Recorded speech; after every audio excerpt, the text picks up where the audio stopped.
Hello, hello. How is everybody doing today?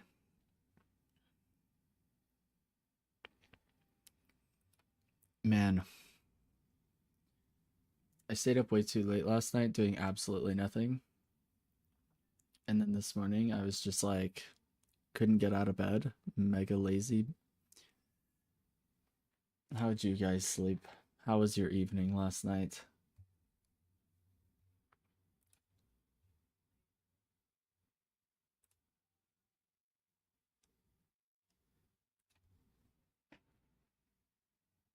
Oh, I hope the games have been going well for you guys as well. I was playing some games off stream yesterday, and they're pretty wild. Had some pretty crazy games last night. One of them, I swear I dropped into Oracle because we were just owning. I almost considered showing you guys the laning phase for my game last night because my great talent and I were the only Eternus players I think in the lobby, and it was like a high ascendant lobby or something like that. But one of my teammates said he was Phantom, so I think it paired like Phantom and Eternus players and then averaged out at Ascendant. But me and Great Talon were having a blast in lane phase, man. We were owning. Hey Heather, how's it going? How are you doing today?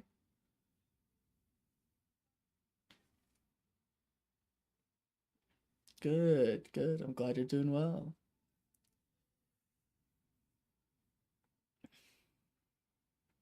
Rage cleaning? That's awesome. Oh, man. Yeah, maybe I will show the game from last night and show the lane phase because it went pretty well. But yeah, and purging the X, lol. Oh, I get that. Yeah, the necessary purge. Fair enough, fair enough.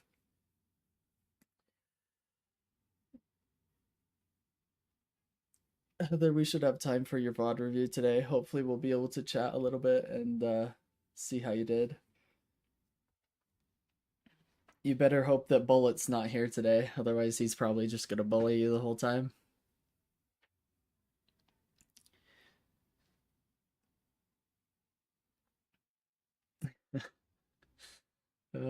Yeah. Anyways, he would bully you for sure. For sure. Um, yeah, I do plan on doing some Pro VOD reviews as well. I had a couple picked out. I have a Page and an Ivy Pro VOD review to do. Because those are two of the heroes that we haven't done yet.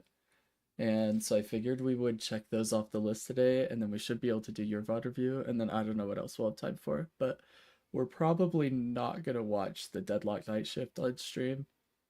We'll yeah, I don't know what we'll do there. But yeah, man, I'm tired. It's funny when you do nothing, you get more tired, I swear. All I did was sleep in and now I'm exhausted. He's so jealous of my haze awesomeness. 100%. Everybody is, Heather. That's not exclusive to Bullet. That's just everybody.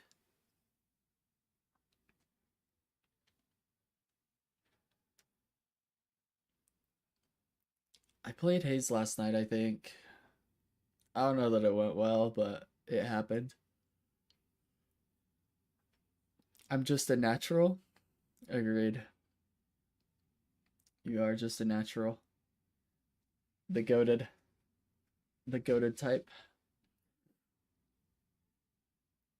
Oh man.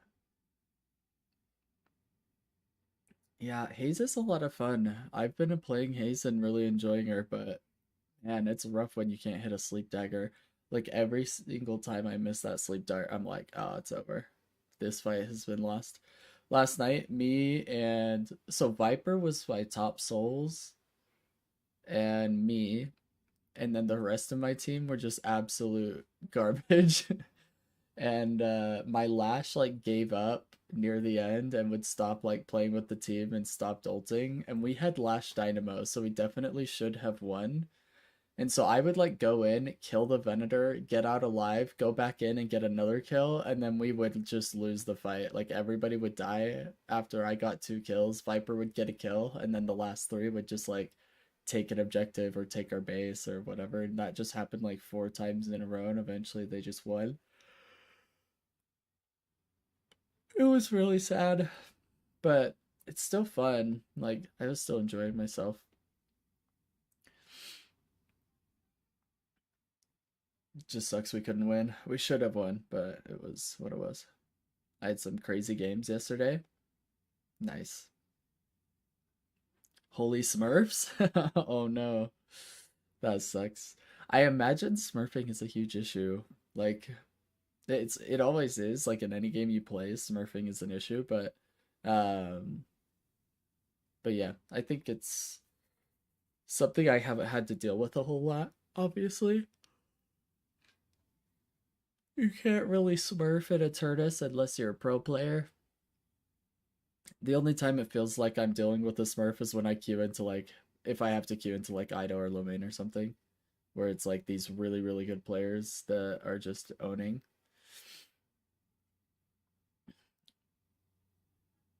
I had an initiate lobby where the other team was baiting parries. Maybe they're just huge brain, Heather. Maybe they're just big, fat, massive brains baiting parries. I was like, I see you. Nice. Well, I'm sorry you had to deal with Smurfs. Smurfs are miserable, man. Hopefully that isn't something you have to deal with very often. I would definitely report them though, because I think smurfing is against the TOS, and a lot of the high rated players, especially Deathy's, talked about this a lot, where we definitely don't want to see people smurfing. It's also the reason why I don't want to play on an alt account to learn new heroes or something like that. Like people tell me that all the time when I was learning Pocket. They're like, bro, just play on an alt account. I'm like, I refuse. I just refuse to do it. I won't do it. So I'd rather go 1 in 15. But yeah, you should definitely report them. See if we could get that account banned at least.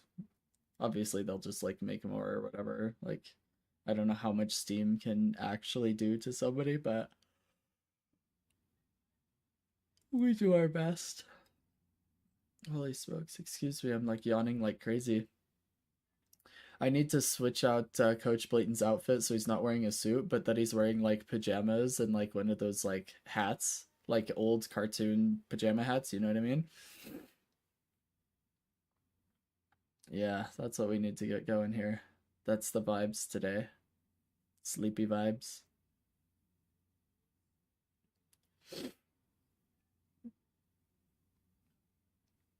I just did a sleep dagger on them and ran away. That's awesome. Yeah, I was doing I got rebuttal on Haze, and what I would do is I would parry, and if I didn't catch them, I would sleep dart the heavy melee that was coming, and then I would wait a second, and then I would heavy melee them, and then I would instantly parry again. Because what a lot of people do after getting melee in high elo, this is like really, really common, is like right after they get parried or slept or something, as soon as they come out, like as soon as they just got heavy meleeed, they'll go for a light melee. So it's really, really common in Eternus to do like after you've parried somebody and you do the second heavy melee, you instantly parry because they're gonna come out and light melee, and so you can get a second parry. So that's what I was doing last night. Is I'd hit a sleep dagger, wait for a second so my rebuttal could come off cooldown. I'd do a heavy melee and then I'd parry again, and then I could get them to light melee that parry. That's what I was doing last night, but I don't know if that would work in lower elo because I don't think people do that. I picked one to keep doing it to and just popped up and did it, danced around them, and then ran away. Nice. So have you been playing more of a pick haze, Heather? Like, do you mostly engage when your ult is up and then you try and kill them with your ult and then run away and then do it again over and over? Yes. Okay. Yeah. I think that's probably the easiest way to get high value with haze. I've been trying to play hyper carry haze, which is much harder. But it's what I've been needing to practice because I don't play M1s a lot. But yeah, I try and pick them out and murder them. Yeah. Are you building things like Slowing Hex and Curse and stuff so that you can use it while you're in your ult and make sure they can't get away from you? I go after higher targets too. So you're trying to take their best players out, kind of a deal. I haven't. I think I should though. I think you should too. There's a build from Parzelian that goes over like pick haze options that you can buy later in the game. But I think ultimately, I think oh, who is it? Generic Edboy has a haze build that is mainly pick haze as well. You could look at those and kind of take a look at what they're different from what you've been looking at. But yeah. I have a pretty good build I've been using so far. Good, good. Keep using it. Keep using what works, you know?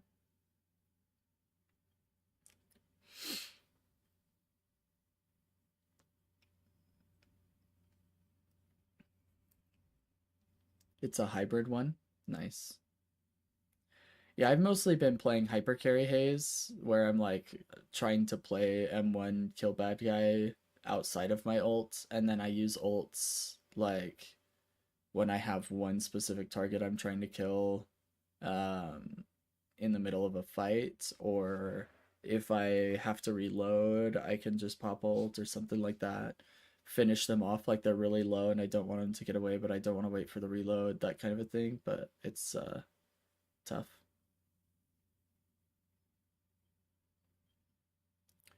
It's a hybrid one. Oh wait, maybe that is me then. Well, okay, so pick haze is mostly defined by Haze, who's trying to find 1v1s across the map, primarily using her ult to kill 100 to 0. That's pick haze. Now M1s can do that too in general, but they're not always committing ult to it. M1 is more like trying to kill the entire enemy team with your ult on cooldown, just using your gun damage.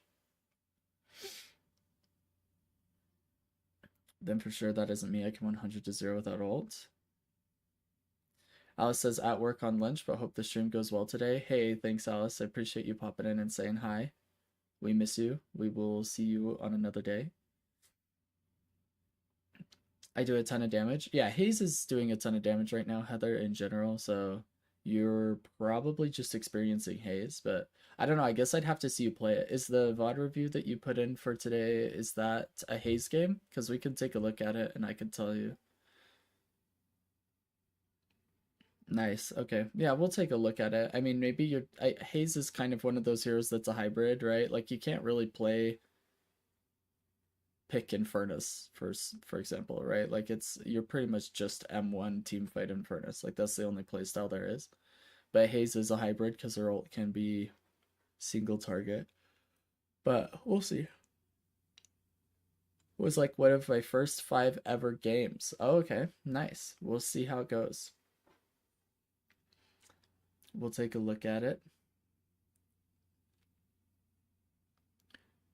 That's weird. Did Alice's message not show up on the stream? Like on the chat in the water? I see her name, but I don't see the message showing up. I mean, I see the message, obviously, like in my feed, but I don't see, it did when I sent it, but it disappeared after a second or something. That was weird. See, that one showed up. What the heck? I don't know. That was weird.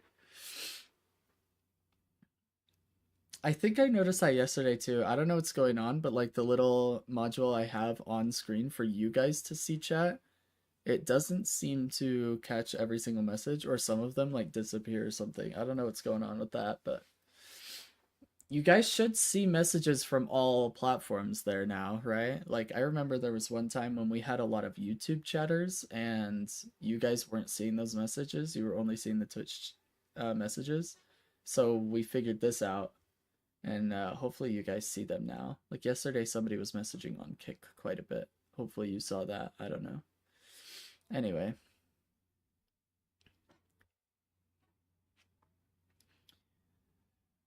Oh man.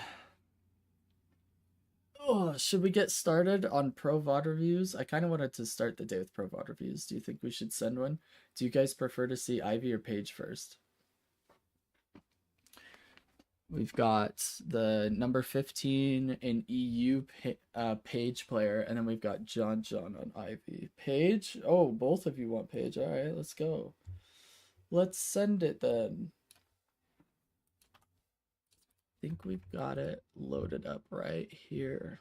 Okay, let me switch. So this is Lorem Vita playing Paige. This is an EU player. He's number 15 in EU right now. And let me change my overlay here.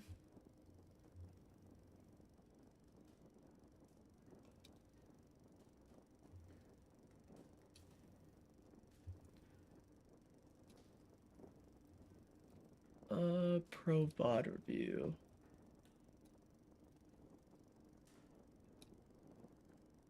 I think that's... That change it? No? Oh no. I need the other one. Hold up.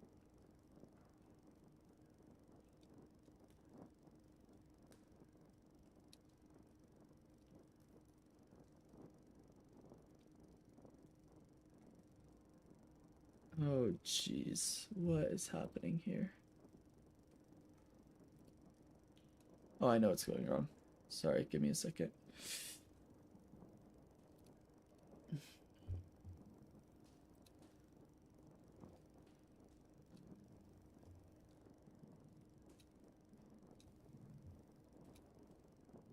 Oh shoot, I didn't get rid of coaching. Awkward. There we go. All right. Well, let's go ahead and hop into this. It's been a while since we've done a pro VOD review. Let's see how he plays this. Let me know if you can hear it okay as well. I know it sounds a little quiet, but hopefully you can hear it when we get in. Let me know if it's too loud, too quiet as well. Holiday, you seek justice for Macomb, and today you shall have it.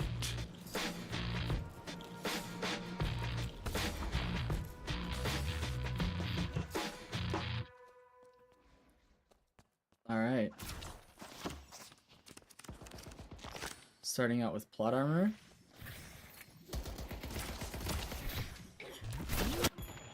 Ooh.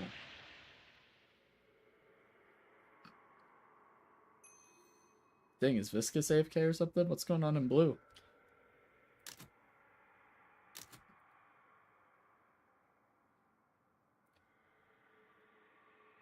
Alright, let's fast forward through the pause.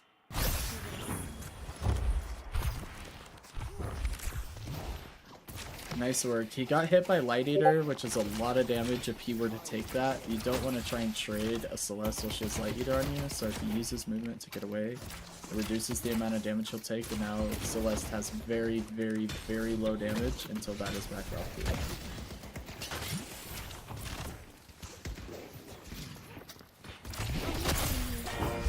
And here it is again, Light Eater.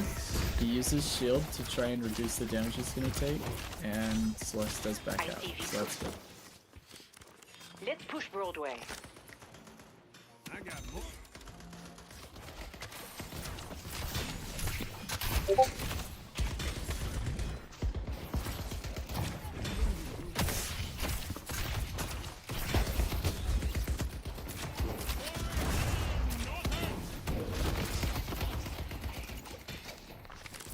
Quite a bit of punching going on here. Good job baiting the parries, trying to get as much damage as possible, trying to hit this Celeste.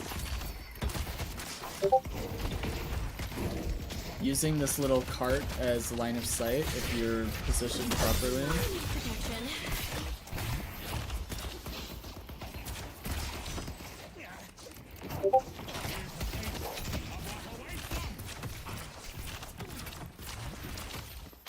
He needs to be killing this heal minion as soon as possible so he and Apollo can get the heal and get aggressive so that they can try and get that kill before the enemy team gets their heal minion. See, now they can pressure them because they haven't gotten their kill yet. Gonna get aggressive here on the side. Sounds good. Nice. We do get that Venator kill. Pull back. Very well played. This is about how I play Paige. Very, very aggressive in the lane. Need to steal their minis. Yep.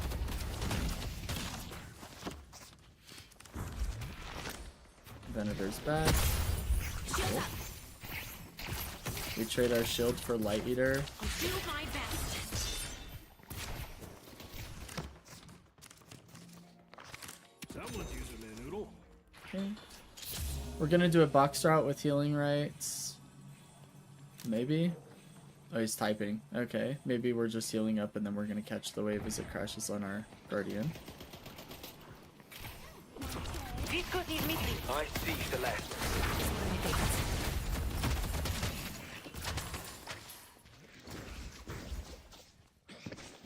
Melee will help. Viscos is missing.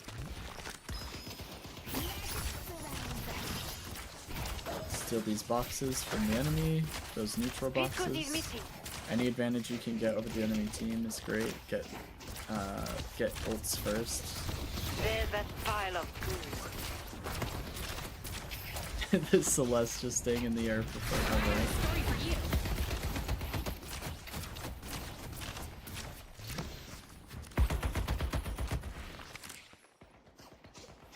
I want to see you play Paige. Oh jeez. Well, maybe I'll show you the lane phase from my game yesterday. The game overall was pretty quick because we made Drifter rage quit pretty early because we were just owning. But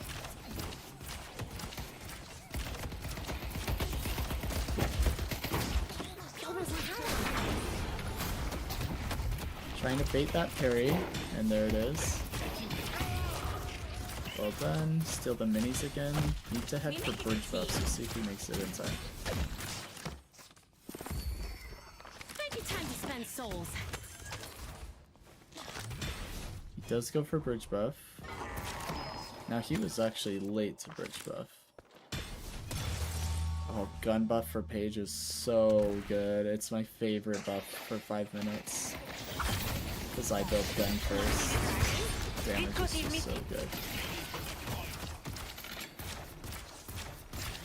I hate that.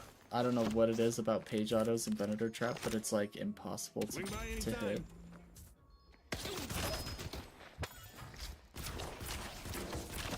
Guardian Ward really, really good in lane, especially if you're building more support Paige. It just allows you to put up so much pressure on the enemy team because you have so much absorb they have to deal with.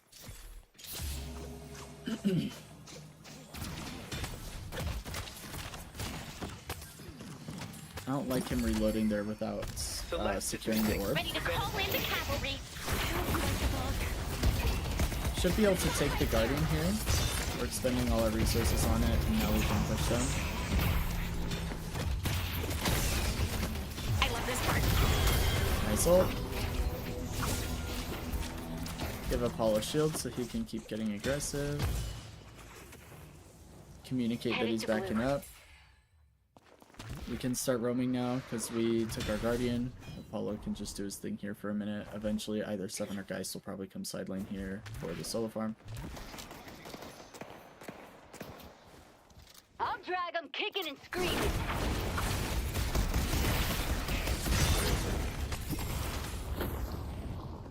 Good use of verticality to avoid the Moe's burrow damage.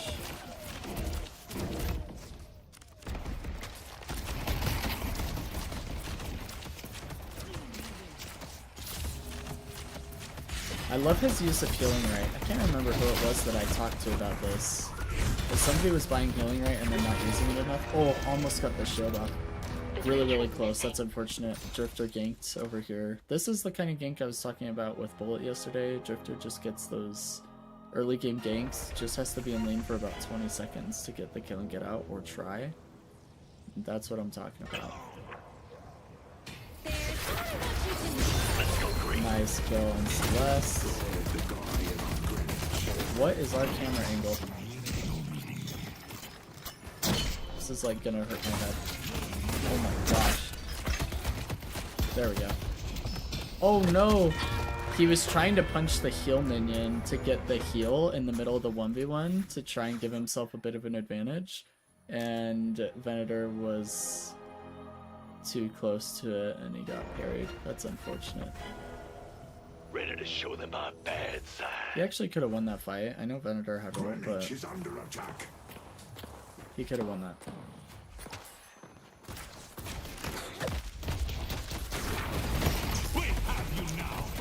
It's more ulted. Nice root. Gonna heal up a little bit. I don't like how aggressive he got just now. Gets no value out of the healing ray. Almost no value. It's interesting because this is like a high Eternus top 15 EU player, but there's actually a lot of things that I don't like about the way he's playing this.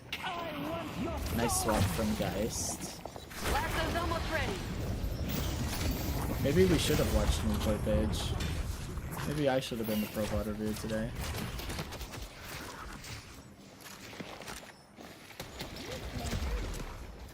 Well, I mean, it goes to show that even if you're like top 20 in your region in Eternus for your hero, you still make mistakes or have bad games. Maybe that's the overarching lesson today. Yep, don't get hit by Celeste while she has Light Eater on you. Good movement to avoid that damage.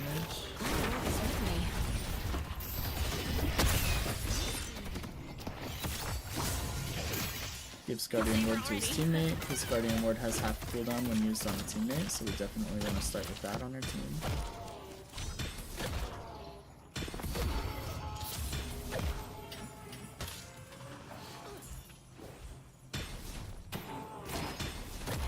Our team has blue prio and our 7 is pushed up in right lane, so stealing the Sinners is actually fairly low risk. Very, very good for him to be getting this. He opens up with a green spike, so he's actually not going to be doing a lot of damage in this early game. That's going to be very, very different from how I play Page. I'm super, super hyper aggressive, high damage in the early game. Oh, we got outmaneuvered there.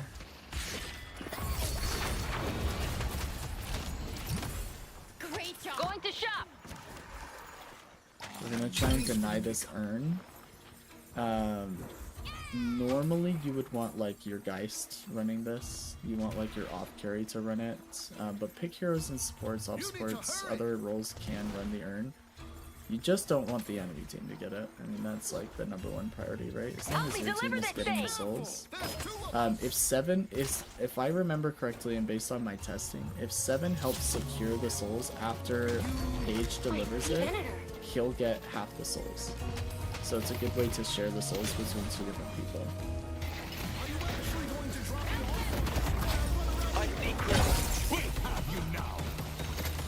Here comes the cavalry. Nice ult on the Venator. Oh, don't get that back. Yep, good job. So really, really good for him to avoid punching that bag because he wants his team to get that bag. He doesn't need the souls near as much as like his 7 would use those 600 souls. So seeing a bag drop like that and not punching it is really big. Let's go ahead and fast forward to the pause.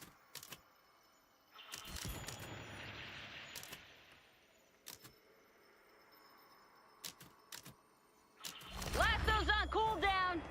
Using healing rate for Sinners is so cool. Yep, glad he's using healing rate a lot. He's actually getting a lot of value out of healing rate, which is good, necessary. Nice, love the knockdown by here. Really, really strong against Mina and Celeste. And then we're working towards that 4.8k Spirit Spike, so we got Mystic Expansion, and then we'll see what else he gets. Ring dragon.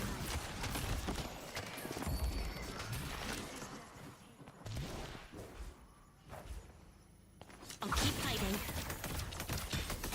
I'd like to see him only kill one of these minions. If you only kill one of them, then this doesn't respawn for a long time. Should have light melee'd it. Awkward.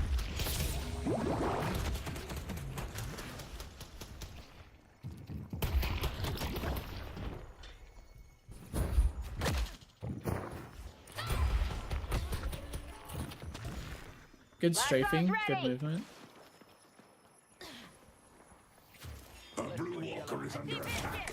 I mean, he had 2k on that guy. I probably would have fought him and just asked my team for help because he had teammates nearby, but I don't think he knew there were 3 people. Actually, let's see. Let me go back. I want to see what the minimap was a little bit better. So I don't know that he had vision over the people in right lane.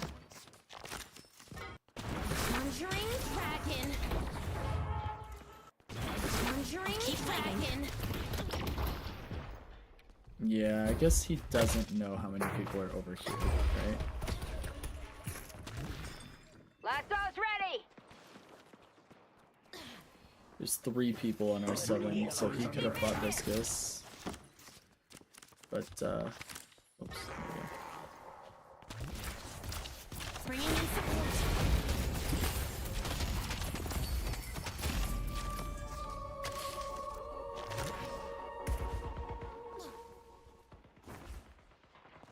Gonna head to Rift.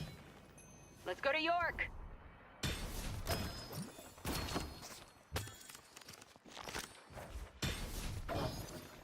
Oh, maybe the team is calling that they're not fighting Rifts.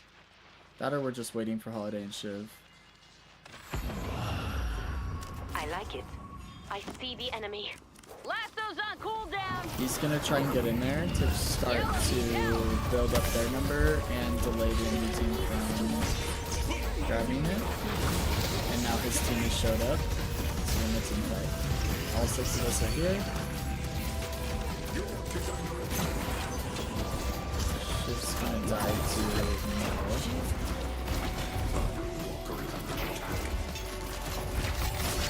Nice finish on the Mo, and great team fight. Yeah, W.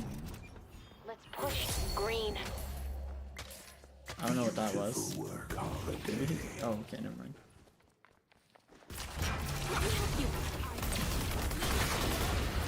He maxes his shield first, I do too.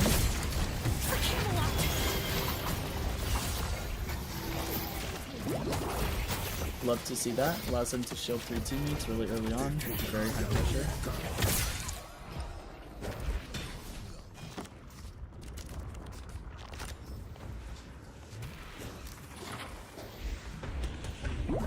Oh, that was so risky to go for that. It's unfortunate that we die there. That second one he should have gotten hyperlined for. I don't know what he was thinking going for that, but yeah, we did overstay our visit, and our escape route was questionable. The pathing, I would have had completely different pathing there. I probably would have gone for the bounce pad towards the bridge buff while Mo was in burrow.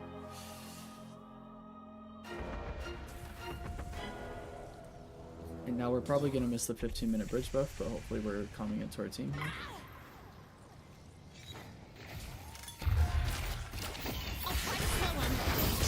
Well, it's really unfortunate those 3 got caught on a tree.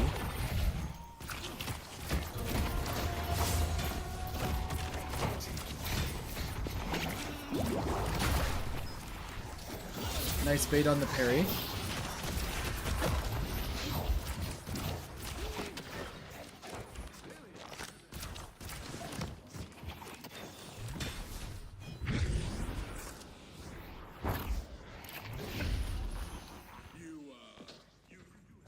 Ready to wrangle them. Let's push Greenwich. I see Viscus. So he's looking to ignore the fight breaking out in mid and just trade a walker. So he and Geist are going to see if they can trade this walker, but there's 2 here. And now we're running away from our As long as I Geist. can.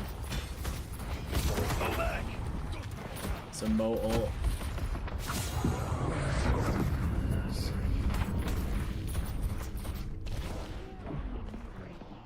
I was like, where's our walker? It was showing up on the minimap, but it was like not in vision. Replay's all bugged or something.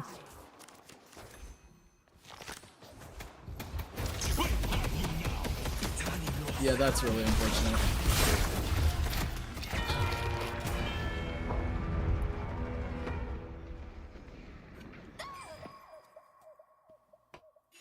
Made an example out of another We one. do get the trade.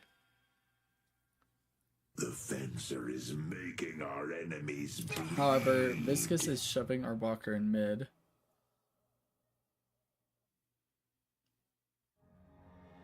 If we can pressure them back, we can trade the walker in right. Broadway is under attack. Celeste getting a lot of damage on our blue walker is not good.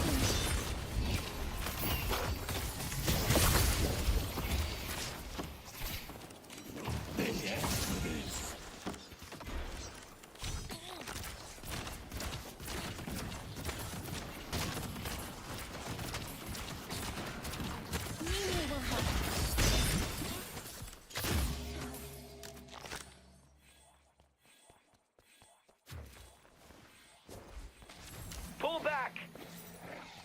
So Shiv is still chasing Celeste. He finally gets her. We're now trying to fight this Drifter. We're spending way too long buying items. Maybe EU is just worse than My NA. friends. This is like not what I would normally expect from this Eternus players. A little artistic. Oh nice, it's a go back.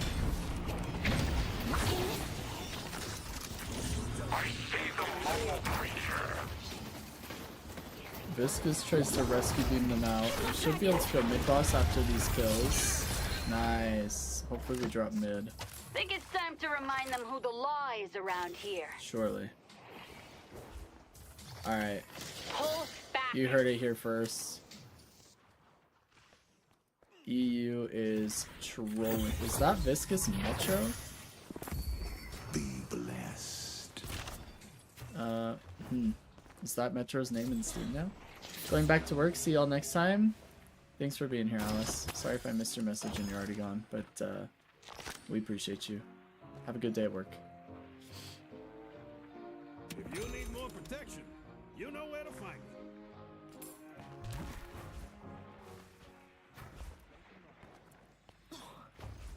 Lasso's on cooldown.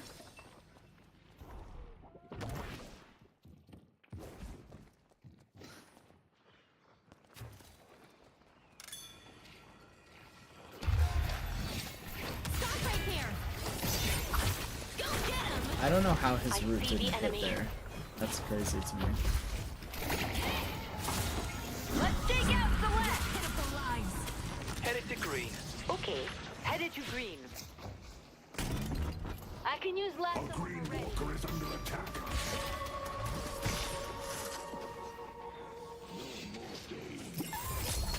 Nice kill from Shiv. Now we need Headed to to go green. over I to see Celeste. Rift. This one is one of my favorites. Nice work. It's a pleasure watching you work, Seven. Unfortunately, it looks like Geist gets soloed by Drifter.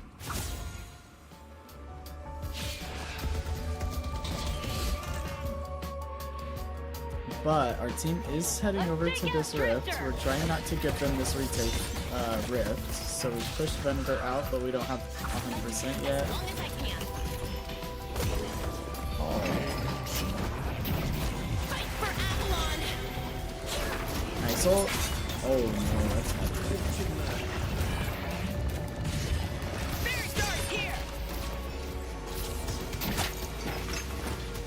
He's trying to stay in the circle as long as possible and avoid love bites from Mina. There's a lot going on here, but unfortunately we are outnumbered. They are gonna win this fight unless Shiv can hold on for quite a long time. But I don't see how they can win this. Even Geist with the backup and then Holiday, it's not gonna be enough. 7 does get Blue Walker, so we do get a Walker for Rift, which is actually really good because Blue Walker is mega important. And 7 got the kill. We'll fast forward. We got a kill on Mina and Viscous. I see Drifter. And it looks like Holiday and Geist are gonna get out. We need this to work. And because they didn't have their Moan Crow, we actually come out way on top. Why do I keep getting this camera angle? Heather, quit breaking the The replays. king shall What's going on? temper your spirit.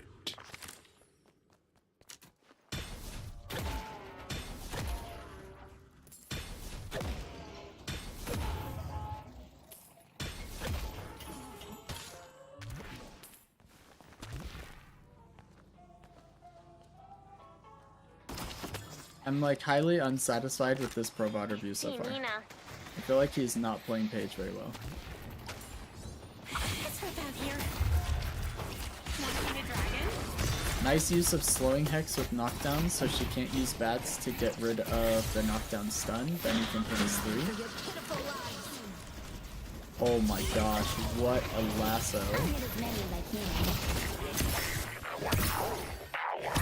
I'm trying to change the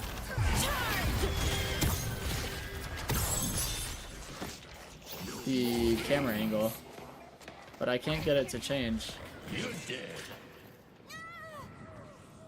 They're in mid. Let's go mid. I'm good at breaking VOD reviews. I know, you're killing me. Okay, camera angle's better now, I think. We'll be okay. We'll live. We need to defend this blue walker from Venator. Looks like he's gonna get it.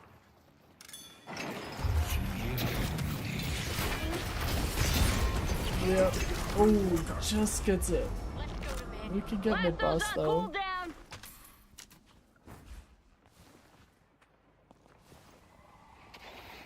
I'll take care of you. Okay, camera angle is not fixed. This is so freaking odd. It's bugging me. Rejuvenator is descending.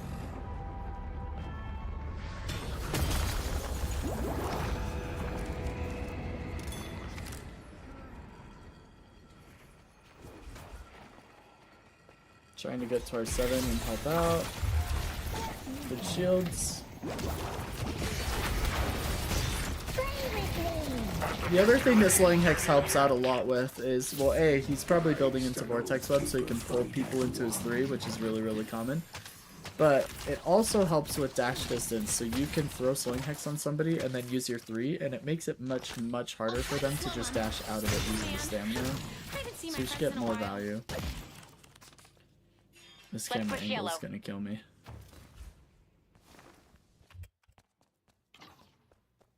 That's awkward.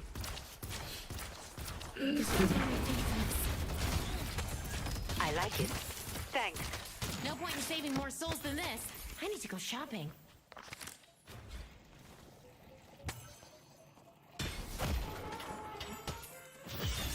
Lasso's on cooldown. Let's push. Let's push green. Let's push yellow.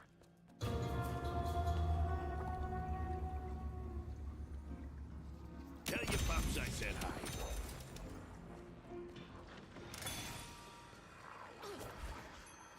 There's biscuit. Looking to support our team and getting some kills here. Oh, Holiday missed lasso on Viscous. That's unfortunate. We should be able to push this walker here. Our team is getting the walker on the left side. I don't know if they'll finish it. Ah, they did. They might die for it though. We have you now.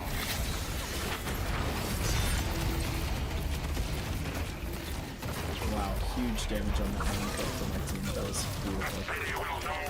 And we're going to get the final walker here.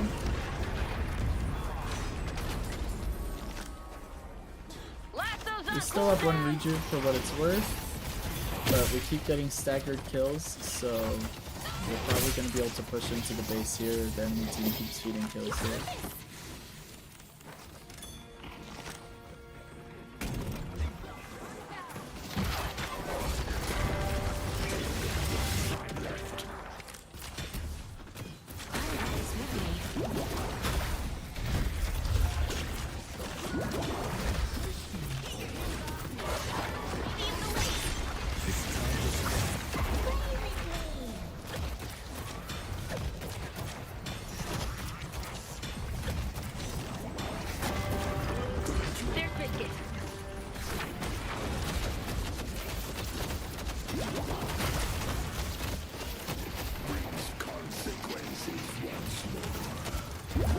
what an incredible game. I mean, this was like surgical. I'm not super impressed with the page gameplay per se, but his team, wow. I see Celeste. He is playing well positioning wise, like playing so that he can support his team.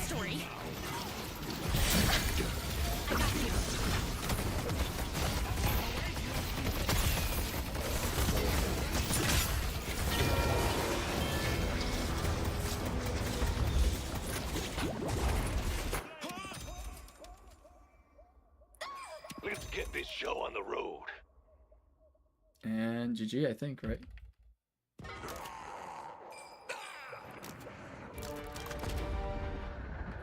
Oh, GG. My confidence was I feel like there was not a whole lot I could pull from that game. Alright, do we want Ivy Pro VOD review, or do you want me to show you the page game that I had yesterday? It was also very short. But I feel like it was better than that. Let me show you the page game. I'm glad you voted for it. Let me show you my page game from last night. Because is this it? I think so. Yeah, this was it. Because this will also be for Bullet, because Bullet said he tried using my build and was struggling with it, and this was basically my build that I showed him and that I use a lot on page. So it'll give him a good idea of how I play it, because this game was a great example of that. And then we'll do the Ivy Pro VOD review later. I don't know if Bullet's gonna be here today, though. I don't know what Bullet's schedule is like.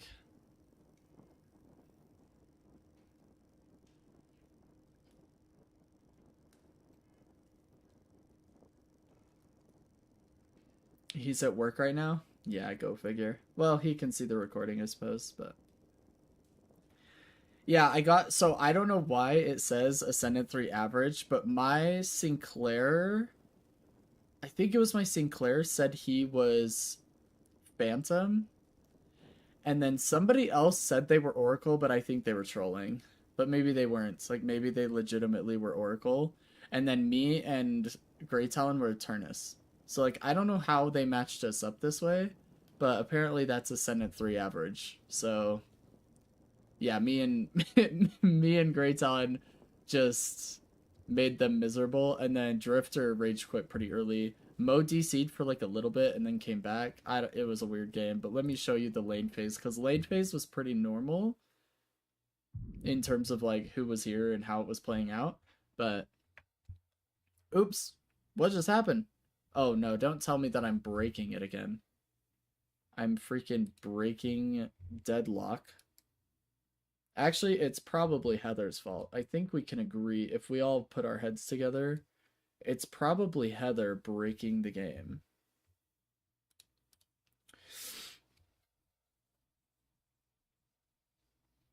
If Heather didn't break Deadlock all the time in all of my VOD reviews. Although it doesn't give me much hope. Usually when you see this, when I go to click on a game, and then it freaks out like that, usually that just means that the game isn't going to let us play the review. Let's see.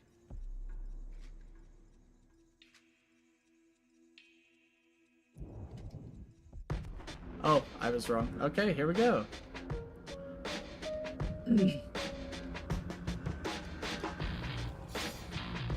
enjoy yourself, Drifter. Rend their flesh and complete the ritual. My Grey Talon was such a great lane partner. He was owning. It was fantastic to have him on here.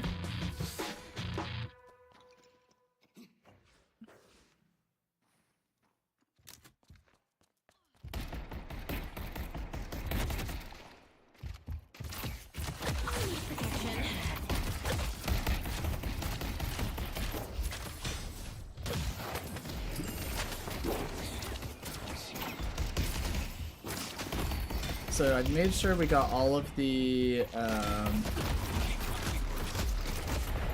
yeah, I get punished here. Oh god. This was a mistake. Because he dropped down, it delays my heavy melee enough that he comes out of the stun, but he was 1 HP, so it didn't really matter. But I remember thinking, as soon as he dropped down and I was heavy meleeing, I was like, uh-oh, I'm gonna get parried.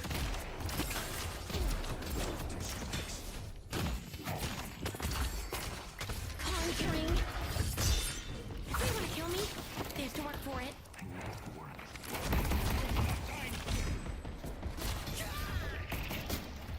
I'm hovering around this low health minion because I was hoping he would come try and melee it and I could parry him, but it didn't work out. But Great Talon gets the pocket kill.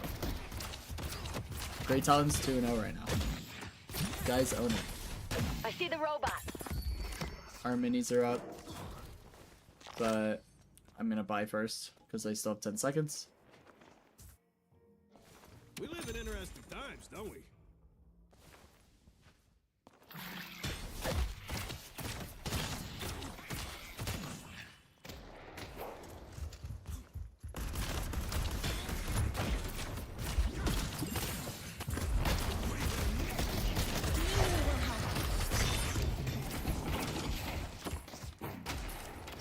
Cleared that whole wave with 1 clip, by the way, at bullet. Somebody tag him, clip it and ship it.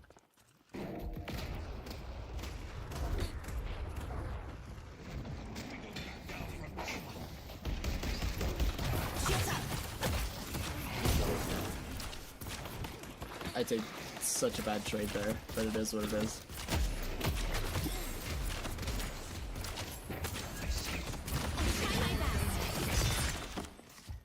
Conjuring back in. Great Talon gets a 3rd kill. He just finishes all my kills. The guy is fantastic.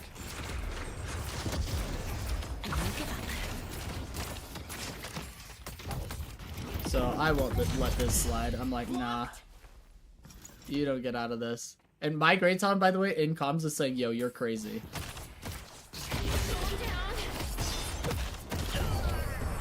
And I don't light melee there because I don't want to get parried, and I know I can kill him with autos, so I just hold it back. I use self-control and don't light melee there, even though I'm 1 HP. Hey, Samurai, welcome in, welcome Oh in. God, that Yeah, was it's scary. been a long time, dude. Long time no see. And then I get this solo heal,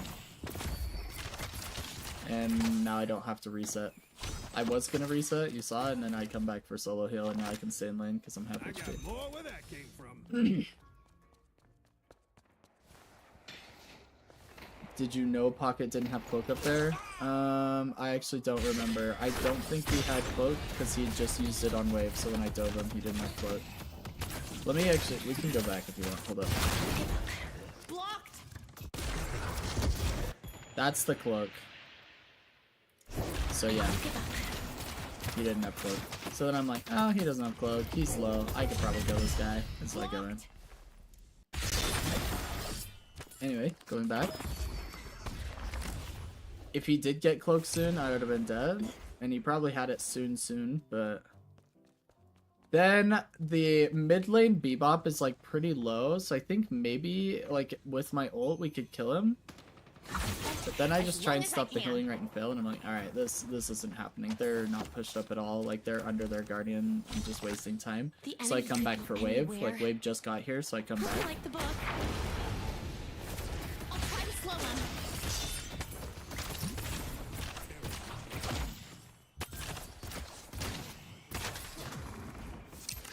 Then bridge buffs.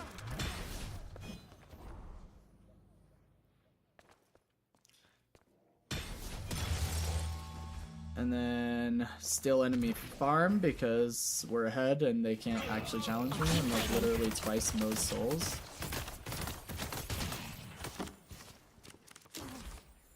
Get back for wave. Help my pocket. First item express shot, yep. It's how I play Page. I play really early gun spike and get mega aggressive, and you'll see the Pocket's damage. missing. I play a very aggressive Page support. I'm not really a support. I'm like an off support.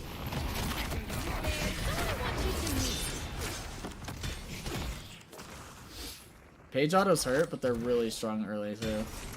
I don't want to talk about what you just witnessed right there, by the way. I was supposed to hit an edge boost, and it didn't happen, and my brain literally turned off after. Get away from me. So we come in, and we parry him on the minion, Nice job, because boy. I know that he does that a lot. And then we start clearing the wave.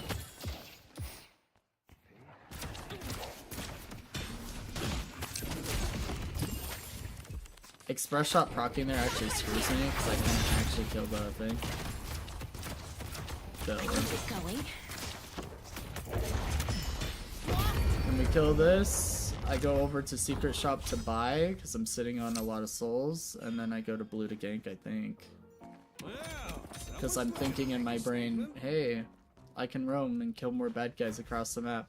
I'm at 6k souls and Mo's at 2.9k. Then Wraith says, yeah, I have ult. Because I asked him, I'm like, do we have kill potential? And Wraith's like, yeah, I have ult. And then she waits this long to ult. So I was like, bruh, I'm under their guardian. Can we ult, like, not then? So I get him. It was kind of sad, because Wraith had him, like, on the bridge and said, I have ult, and then waited for him to get under guardian. But I was like, whatever, I'm committing. So I just go for it, and it was bad. I shouldn't have committed there. I should have realized, like, okay, Wraith didn't ult, or this isn't a kill anymore. But I come back and tell them, hey, we can turn this fight, and then I do this.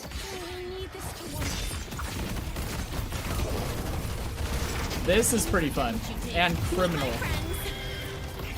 So I use infinite ammo to get that kill, then I'm using infinite ammo to kill the turret. Then I get pocket afflicted,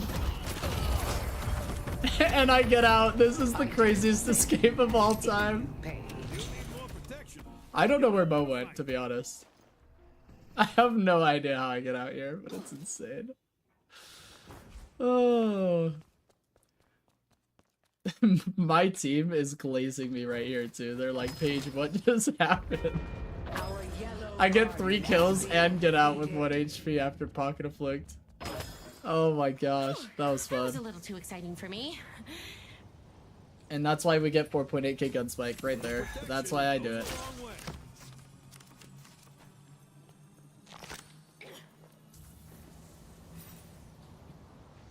Then I tell Shiv and Sinclair, who have been struggling in this lane against Drifter and Venator, as you can see the soul difference there. I tell them, I'm like, hey, you guys swap out and go over to where we were in green or whatever, and Grey Talon and I can take yellow. And Grey Talon's like, yeah, I'll head over in just a sec. And I was like, sure. So then I'm farming, waiting for him. Because I don't want them to just keep feeding in this lane and have their mental deteriorate. So since we've already gotten Guardian in the other lane, I'm like, hey, just switch over. You guys are more even in souls with that lane anyways.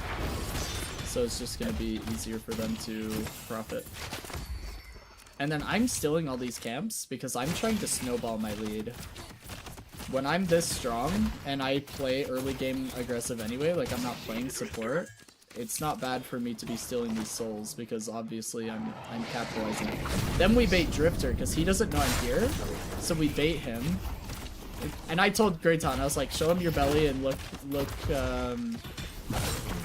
helpless. And then I purposely don't get the kill so the Greyton can get the bird stack. Walk away while you I still comment have to the him too. chance. I said, I'm not getting this kill, that's yours. And then he gets the bird stack from ult, and we push Guardian.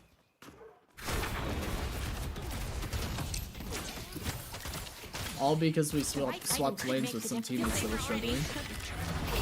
And we baited Drifter into a really, really bad fight. Because he's under the impression that he can just ult and kill bad guys, because that's what he's been doing this whole time. Then I tell Greyton, I'm like, bro, I've got nothing for us. I don't have ult, I don't have shield, I got nothing. So he's dead, he gets Mo ulted. I'm just out of here as fast as I can. Unfortunately, we get caught there. Then I decide, I'm like,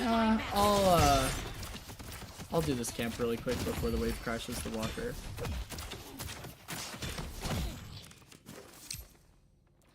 How do new buffed page shields feel with your early gun investment? Feels fantastic. I mean, it's always felt good, but now it just feels better. I've never thought about swapping lanes with a pair that are struggling. Yeah, I do it all the time. Really, really common to do it. You can do it before the Guardian drops too. Like, you don't have to wait. That's just what we did because that's how it worked out. Now, unfortunately, I do leave with a pretty decent bag because the next item I'm buying is 3,200, so I do have to save 1,600. You'll see how I accomplish this. But I asked my team, I'm like, can we get kills blue? But we missed lasso. So I give her shields, and then I say I'm leaving because we lost our kill potential. But then Sinclair gets a Mo ult and Wraith ults, so I come back in. Then I'm like, okay, now I'm leaving. And then Drifter comes in on my holiday, so I'm like, alright, guess I'm still not leaving. And this is pretty awkward. Don't watch this. I thought it was closer. Ugh.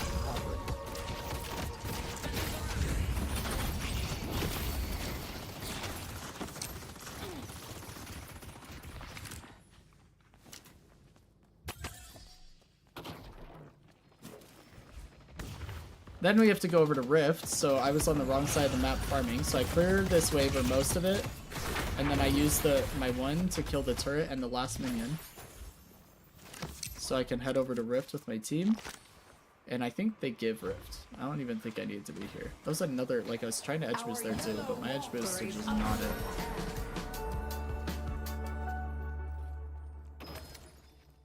So we're stealing farm on the enemy side of the map anytime we can.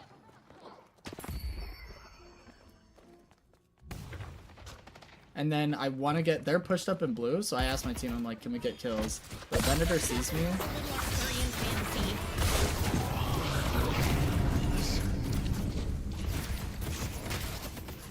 There will be no escape. I see Krill.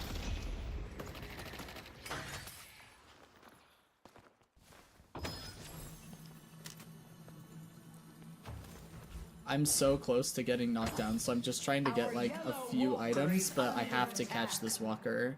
So Bebop is pushed up. But look at this gun damage. I've done 600 already.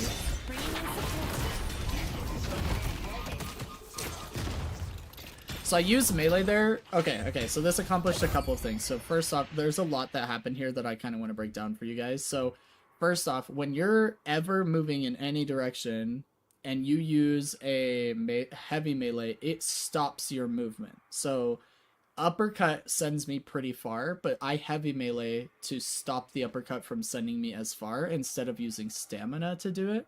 So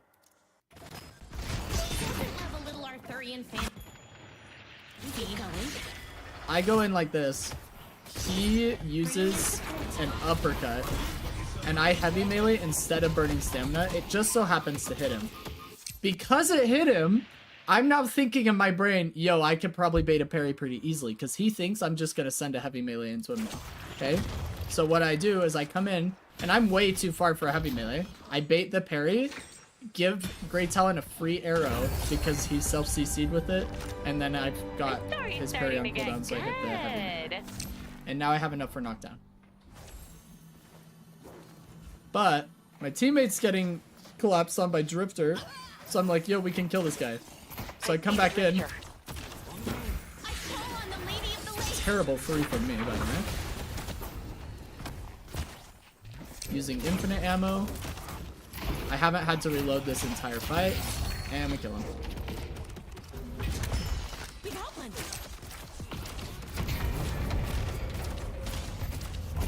You were just trying to bait the parry there. It's okay, lol. On the Moa in blue, for sure that's what was happening. Then I'm like, oh, there's a Sinners here to steal. So I'm just constantly sitting on a ton of souls because there's always more to do. I'm always killing somebody or stealing farm. But I think I go by now. See? It's just more farm to get. But now I'm sitting on a bunch of souls still because my next item is also 3,200. Then I fail this. Oh, so close though. I finished this because they can't contest me. I got 15k souls. What are they gonna do?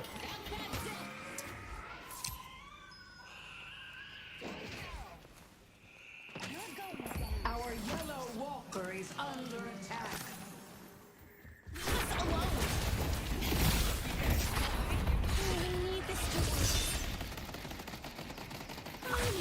Attention. I'm just looking at my minimap here, by the way.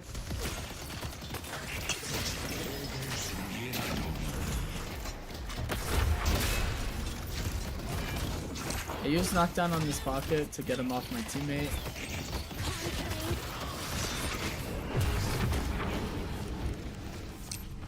Now my team does say they're coming in to fight this. That is the comms. Sinclair's boosting in right now.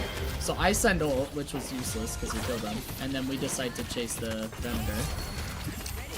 Then we're gonna push blue because we just killed a bunch of people. My team pushes and gets Guardian for free. They've stopped contesting.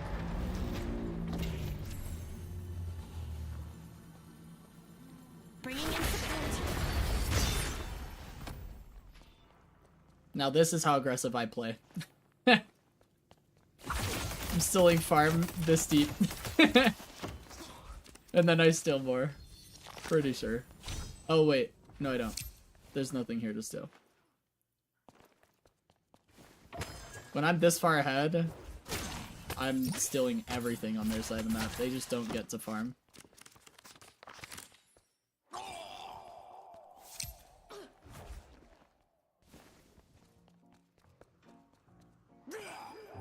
So my team's fighting, and I tell them, I'm like, keep fighting, I'm teleporting over. Let's fight this.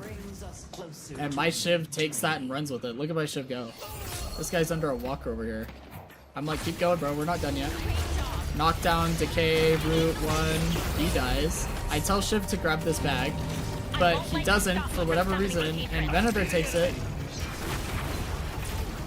I'm trying to bait the walker stomp, but it's doing that thing where like fake stomps.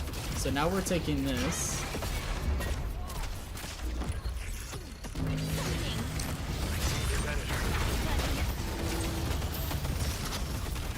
I'm taking a lot of damage here. So we're trying to disengage, but then my team is like, no, let's go back in. And I'm like, I don't know about this, but okay, I'm in. So I come back in like a freaking psycho. Decay on pocket. Shiv gets another kill. There's the bag that we lost. I'm letting Fortitude heal me a little bit here, so I'm trying to stay out of like combat basically, or not take damage. I throw a shield on team and then I'm like, okay, we're done here. And Drifter rage quit, by the way. This was the moment that he couldn't take it any longer, I think. And yeah, the rest of the game's kind of just free. But that's like my early game. I think you got a really good idea of how I played this build in the early game, and how aggressive I play Paige. I feel like this showcases it pretty well. I'll do my best.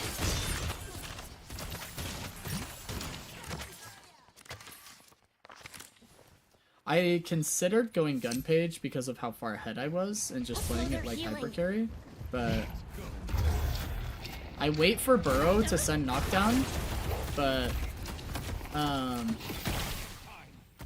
will help. For Camelot. and then I'm pretty sure I get owned here. I can't remember how this goes.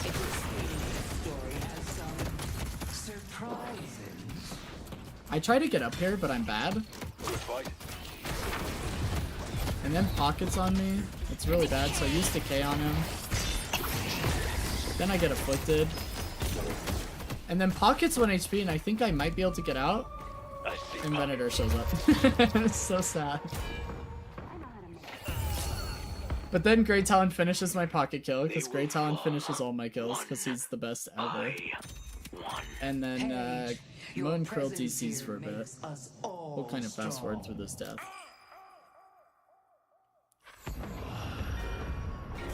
My team gets Blue Walker.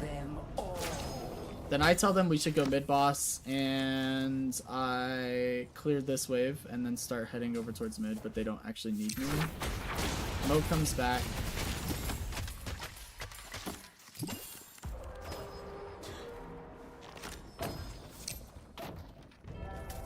I skipped the centers because I'm under the impression that I should be with my team and getting mid-boss, but the enemy team doesn't contest at all because they can't really. We're 30k souls ahead. And so then I'm like, I'm still in their doubles.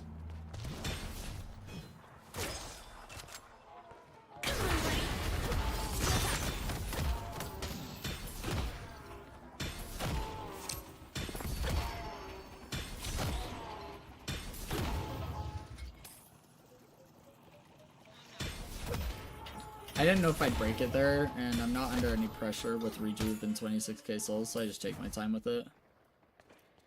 Then I tell Shiv that I'm here. We're trying to bait somebody in, because they're close. You can hear them on the zip. I see Bebop. And so then we're here. But she walls us off instantly, so we back up and reset for a second.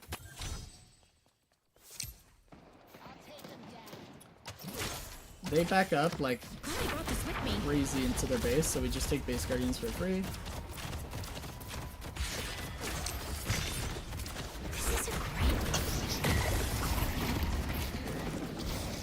Now my teammate curses him, and I didn't realize it, so we probably could have killed him. I try to ult my Shiv, but he dies right before, or my Sinclair, I mean, but he dies right before my ult hits, unfortunately.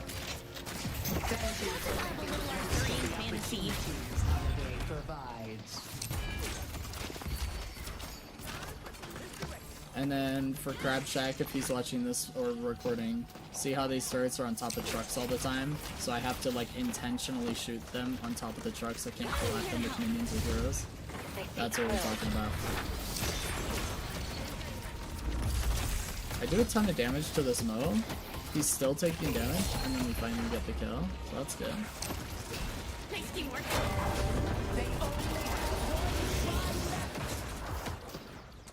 There's somebody I'm looking for. There he is. I couldn't remember who it was.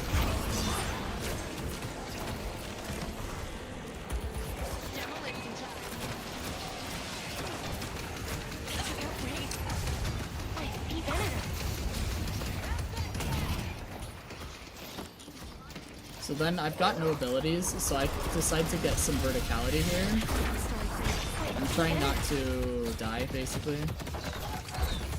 I'm pinging like everybody that I see. I see Bebop. And letting my team know where they're at, because sometimes you can forget when they're above you and whatnot. I see Pocket. He doesn't TP to his cloak. This time he doesn't have Warpstone. And I miss my 3 like an absolute scrub.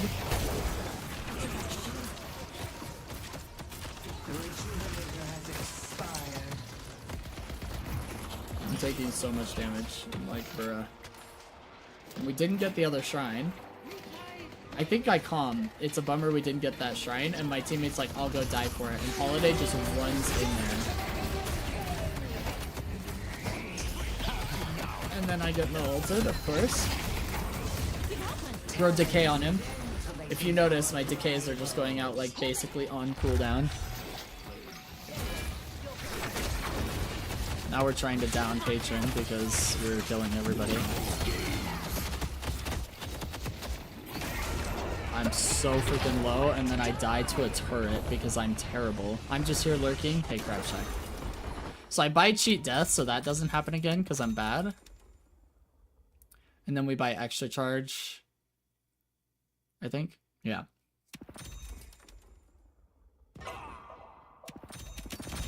These other buys on the right of the screen are not me, so I don't know who it is that it's tracking. Must be my team.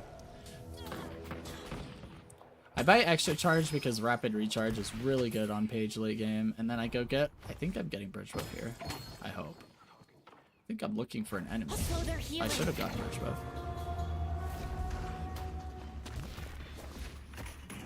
So I throw decay on him. She misses her lasso, or he uses his case on it, which is really sad.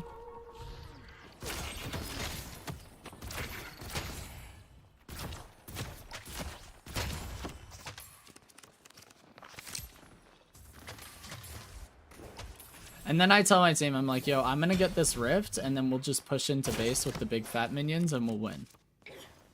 Which in hindsight was probably trolling, because we probably could have just won, but I wanted the insurance, so I come over here and sit on rift while my team wins.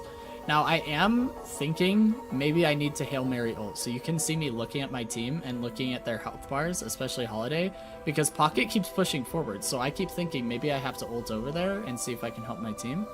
But it seems like it's unnecessary. And then I slow push this wave and let the big fatty fat minions start building up. and then I'm gonna boost back to get rapid recharge and boost up blue to New York is meet up my with my hunting team. grounds. I see Bebop. Because it's only gonna take me like maybe 4 extra seconds to get that item and get back, versus just pushing up yellow with the wave. Decay. I don't know where my 3 goes there, by the way. It was supposed to root him. Didn't matter because they had rescue beam, but like, also I pressed my 3 and it like went on the ground below or something. I'm trying to see where the McGinnis is, and then I ult her.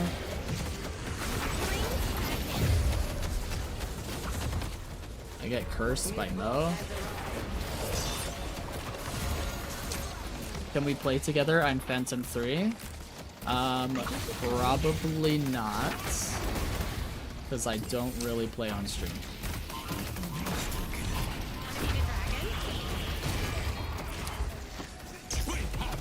I'm just constantly getting Moon Crow ulted, but my team turns him into bunnies and kills him. Then I got Pocket ulted. And then I'm like, ah, I have cheat death, let's go in. And the minions proc it, which is really annoying.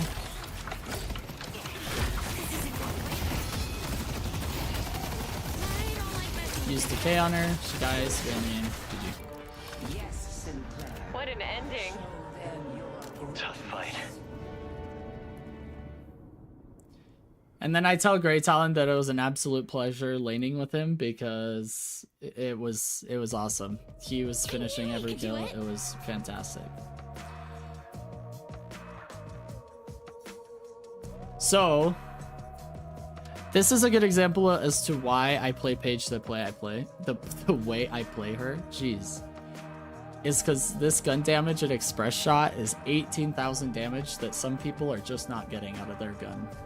So, and then Decay, just pressing it off cooldown, ends up doing more damage than my Bookworm, even though we start transitioning into Spirit. The game didn't go long enough for Spirit to really ramp up and for me to start doing big damage with Bookworm, but you can see why I buy Decay. Not only is it great anti-heal, but if you use it enough, or if you use it properly, it's basically a whole other ability. I mean, Decay is doing as much damage as Captivating Read and my ult combined. So my 3 and my ult from damage combined. And then Tank Buster also almost doing as much damage as my 3. So just a really solid build in my opinion overall. The gun spike just does a lot of gun damage. It gives me spirit power. I'm getting souls from Trophy Collector even if I'm not the one finishing the kills. I still was top assists in the game, right? Like second highest kills in the game, but also top assists. So my kill participation is just insane. We're still doing top healing. However, Fortitude is inflating this. So you'll see that Fortitude is 4,500 roughly of the healing done, and then Rallying Charge is the rest, and then the rest is absorbed from shield, right? So you're seeing a little bit of inflation. It really should be closer to like 13k or 12k ish if you're not counting Fortitude healing, but still, even at 13k, I think it's top of the lobby, right? Yeah, so like even if Fortitude isn't inflating it, but Fortitude allows me to maintain this aggressive positioning throughout the entire map, because I can go like clear some of their camps, or you know, clear some of our camps, or you know, whatever, rotate across the entire map and just let Fortitude top me, and I don't have to and I don't have to reset as much because of Fortitude. And then Knockdown makes it easier for me to land my 3. It makes it annoying for Mo and Krill because it gets them out of burrow. It stops McGinnis ult before she gets what's it called, Indomitable. It stops her ult. It stops Bebop ult until he gets Indomitable or Unstopped.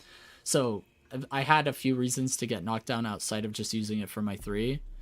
And then Cheat Death is to make it so that they can't shut me down as easily, because I'm obviously getting pretty fed. So comeback souls are going to be worth a lot if they kill me.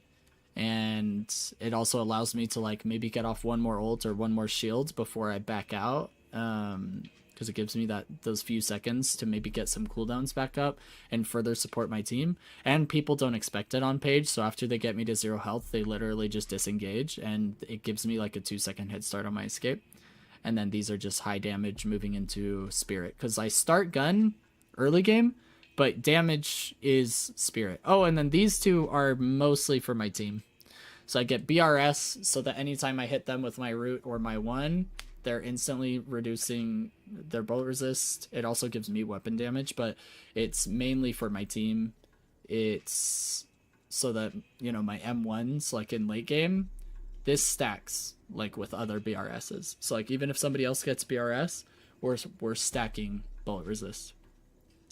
And then Mystic Vulnerability is also for my team. This is for like Grey Talon or any other Spirit Nukers. It just helps them do a little bit more damage.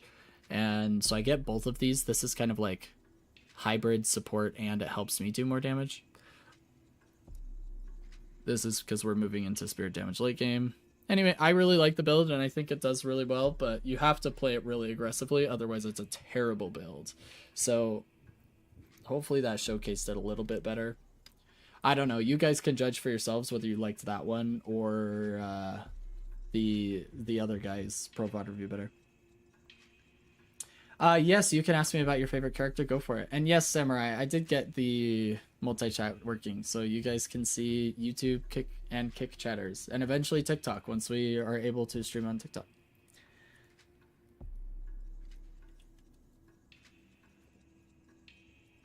I don't know how to pronounce your name, YouTube chatter. You'll have to spell it out like phonetically for me in English so that I know how to pronounce it. But yes, you can ask me anything. I'm happy to answer any questions you have. But yeah, this was a fun game we had last night. I was just chilling. I think this was my last game of the night too, wasn't it? I think after this, I was like, yeah, we're done. We'll end on a good note. Yeah. It was my last one of the night.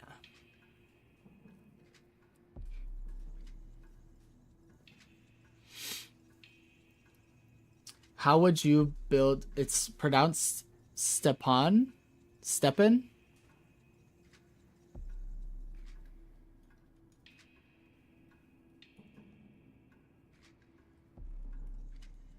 Stepan, I'm gonna call it. Yeah? You tell me. How would I build Moen Krill? I would build him as a... Well, I mean, I would just build him a lot of green items and a lot of counter building. So it depends on the enemy composition is how I'd build him. But there's going to be a little bit of spirit damage because you definitely want to be getting value out of like Torment Pulse for your ult and things like that. And you're going to want to be taking advantage of duration extension on both your disarm and your ultimate. So, you saw those, did you? You saw those? Yeah. You should see more. Look at this. This was a rough streak. 1, 2, 3, 4, 5, 6 games that I lost in a row. I think these 4 were with my brother, and it was just, we couldn't do anything right. Maybe all 5. This Vindicta game was just something else, man. I don't even want to talk about that. This was the game I was talking about where me and Viper were the only ones with like a high soul count. But we just couldn't do anything. 1 in 15 Dynamo and 4 in 11 Billy, 1 in 7 Drifter, and 2 in 6 Slash. And he like kind of gave up. He stopped playing with the team. This was a rough game.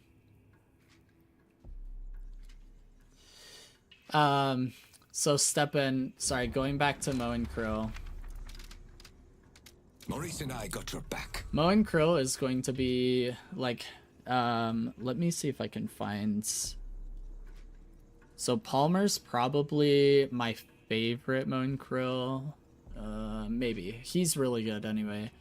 So getting items that Veilwalker's really good on him. Getting items that you're going to be able to get high value out of. So Fortitude for roaming. You know, he gets greater expansion. This is going to make it easier to catch people with your ults. He gets a little bit more aggressive items than I probably would. Like Radiant Regen is interesting. I don't think I've ever seen that built on Mo. And then Tank Buster, you're going to get CD. You want your ult up as much as possible. Scourge is really good because you're frontline. Escalating Exposure is really good because you're stacking it. I would put Torment Pulse in here probably. Frenzy's really good. I mean, this is an interesting builds here. But you're mainly wanting to take advantage of your disarm and your ult as much as possible.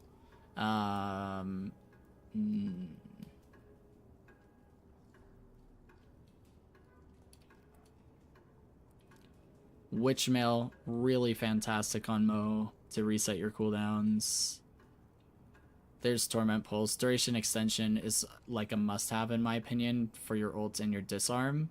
And then you're basically just counter building. So like you can get Suppressor, you can get Rusted Barrel, you can get and build into Disarming Hex. Magic Carpet is actually really, really common on him because it helps you get around the map really easily. It also has ability duration increase.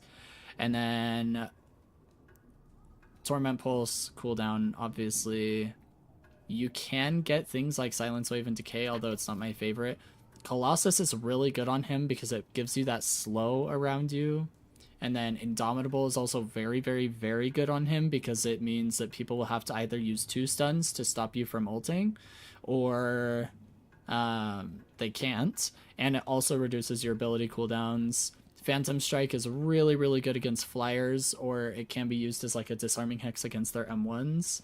It helps you engage as well, so instantly be on top of somebody. Diviner's Kevlar is really good. Another ability duration, but also it just gives you that barrier while you're ulting so that they can't kill you. Also, you get so much lifesteal out of your ult that this will be like, you're going to heal up like 1,000 health by the time they get rid of the 1,000 barrier, and then they have another 1,000 health to go forward. So these are really good options.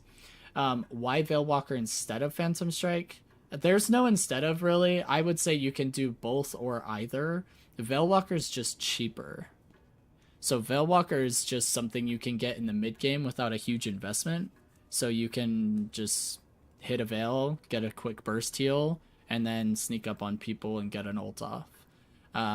Overall, if you had me choose between the two, I'd say Phantom Strike is better, but Veilwalker is really good in the mid game because you can just constantly hit Veils every 20 seconds, every 15 seconds, and just get that burst heal, and it helps you stay in lane longer. Like, you don't have to reset and base near as often.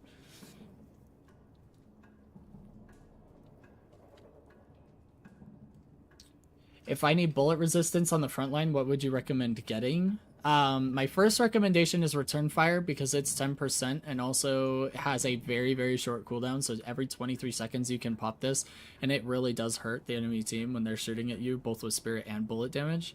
So Return Fire is going to be the easiest and cheapest option that I would suggest for you. Bullet Resilience, you can't really go wrong with this item, but if you're asking me what the best ones are, it's going to be Juggernaut and Plated Armor. So for Mo and Krill specifically. So Plated Armor is going to give you that deflection percent and on-hit prevention percentage, which is really, really good. And then Juggernaut is going to reduce their fire rate significantly when they shoot at you.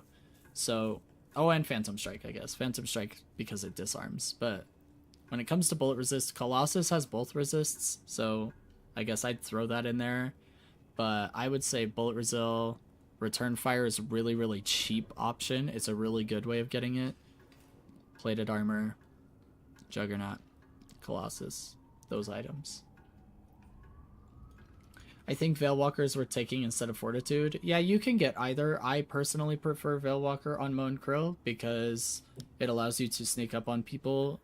Given that you're such a huge character, that's an added advantage. It just isn't going to give you quite as much healing as Fortitude, but the added spirit power and everything else that it gives you, the movement speed, etc., that's all really, really good for Mo and Krill. So I personally prefer Veilwalker, but Fortitude's good. You could get both of them, I suppose. I just wouldn't, personally. Radiant Regen plus Fortitude and a ton of greens.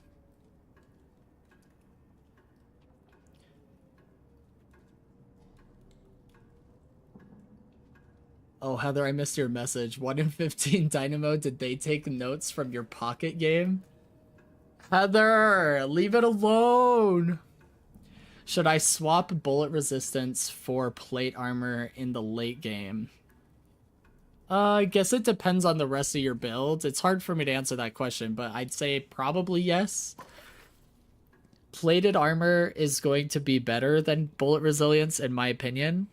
But it depends on the rest of your build, because metal skin is going to be another really great option. It depends on what it is that you're dealing with that's giving you issues, right? Like if it's Viper keeps running in and one-shotting me, then you may just want Metal Skin, right? Because then you can just Metal Skin and immune all the damage. Or like, is it Hazel's that's really screwing you up? Then Metal Skin's going to be really, really good.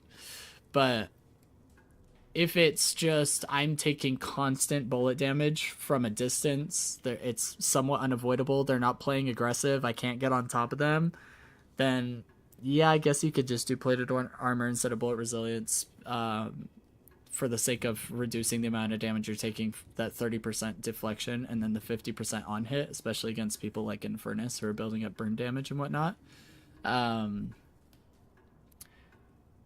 But a lot of times, if they're very gun heavy as a Mo, you're gonna just want both. So you'll probably be replacing something else for plated armor in the late game.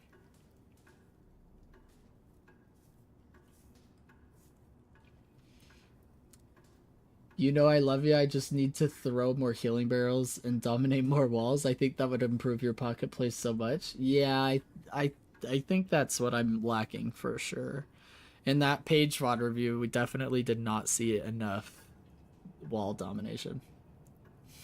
What do you think about the idea of getting the cheat death and flying away on the magic carpet? Yeah, it's not a bad play. Cheat death on Moan Krill is really, really good because of your burrow, not necessarily just magic carpet, but because you can burrow away from people really fast. Cheat death actually is pretty high value on Moan Krill, and I'm definitely not against you getting it. You can use magic carpet along with it. That's definitely a good idea, but I wouldn't buy those two and only use them in combination. So I would use your magic carpet to get into a fight and then use cheat death and your burrow to get out of a fight, something like that.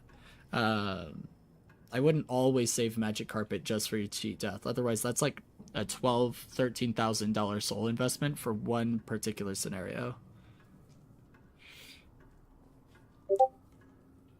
Oh, for sure, that Dynamo was not stomping enough walls. I guarantee you, if we watch that VOD review, you'll see him not stomp near enough walls, for sure.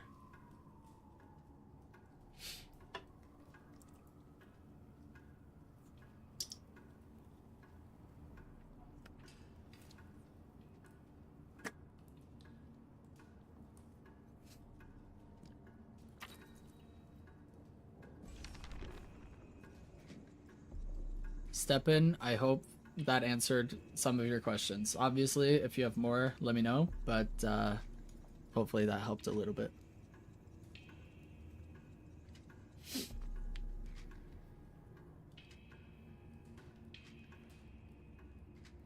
I appreciate the subscription. Yeah, feel free to ask any questions you have.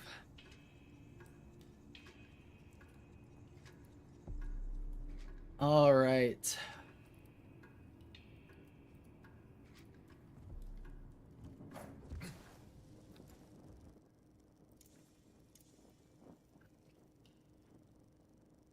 And join the Discord. Amen to that. Yeah, Heather's telling you to join the Discord, step in, and you definitely should. You should be able to find a link in either the YouTube description or the Twitch profile. It should be somewhere. Or you can do !Discord, and that should give you a link that's usable as well. I'd like to see you play Lady Geist in the future, not a gun build if possible. I don't do a whole lot of playing on stream, so you probably won't see my gameplay, but I'm happy to do a review of a Lady Geist game, like a Pro VOD review of somebody playing Lady Geist. But I wouldn't be able to guarantee what build they're using. I guess I'd have to filter it out. But you probably wouldn't see me play it. I mostly just coach. I don't really show my gameplay a whole lot. Today was kind of an exception to show a game I played, just because I wasn't super satisfied with the page we were watching. But yeah, unfortunately you probably won't see me play Lady Geist. Plus, you don't want to see me play Lady Geist. My Lady Geist is like emissary level, and it's pretty horrendous to watch. It's emissary level in Eternus lobbies, which makes it even worse. If it was emissary in emissary lobbies, it'd probably be fine.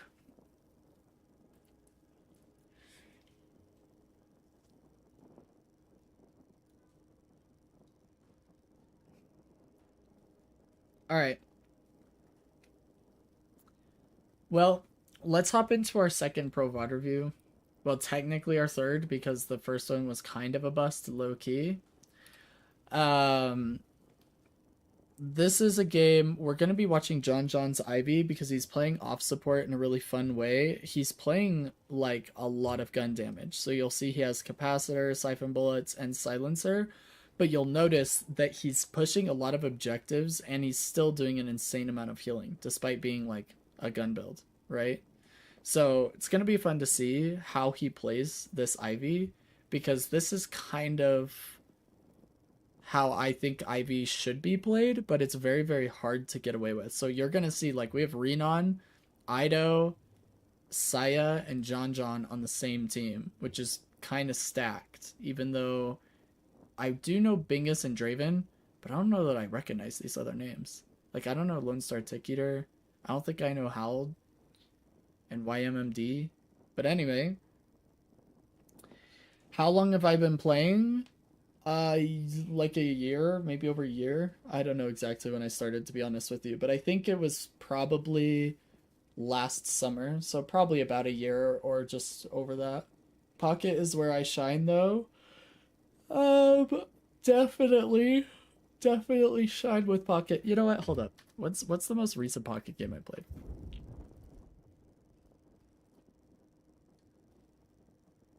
I was a key player the last time I played Pocket. Look at that.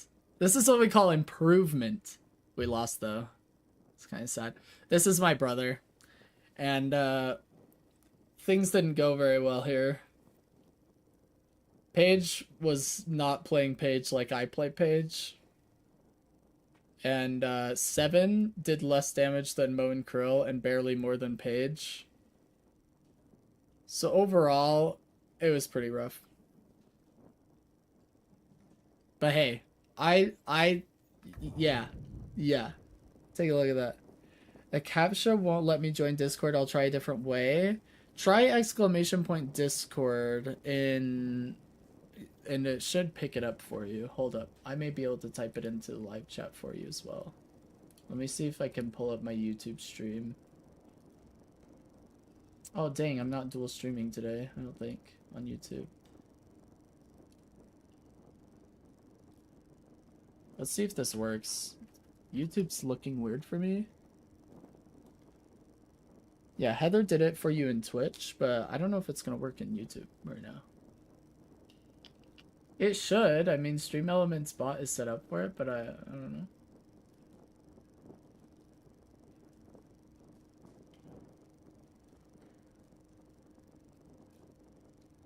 I don't think it works for YouTube.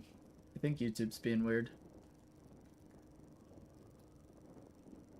I'm trying to refresh to get it to, like, pop up for me, but I can't pull up my YouTube stream. Let me try it on my phone. Hold up.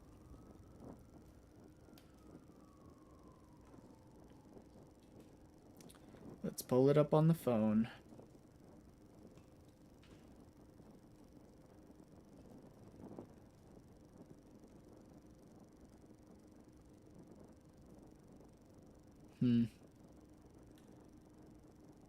Still not working on YouTube?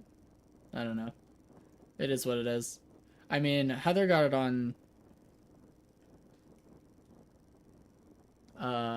Twitch for you, but hopefully you're able to join one way or another. Were you able to get in? I think you're in. No? I can't see you. Alright, well anyway. We'll it's kind of sad that YouTube isn't working for the commands, like the bot commands. Sorry, Stepan.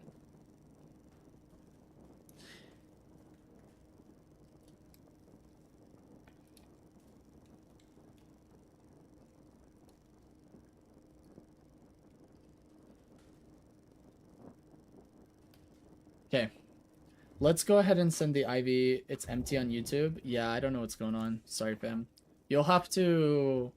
You can come over to the Twitch stream, because it is working there. Heather even posted it. Or you should be able to find it in the YouTube description. Either, like, my profile on YouTube, or any of the videos. It should be in the description. There should be links for the Discord there. and then you can join the community that way.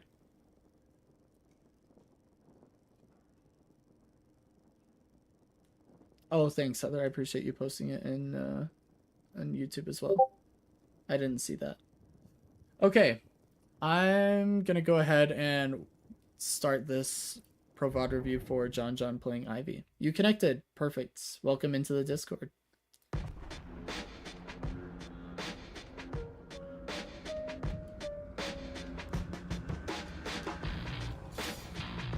They underestimate you. Alright, let's see how Ivy plays lane, because Ivy's lane is pretty garbage. And your triumph. Oops.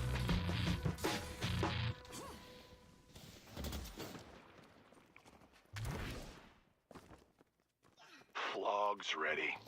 So he's laning with Saya.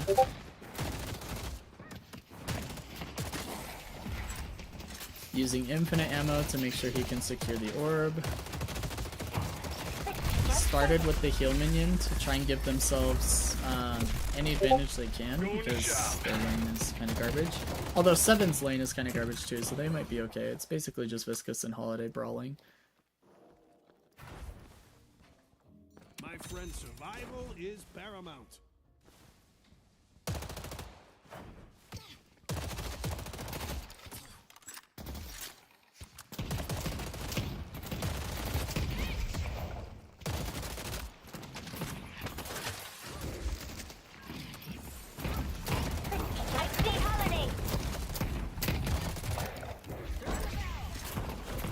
So I actually don't love him using his one for poke there, because it probably did like 4 damage, but it is what it is. I'd rather him use it to help him clear the wave a little bit faster so he can get pressure and poke with his gun.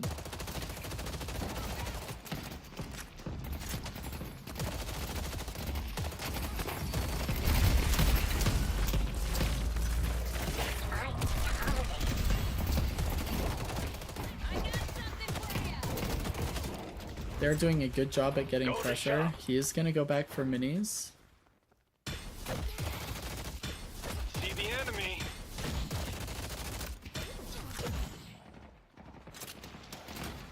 Slow him down.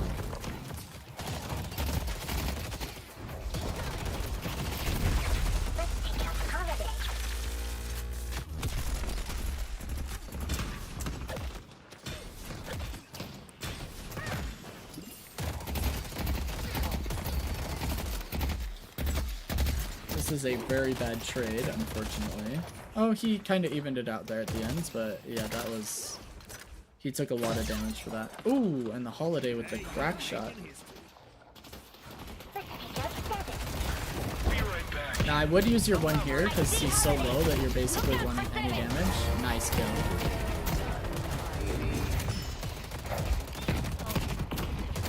This is so mega aggressive. Look at that infinite ammo. Oh my gosh, beautiful. You're not completing the ritual. Calico's missing. Saya helping him out with the punch. Somebody's behind him. Yep. Let's push Broadway. Going in. This is really bad because he doesn't have stone flame.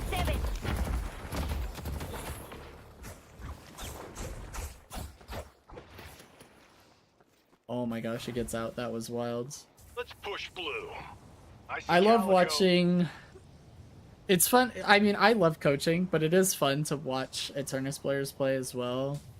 Like, usually when I'm playing, I'm not watching Eternus players play. I'm just an Eternus player playing. You know what I mean? There's like a difference. But like watching it is fun to me because it's like a fun change of pace from watching students.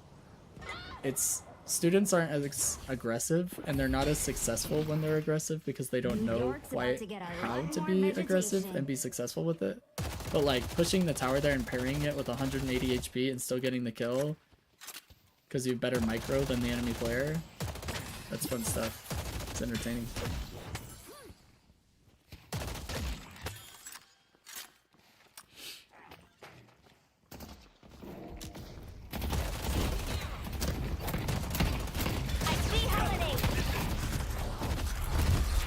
Ooh, taking a lot of damage here.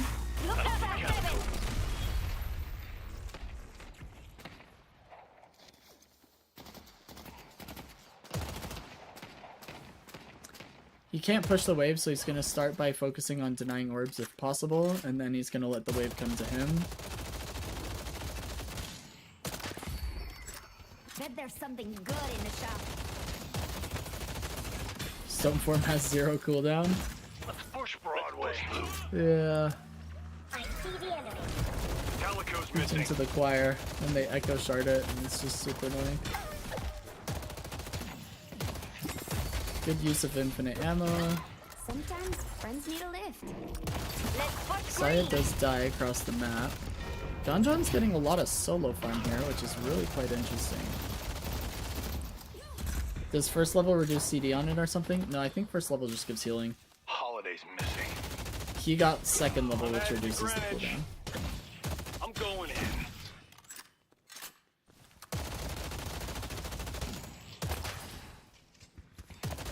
Ground strikes ready. The Archmother's strength is your strength. Do walkers and guardians actually take more damage from headshots? Yes.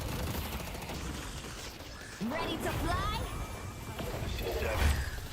I see 70 in furnace. He uses Stoneform on the rope because he wants to make sure that he can't go up the rope, and he stuns him back down to the ground for his team. Let's push Greenwich. No te vuelves.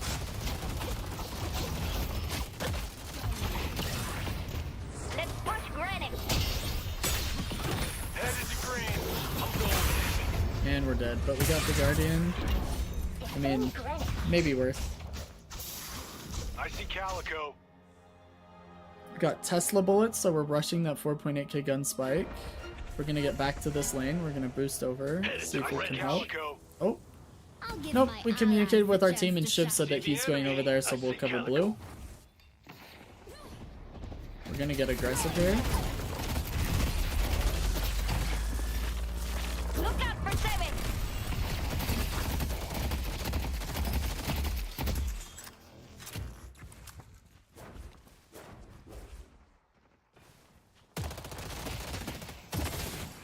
That was a winning trade for 7, not necessarily just in damage, but also because he had a wave shoving our guardian the whole time. So between damage on the guardian and damage on us, that was definitely a positive trade for him. Some team players. I'll do my part. He's gonna use the stairs for infinite ammo, then he'll use stamina, Let's push and he can yellow. start rotating I'm over. going in. To strike true, Shiv. Saya is literally on the enemy blue walker right now, fighting and getting kills. That's insane.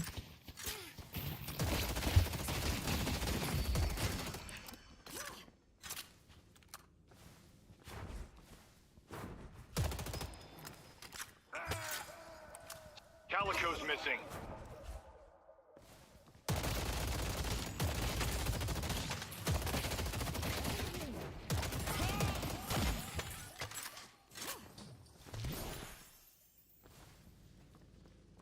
Headed to York. I'm going in. I see 7.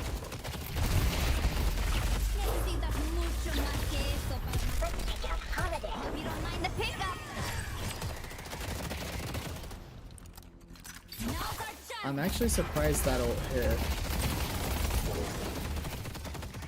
Let's push York. Going Be in. anywhere. Who is this on Ivy? I missed the first part. It's John John, yeah. Be brave. Let's push York. He leaves a minion. Perfect. We love that from John John. I see Holiday. Going in. Look out for 7. Oh, you're right, Samurai. I forgot the top right shows the name as well. Spectating John John 69. Let's take Careful, out kid. Holiday.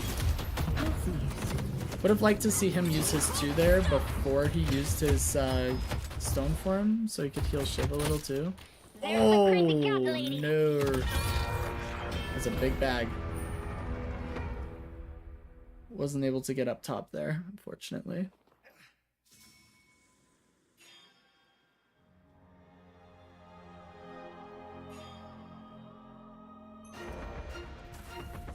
Let's take out Infernus. Guys, John playing Ivy is absolute cinema. We're gonna eat some Takis while we're watching.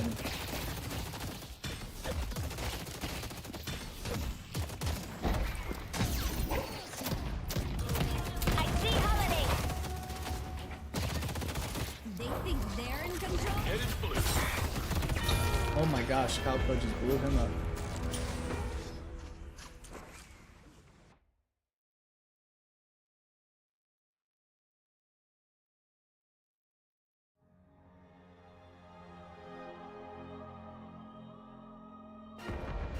Our blue guardian has been destroyed.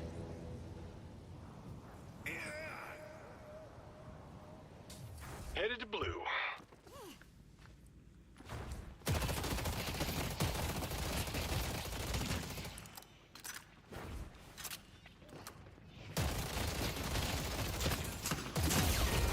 Our green guardian has been destroyed. Our inhibitor is under attack. Beautiful kill there. Thank you. Let's push yellow. So, They think they're in control? They think they're in control? Our green guardian what he does here for his teammate is he grabs her to give her the shield, because he gives 300 barrier. And then he's able to push the Apollo back and get the kill. Thank you. Let's push yellow. Beautiful. I'm headed to Greenwich.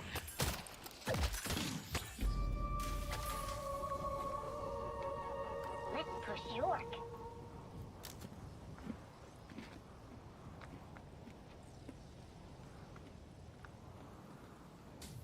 Let's push yellow. Capacitor.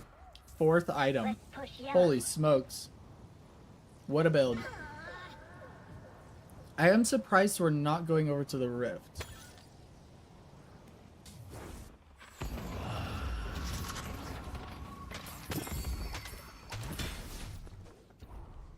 This game Hey, let's is push green. pre I'm going in. Shiv changes, I believe. I think this game is 2 weeks ago. 7's missing.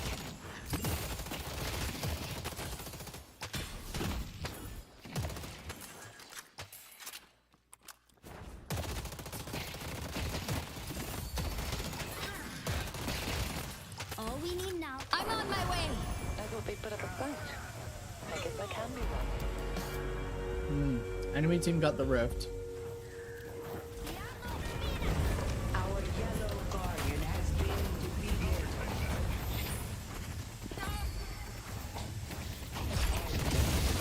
There's the barkeep. Finished yet. This isn't looking good. Oh, the cube changes everything. Nice try, Infernus. My proving grounds. Headed to yellow. Going in. Our blue walker is under attack. Let's push yellow. I'm going in.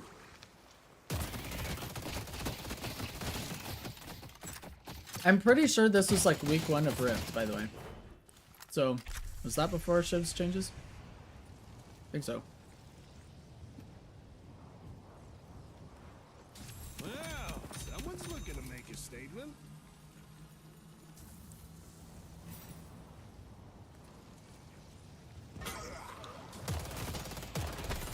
Our green walker is under attack.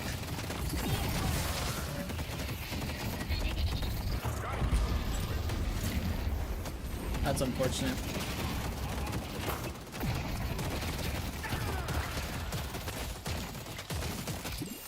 All right. Headed to Broadway. Yep. It's the attack damage. Auto damage. Or melee damage. Our yellow walker is under attack. Broadway. Some kind of damage. I don't know.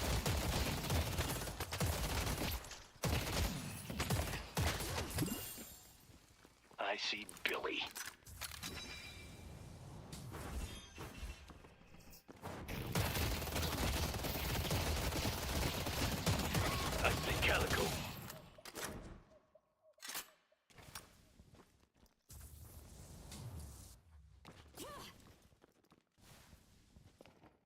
Headed to blue.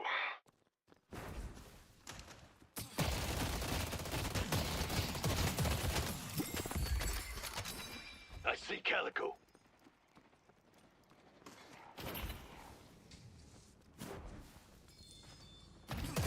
Headed to York.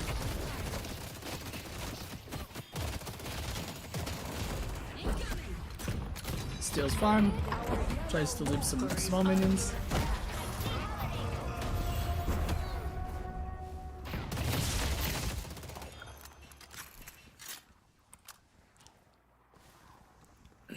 Hits her with capacitor, making it difficult for her to chase. The Infernus. To the skies. Hears that she's still following, so he decides to ult.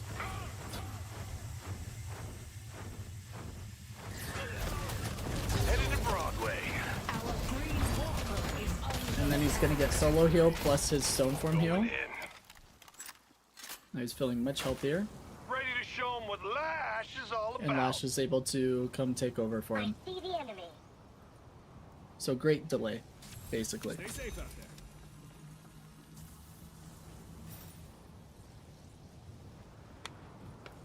Our yellow walker is under attack.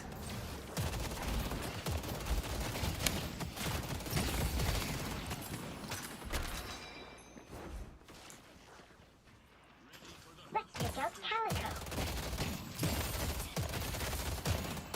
He's doing a good job of just constantly shoving the waves. He's playing more as an off carry than an off support here. And so he's just making sure and doing a good job that he's not spending too much, or not wasting too much time, like overfighting, and he's trying to make sure these waves get killed first. Unfortunately, he gets caught in 1v3 here. But you notice how he's constantly looking at his walkers and shoving waves, doing a good job of paying attention to that minimap.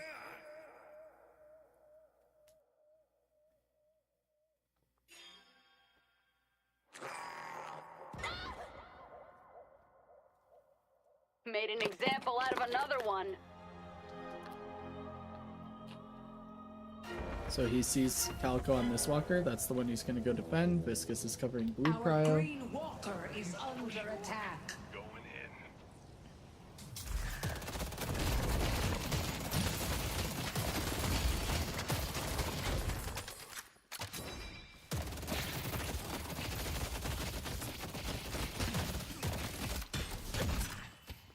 Our blue walker is under attack.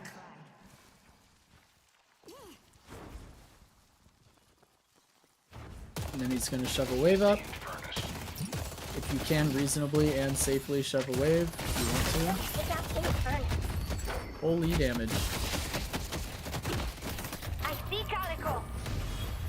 I'll see you soon. He's trying to get ult, Infernus. but you can't use ult if you've been hit, so you'll notice it keeps going on these 5-second cooldowns every time he gets hit. He's trying to get away and use it, but they were able to keep it on cooldown just enough, unfortunately. We'll fast forward through this death.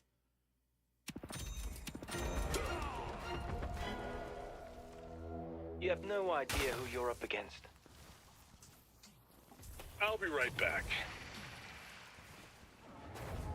What's your guys' favorite kind of chip? My wife's like a huge chip girl. She loves chips. And I like chips. And I'll eat like almost anything you put in front of me, basically. Like, I'm not super picky about anything. I'm only bringing this up because I'm eating Takis right now. And my mouth is burning with desire.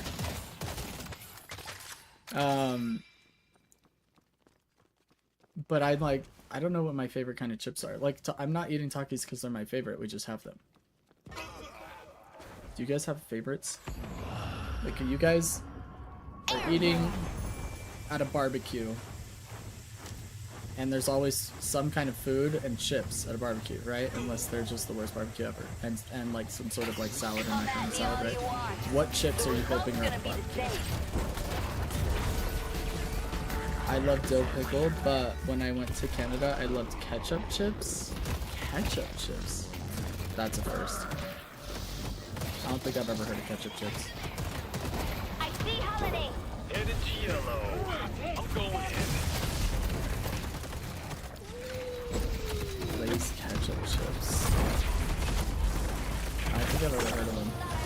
Dang, these freaking cubes from Sire are so glitched. Now we got our stone form back.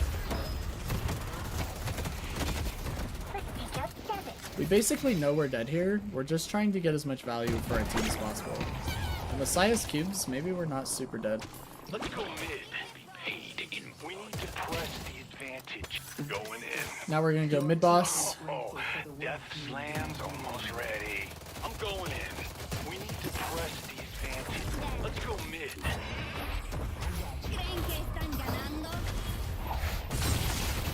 He uses capacitor every chance he's got in these fights, and then he's gonna try and meet up with his team for mid boss.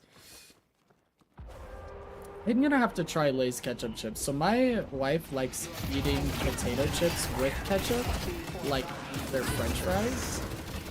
It's like a thing her family does. And, like, it's okay. It's not my favorite. Like, it's good, but it's not like the greatest thing in the world. But ketchup chips, I don't think I've ever had. I've never heard of them.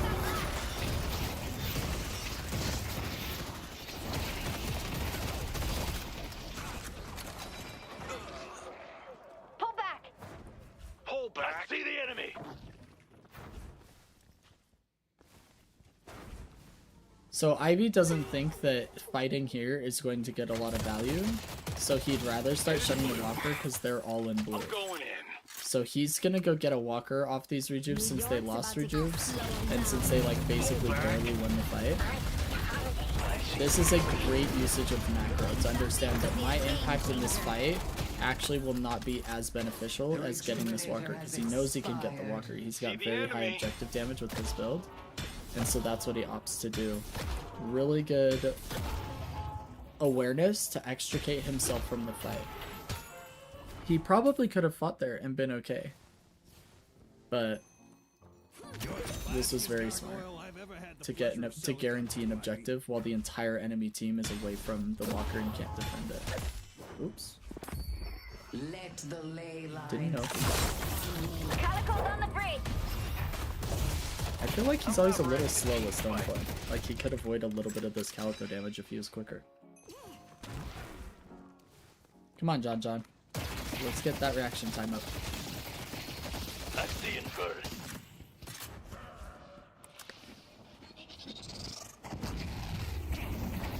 I got you! He drops the camp to see if he can save his teammate, but he can't. He tries dropping him immediately from airdrop to give him the shield, but he still dies.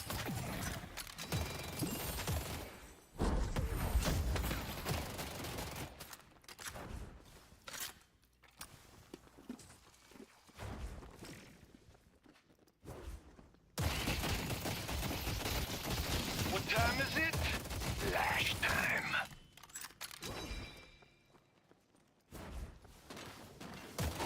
Going in. So Siphon Bullets is a massive increase to survivability in these fights because he can start stealing health. And we're getting no purple items. Pure green gun ivy.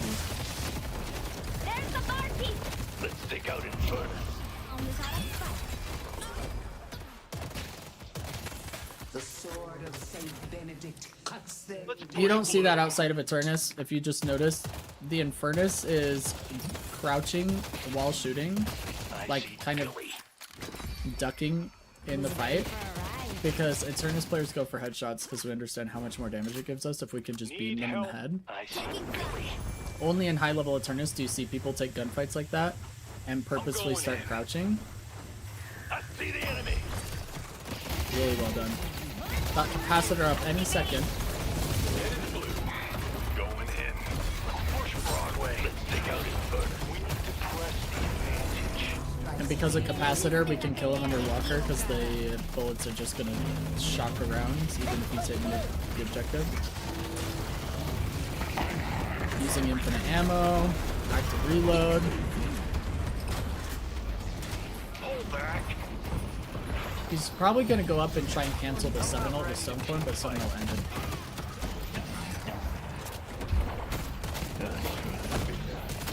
I see Holiday! Thank God. Oh. Okay. Here we go! Nice. Calico's missing. Need help on yellow. Let's push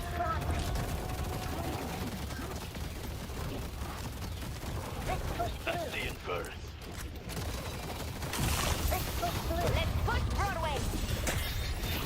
There's a soul jar here. Going in. There's some crazy calculating. It's unfortunate.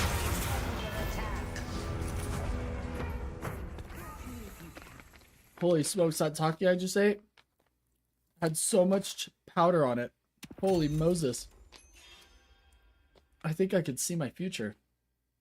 Oh.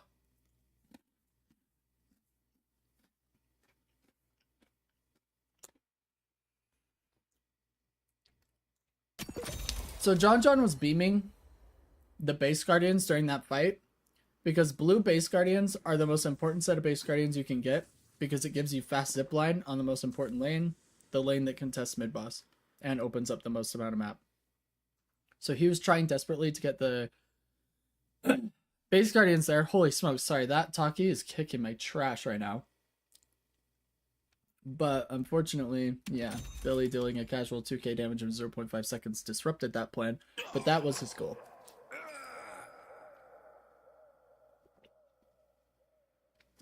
He also understands that he is building for very, very high objective damage through that gun of his. Going in. So he's trying to take advantage of that to be his team's objective damage and kill those base guardians. That's awkward. Our blue walker has been destroyed. Eternus does get the... See Holiday.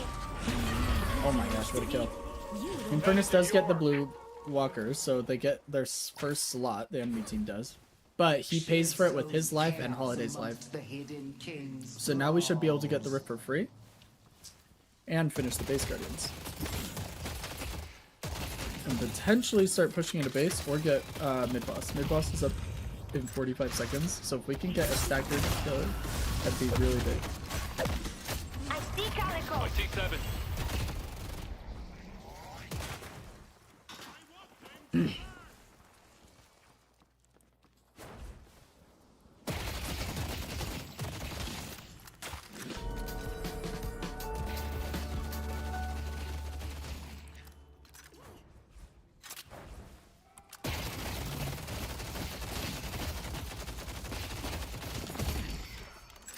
It's like gardening, but violent.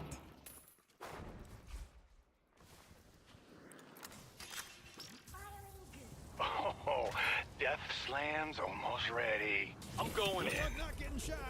Mid-boss has arrived. He's able to get Dispel Magic for Infernus Burns or 7 stun, whatever he needs it for.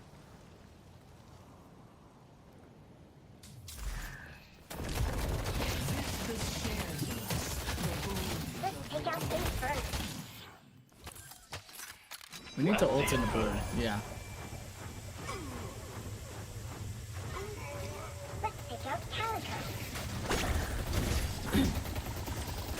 It's an interesting cube.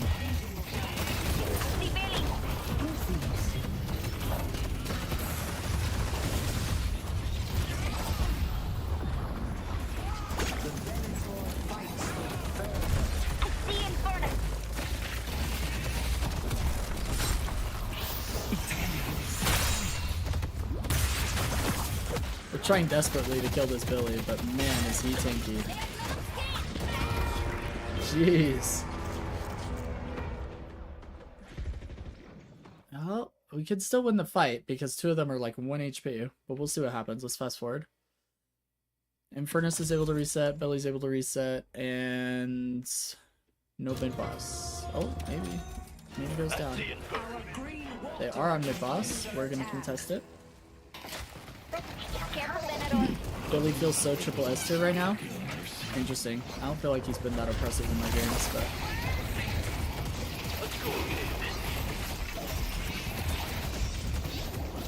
He's strong, don't get me wrong. I just don't feel like he's been super effective.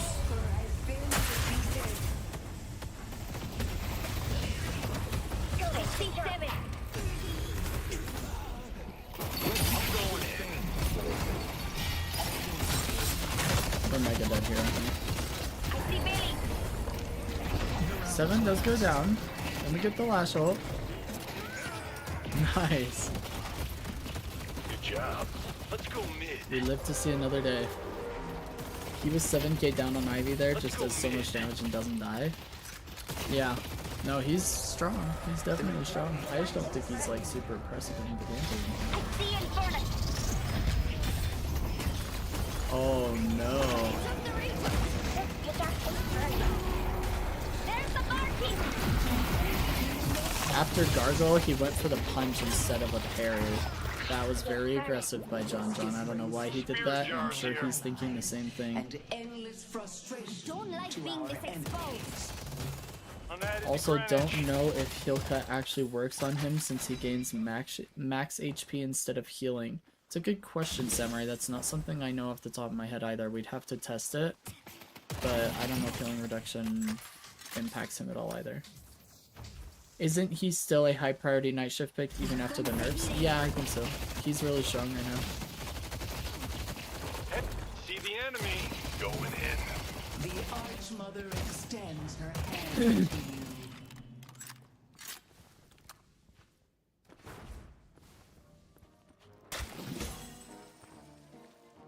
Bad boy since you took out the Mendoza syndicate.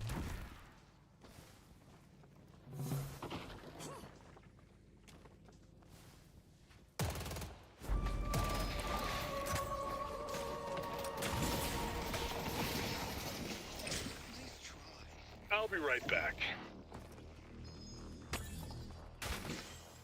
I remember testing it a few weeks back, and his max HP gain wasn't cut from heal cut. It was just other sources of healing that were like life strike. Yeah, those would definitely be impacted. But you're talking about his blasted passive healing like from melees, right? Where he steals max HP.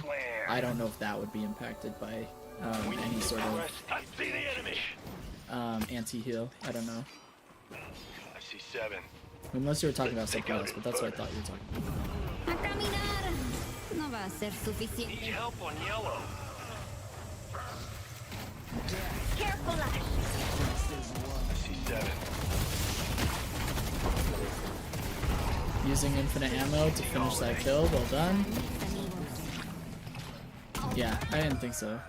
I just haven't tested it. Might want to get with the others. I see Holiday. I see. There's the barkeep. There's the barkeep. Let's take out Calico. Oh, what a parry from John. Absolutely beautiful. Well done to use his 3 as well. He's focusing the souls from Rift because he understands that like 7,000 souls are up in the air there. Now is your chance. I love surprise. Beautiful.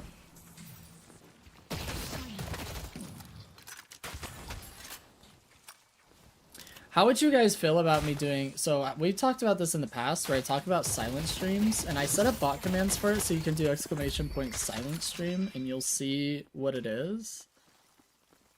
But essentially I would open up a stream and the stream title would be ! silent stream. Let's put York. And essentially I would just be gaming or doing my thing. But I wouldn't really be interacting with you guys. You guys could all just come hang out and watch what I'm doing. And sometimes I'll be playing Deadlock, sometimes I'll be playing CS, sometimes I'll be playing WoW, sometimes I'll be playing Smite. Like, I have no idea. It would just be me like doing my thing, but I would just be streaming. I'm wondering if you guys would enjoy them, and I'm wondering if I should do them even on, oh nice rescue beam here. Get him out of the 7 ult. If you guys would watch them as like a second stream. I've considered doing them as like the second part of my day. So like a lot of times in the evenings I'll game. So like after I end the stream with you guys, I'll go hang out with the wife, hang out with family, eat dinner. Sometimes we're doing something in the evening. But then later that night when I get back on, like I'll game and I'll do my thing. And I could do a second stream later in the day. And maybe it wouldn't even be for you guys, because maybe you guys are all normal humans and go to sleep.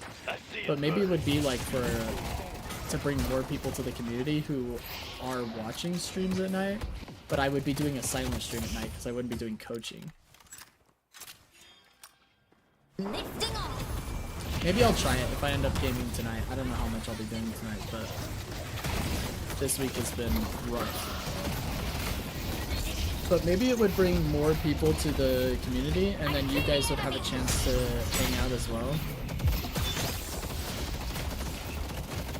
But I consider, like, there have been, the last week or so, like, when I have been gaming, I was like, man, I should probably just be streaming, like, it wouldn't hurt.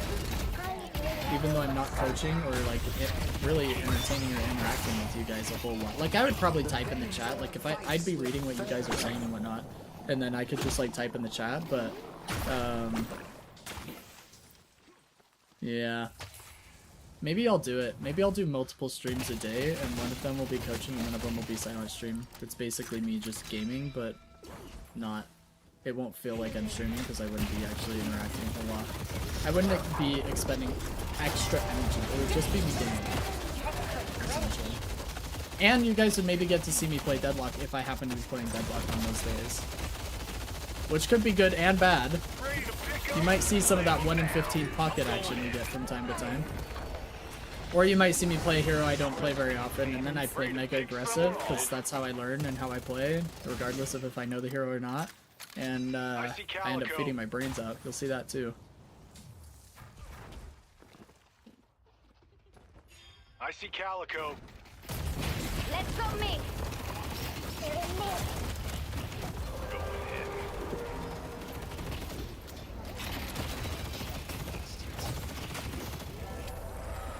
Don't got time to walk.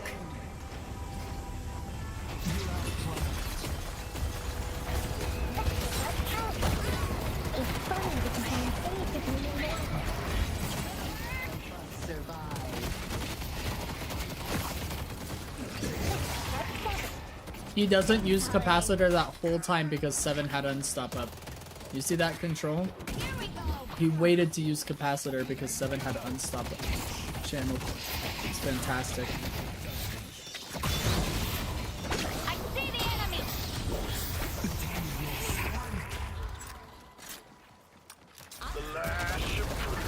What a beautiful game.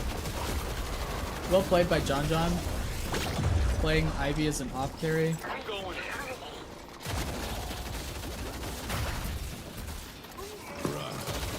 Excellent self-control, excellent macro, constantly pushing up waves off walkers, good usage of stone form, good ults into fights, rotating around the map. I love it. No price was too high.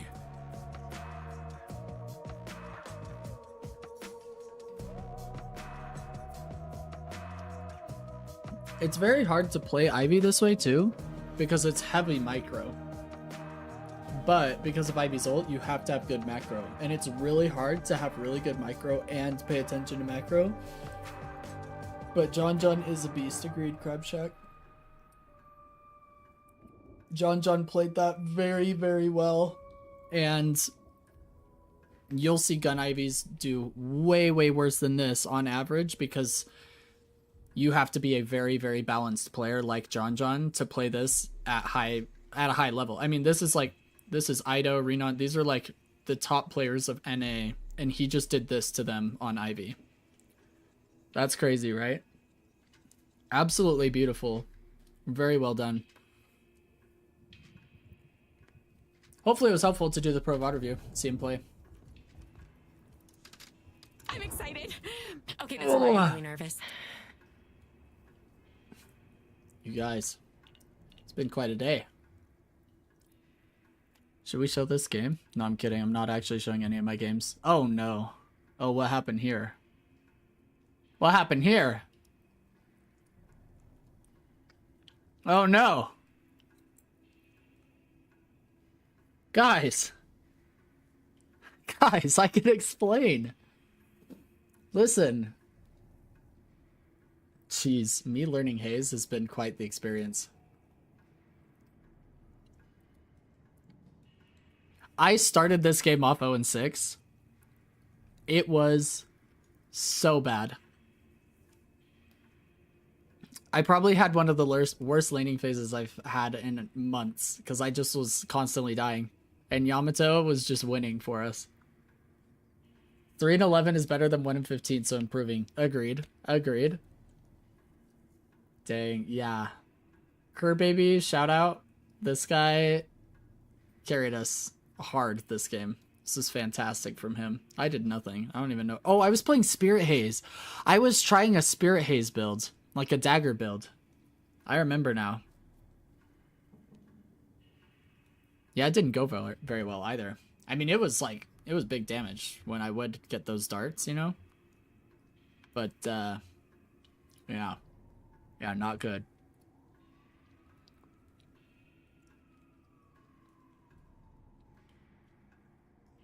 I do a spirity one? Yeah. It's, definitely one way to play. This is probably another bad one. I don't know if I want to see this. Yeah, 9 and 12, that's pretty bad. This one was more of like a hyper carry haze build. But I didn't do very good at hyper carrying. That was Warden. Warden did a good job. Although I didn't love the build I was using. I was using Parzellian's builds like almost in order. Like I almost didn't change anything about it. And I do not like Fury Trance. I think it's a great item, but I don't like using it. Like it just doesn't work for me. And then I also don't love not having slowing bullets in general, because I think slowing bullets is crazy. Are you learning Haze? I have been lately, yeah. So you can see I've been playing like a little bit more Haze than I normally would, but not really. Not like Pocket. Like Pocket, I went through like a huge like arc of a ton of Pocket to learn him, because I really wanted to learn Pocket like properly. And that's when we got games like, I could probably click on any one of these and it would be terrible. 3 and 13.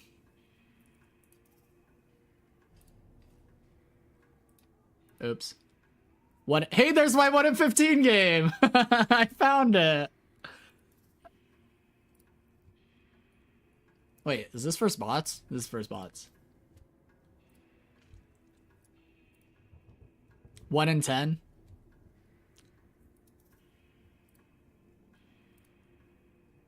Three and 12. This was my learning curve with Pocket. Like learning a new hero in Eternus is just miserable. 7 and 6.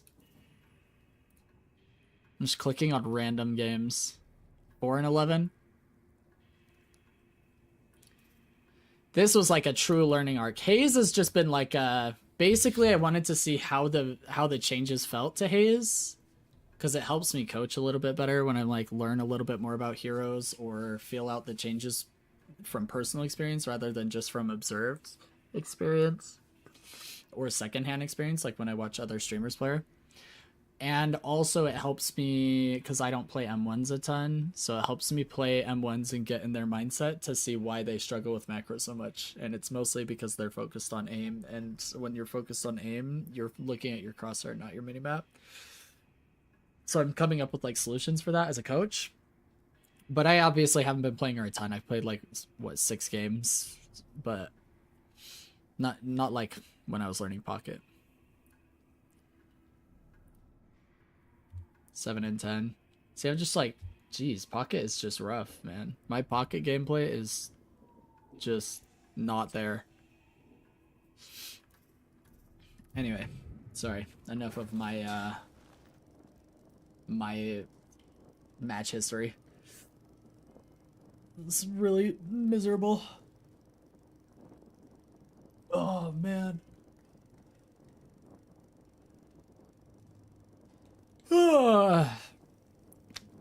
Sorry. Told you it was sleepy vibes today. I don't know what's going on. I shouldn't even be this tired. Slept in.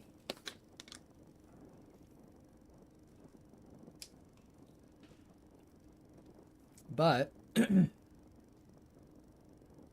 is what it is. We watched Top Gun last night. Top Gun is just such an amazing classic movie. If you haven't seen Top Gun, you're just not living. That's my opinion. Take it or leave it. We're probably gonna watch the second one soon too, because that's what my wife and I do. Is we just like we'll watch movies in a series close together. And yeah. So we watched Top Gun last night, and Goose is just like the best side character of any movie ever. I absolutely love him.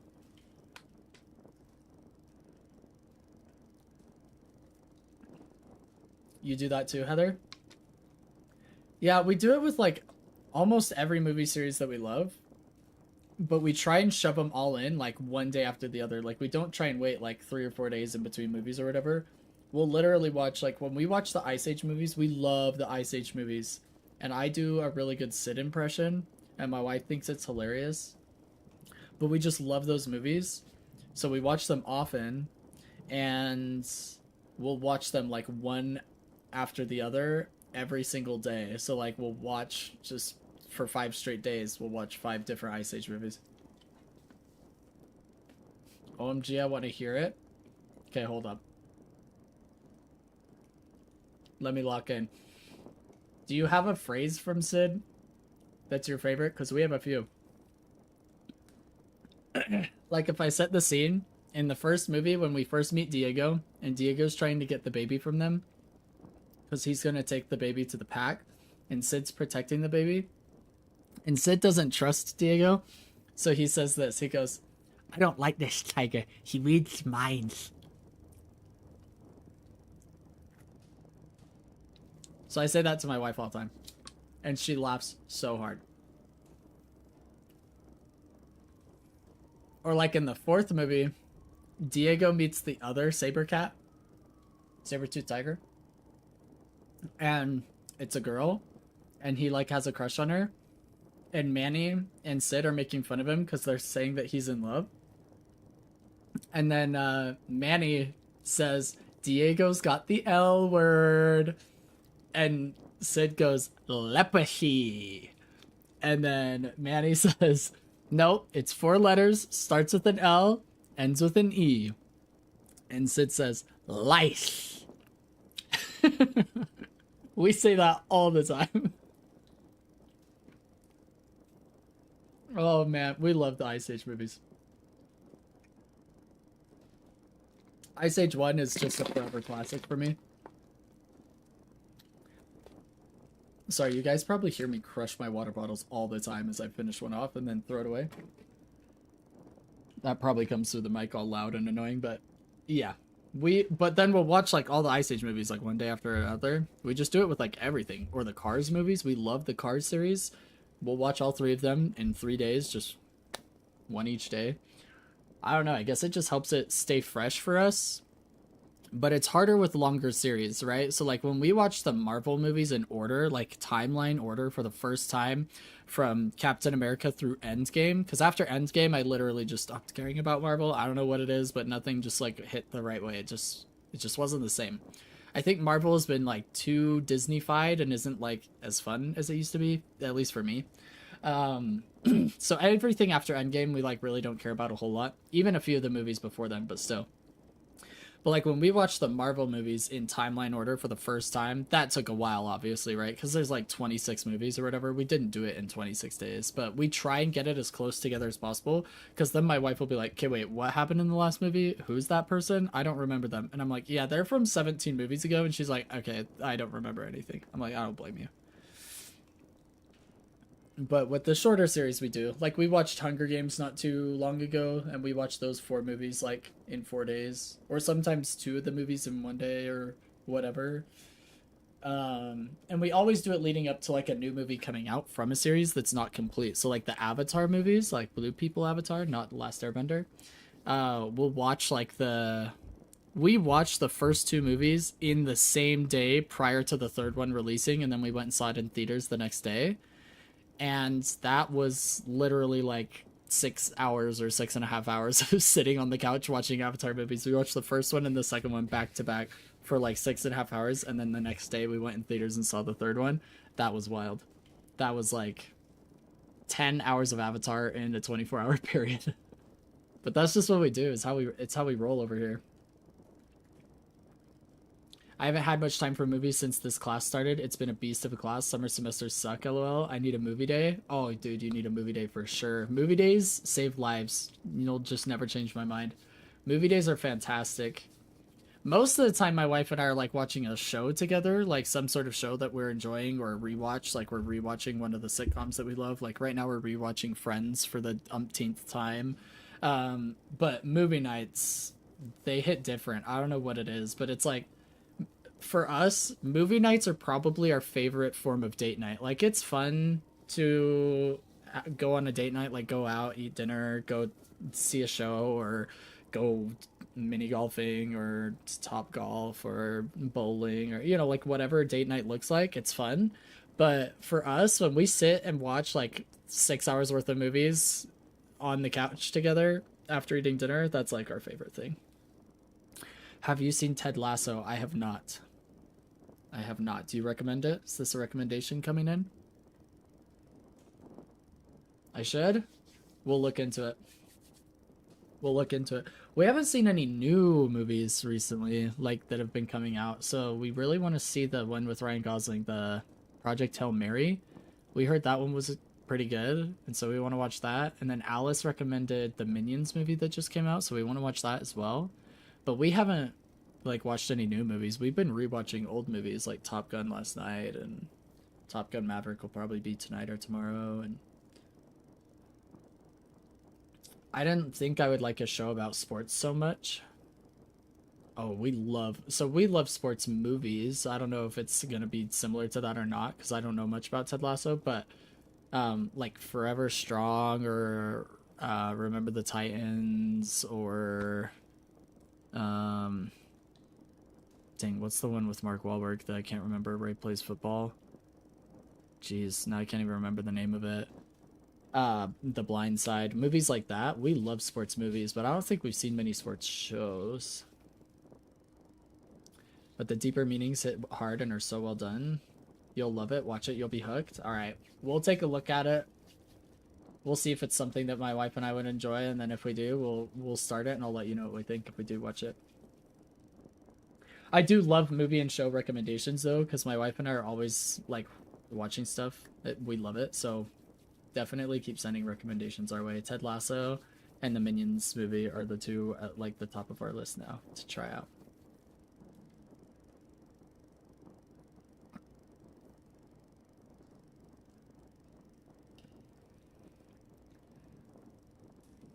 I've now watched it twice, and the new season is coming up, and I'm excited. That's awesome. Heather, do you watch anime at all, or have you ever watched anime? Because I wonder if you would like sports anime. You do? Have you seen Haikyuu?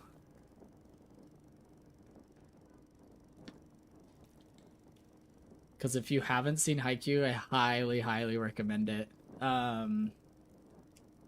So yeah, it's just a sports anime about volleyball, but it was so well done. Even so, my wife doesn't love anime. Like, well, I guess I should say, like, she doesn't like the anime that I like for the most part, right? Like, most of the anime that I watch is more in the shonen genre, and so she doesn't love it. So, like, she doesn't love One Piece, and she doesn't love Solo Leveling, and she doesn't love Sword Art Online, and, like, you know, these different anime that I've watched, Hunter x Hunter. She knows them. Like, I've seen them so many times. She'll be like, oh, are you watching Hunter x Hunter or whatever? And so she knows them, but she doesn't love sitting down and watching them with me. They're things that I watch by myself. Last one I've watched through was Solo Leveling. Yeah, Solo Leveling was so good. It's a lot of fun. Hunter x Hunter is a masterpiece. Thank you, Crab Shack. I have a coworker that says Hunter x Hunter isn't in his top 5 anime of all time, and I literally wanted to just punch him. I was like, what is actually wrong with you? But anyway, I digress. He's for sure LARPing or has brain damage. I don't know. He is a licensed financial advisor, so don't take advice from him, obviously. Anyway, yeah, so my wife doesn't love shonen anime, but I have shown her some other anime in other genres that she has really liked. But my wife also doesn't like really intense action. So, like, if it's really gory, like Solo Leveling, for example, would be too gory for my wife, for example. She's, like, way too sensitive to it. And so she wouldn't enjoy it either because it's, like, super shonen. But she did really enjoy Haikyuu because it was more of a sports anime and it was more, like, funny, upbeat, and just sportsmanship, competitive nature type vibes. And she really liked Haikyuu. She also liked, there's another one we watched that was like a slice of life anime, and it was just one season, but it was so good. And she liked that one too. But in general, she like, we just have different tastes. So we have to watch like rom-com anime or slice of life anime or sports anime or something together, because most of the anime that I've watched or am watching, like One Piece, is just a forever project in my mind. She wouldn't watch that with me, for example, but she does like, I will say, to her credit though, and to kind of put a wrench in everything I just described, she did like the live action rendition of One Piece that Netflix has been adapting. So she does like the One Piece story. She just can't sit down and watch, and I watch it in Japanese, which is another thing that's hard for her, because she can't just sit and watch a movie or a show. She has to be doing something with her hands, so she can't be reading subtitles. So she has to be able to listen to it in English. And I like refuse to watch One Piece in English, so she can't watch it with me, but she does like the live action rendition, which we do watch in English. So there is that. You're watching Frieren with a friend and Log Horizon. I've heard good things about both of those. I had a buddy of mine recommend Frieren, and then I've heard good things about Log Horizon, so I'll probably watch those eventually. Crab Shack, what is Blue Box though? What's that recommendation? Like, what kind of anime is it, I guess, is basically what I'm asking.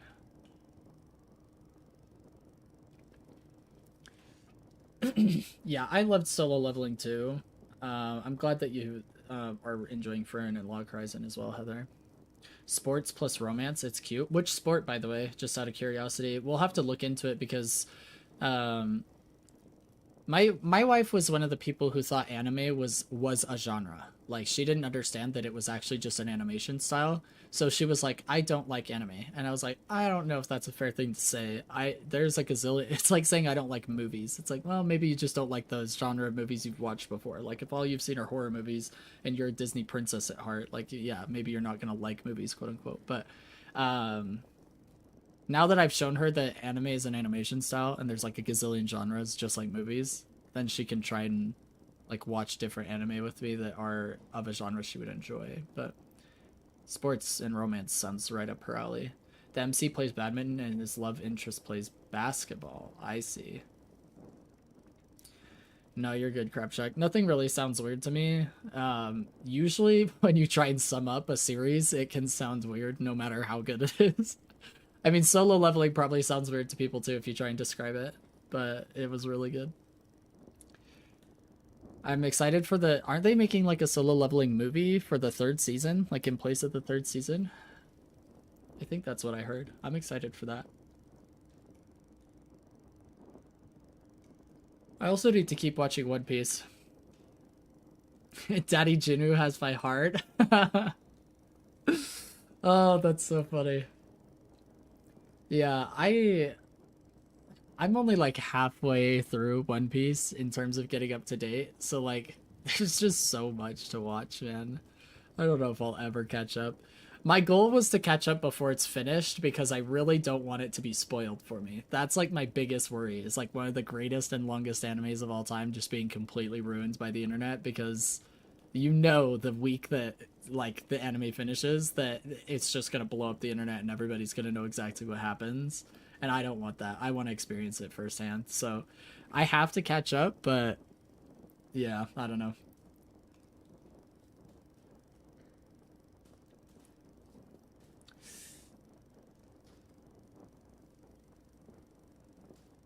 I'm the world's biggest JJBA fan, so I'm immune to anything sounding weird. Wait, JJBA, is that the what does that stand for? Is that the one where everybody has like the same name? That's the JJ and the why can't I come up with the name right now? JoJo's Bizarre Adventure. That's exactly what I was thinking of. Yeah, where everybody's named like JoJo or whatever, right? I had we were talking about her yesterday on stream. The girl who did the art for my original otter. Her name is Julia. We went to high school together. We played percussion. She recommended JoJo's Bizarre Adventure to me, but I told her, I was like, listen, it's probably not happening anytime soon because I'm watching One Piece. And that's just kind of where we're at. Everything's on hold. I am rewatching Hunter x Hunter right now, though. I watch it like once a year because it's so freaking good.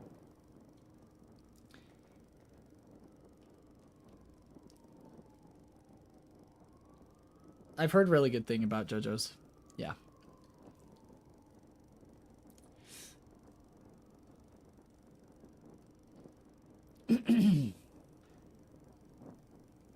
All right. I've watched Hunter x Hunter like 5 times. It's the best. Oh yeah, same. I don't know how many times I've watched it. I kind of lost count. I know. So for me, I've only really seen the entire Chimera Ant arc like twice because it is so slow. So usually when I rewatch Hunter x Hunter, I actually skip the Chimera Ant arc. And I just skip straight into the last arc of the anime. But yeah, I think I've only ever seen the Chimera Ant arc twice. Try reading it. Oh my gosh, I could not. Yeah, that would be rough. I actually have not read any manga at all. I'm only an anime watcher. I don't read anything really though. That's probably why. Sometimes I do wish I read manga because then I wouldn't have to wait for anime adaptations like Hunter x Hunter, but I'll probably get a kick out of this. Your kid wanted to read a manga. ... How suspenseful. And he bought Berserk? Oh no. Nobody warned him? Oh no. Oh no. Yeah. So I haven't seen or read Berserk, but I know the reputation, and I know that like the first chapter or whatever, or even like the first page of Berserk is like traumatizing, but I haven't seen any of it. Let's just say I was mad at his dad. That's hilarious. Yeah, not child friendly at all. That's crazy. Skipped a bunch of anime because I read them before the adaptations. Yeah, that's understandable, Crabshack. I kind of wish I was you, but I just can't handle it. Kid is 13? Jeez, man. I normally don't enjoy super dark anime like that. It really depends. Like, it has to be super niche. Like, there was an anime that I watched that was so good, but I would never rewatch it because it was so dark. Like, there were times when it made me physically sick watching it. And now I can't remember what it's called. Akame ga Kill, I think. Is that the name? I think so. Anyway, that anime was really good, but while I was watching it, I was like, this is so good, but I'm never rewatching this. It's just too dark for me. Or like Attack on Titan is pretty dark, but I think I could watch that because that one had like enough action and whatnot that there was like a breath of fresh air between the darkness, whereas Akame ga Kill was like just completely dark. But it was really good and it was fun, and I love anime where like the MC isn't protected, you know, like a main character could die at any time kind of a deal. Like, you never know. There's no plot armor, and I liked that about that anime, but dang, it was dark. So that's why I haven't gotten into or tried watching like Berserk. I don't think I could do it. But that's crazy that a 13-year-old tried. That's traumatizing. That's crazy.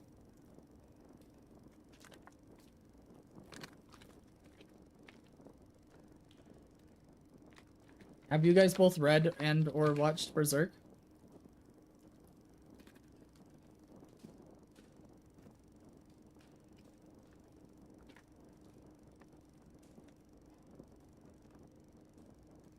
I don't blame you, Heather.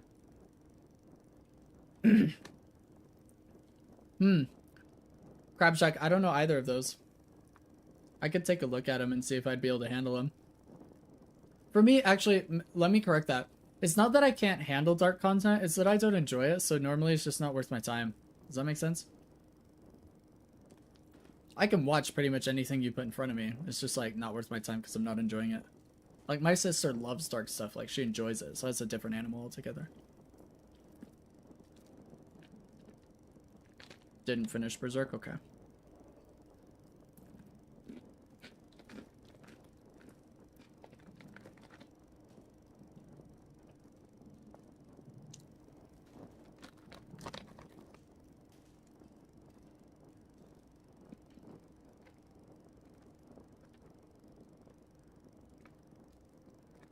Luckily, Kid went another direction and is obsessed with Call of the Night and Bleach. Oh, okay. Bleach is another thing that's on my list. I really want to watch it sometime. But again, low priority because I'm only halfway through One Piece. But I hear many, many, many good things about Bleach. And one of my boys from work, or my old job, I should say now, he loved Bleach and was like almost done with it. Yeah. It's that kind of anime that I probably enjoy, but my wife would hate. So I have to watch it on my own. So I just don't watch as much anime.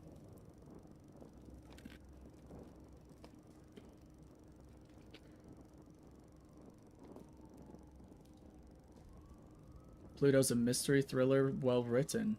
I'll take a look at it. Thanks for the recommendation. Oh, JJK, I've really wanted to watch it. Okay, so I have this problem. Dark but not needlessly dark? Okay, Crabshack. I'll take a look at it and I'll let you know what I think if I end up watching it. I have this thing about watching anime that aren't finished, and it's really hard for me to do. Because I was traumatized when I was watching Full Metal Alchemist, not FMA Brotherhood, but just FMA. And it doesn't, like, have an ending. So and it was the first anime I ever watched, okay? So first anime I watch, and it leaves me on a cliffhanger never to be finished again, and I was so pissed. I was like, okay, I'm never doing that again. If an anime isn't fully adapted or doesn't have an ending satisfying enough, I'm not doing it.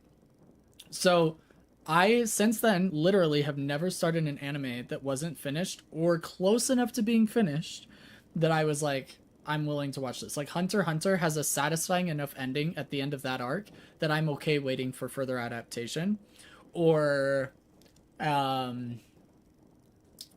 Solo Leveling, for example, had a good enough ending that I was like, okay, I've heard enough about this ending. I'm willing to do it. I'll watch it without having to worry about the next season, and that's fine. Oh, Full Metal Alchemist was your first one too, Heather. Yeah. I ended up going back and watching Full Metal Alchemist Brotherhood later, which does have a great ending. Fantastic anime. Loved it. And I wish I had watched that one instead, but it scarred me. So now, like, I haven't even started Demon Slayer, for example, and for years I've wanted to watch Demon Slayer, but I'm not going to start it until the last movie comes out, because they're currently making those, like, the final, like, trilogy of movies to finish off the anime. And I think they already released the first one. We're waiting on the next two or something like that. I haven't started Demon Slayer for that one reason. It's the only reason I haven't done it. And that's the reason, and the reason I bring this up is because I really want to watch JJK, but I have a feeling that I'm going to love that anime so much that I have to wait for it to be fully adapted first. It's also the reason why I'm not restarting One Punch Man, because when I originally watched, Attack on Titan, it also was not fully adapted. So I had only seen the first season before season 2 was released. And since then, I haven't gone back and rewatched it, even though it's finished now. I just haven't put the time into it. But that was a mistake. Soul Eater and My Hero Academia were some of my faves, too. My Hero Academia isn't finished yet, right? Because I haven't started that one either for that reason. Unless it has been finished since somewhat recently, and I didn't know it. Pluto is finished, though, so I don't have to worry about that. W. I'll take a look at Pluto. I read FMA when I was like 12 or something. Yeah, FMA was really, really good. Loved it. It was also my sister's first anime, I think. I suggested it to her and she loved it.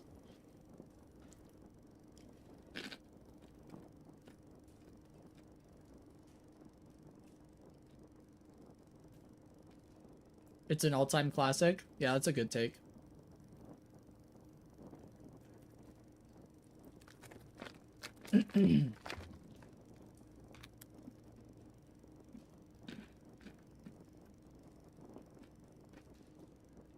Wait, My Hero is finished? It was fully adapted? I didn't know that.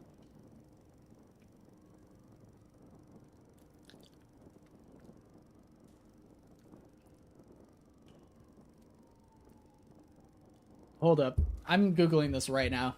Fact check on stream, live. Is My Hero Academia anime finished?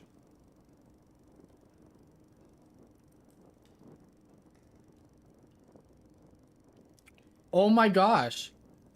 The story was officially capped off with a special epilogue episode on May 2nd, 2026.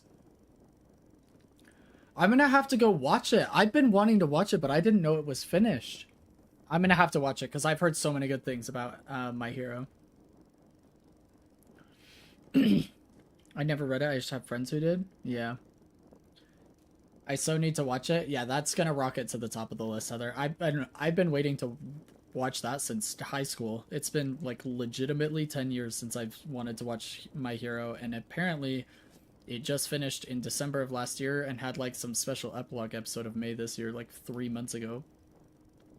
I'll have to watch that because that's been on the list for a long time. I didn't know it was finished yet.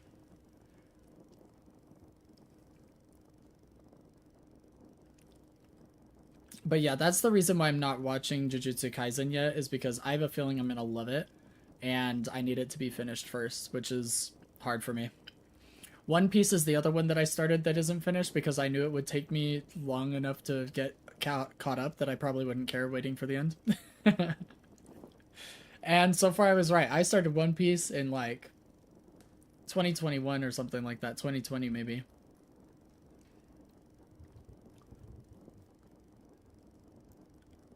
Yeah, I think it was 2020. I think it was a COVID start. I think I was finally like, you know what? If we're going to be stuck in lockdown and the world is dying, I'm going to start this anime. Just like any other anime, you watch it one episode at a time. Doesn't matter if there's 1,000 episodes ahead of me. And, worth it. Now we're like 500 some episodes in. But My Hero, that's definitely going to have to go in.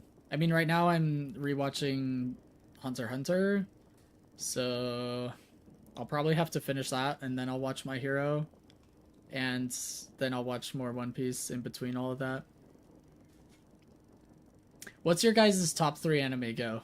Like, if you had to pick top 3, they're the only 3 you get to watch moving forward. No other anime will be released. Top 3. There's a Dynamo being played in Night Shift right now? What the heck? Dang, that's wild.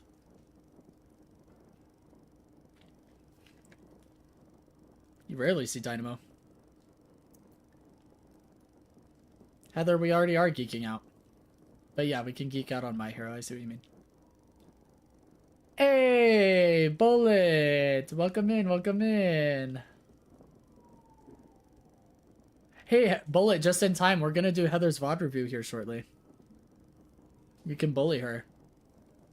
Hunter x Hunter for all 3 slots, says Crab Shack.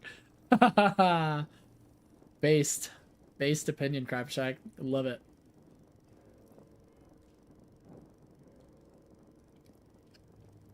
Hunter x Hunter is probably one of my top 2.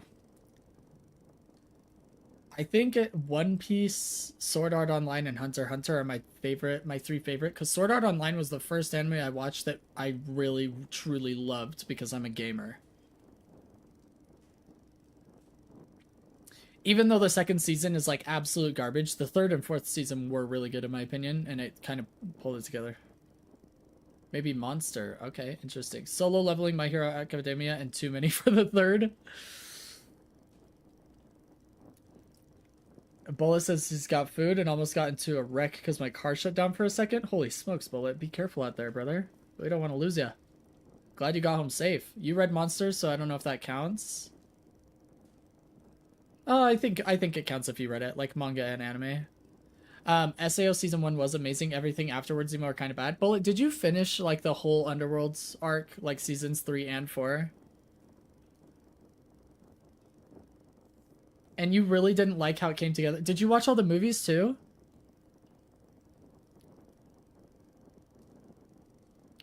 Yeah, Alicization was fantastic, bro. So like the final season, season 4 in my opinion, of Sword Art Online, the way they brought it together and brought in characters from all the movies and everything was like so beautiful to me. So I loved it. I just think season 2 is garbage. I think Gun Gale Online and the second half of ALO and everything like that was just garbage. But I loved Sword Art Online season 1. It was phenomenal. I watched the entire first season in one night. My brother and I stayed up all night watching it. Opening is better than the show. Oh, I've heard a lot about that one, Bullet Code, but I haven't watched it myself. I've heard good things about it though.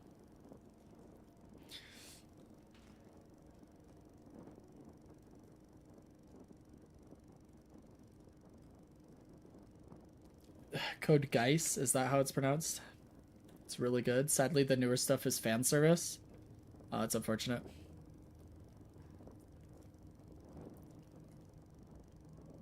Well, yeah, I kind of hate it when anime just like turns into fan service rather than good storytelling and character development, but it is what it is. I think that one's on my list as well. Is Code Geass finished? Is that anime fully adapted from manga, or is it not done? Oh, it is finished. Oh, maybe I'll watch it then, because I've heard good things about it. They might be doing a reboot. Interesting.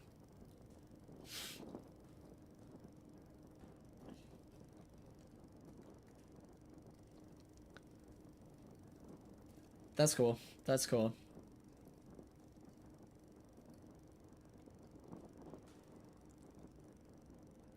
If you're interested, watch the movie version.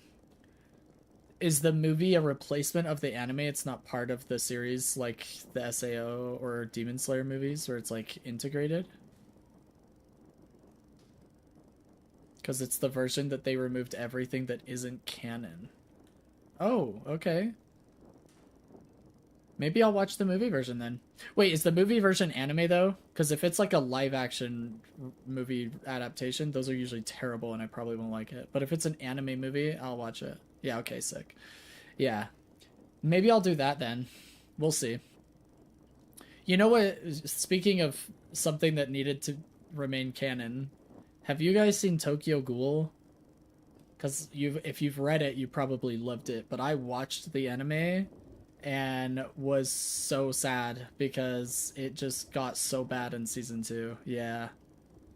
That anime, first season of that anime was actually so amazing. It's actually the only anime I've considered actually just reading the manga instead because of how good it was, and sticking to the canon of the manga might actually make it worth reading.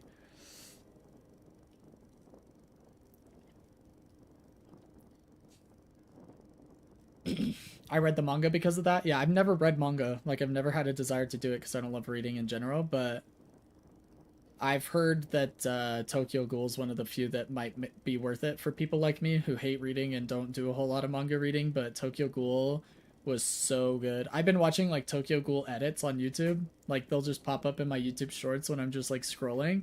Bro, it makes me miss that anime and wish that it was a better adaptation because it was so good. I wish they didn't go off like all crazy.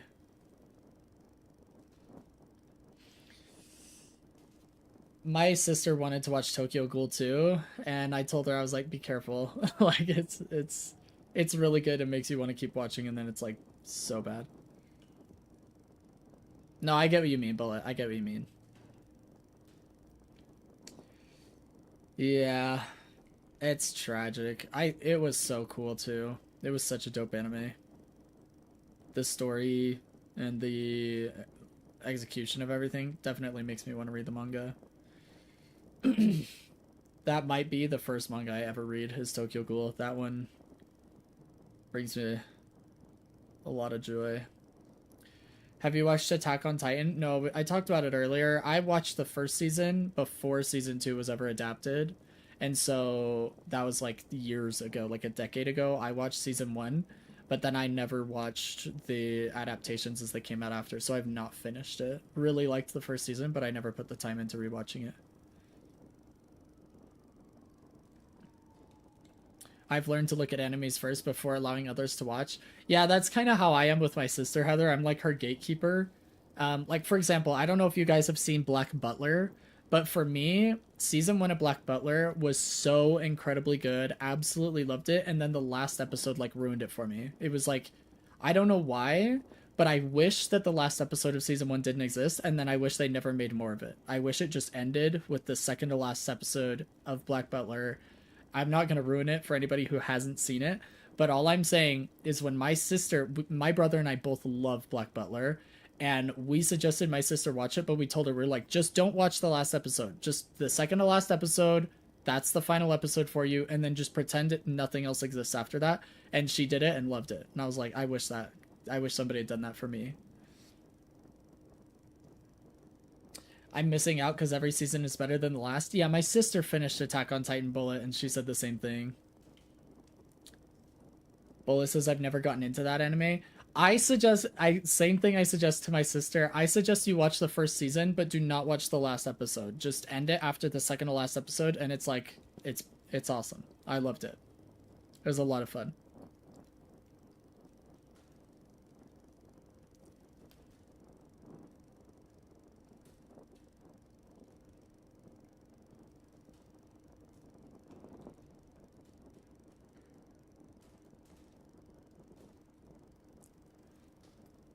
Oh, man.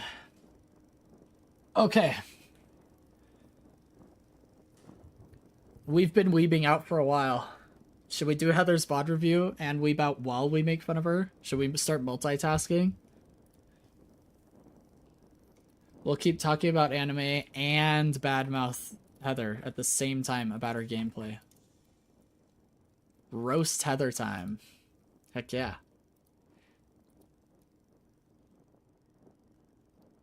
I like Heather's request and request to coach.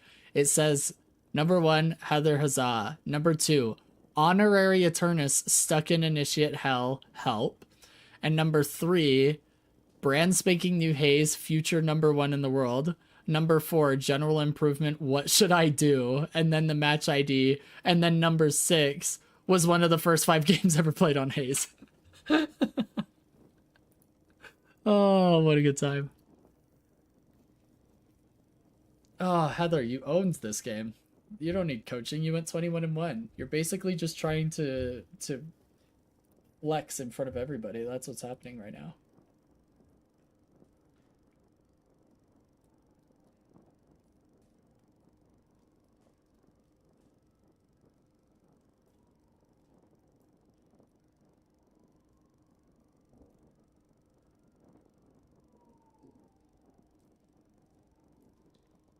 If they're trying to aura farm, agreed. You made 3 friends that game? How come they're not in the stream, huh? Are they really friends? Just saying. Just throwing it out there. They haven't subscribed to the channel.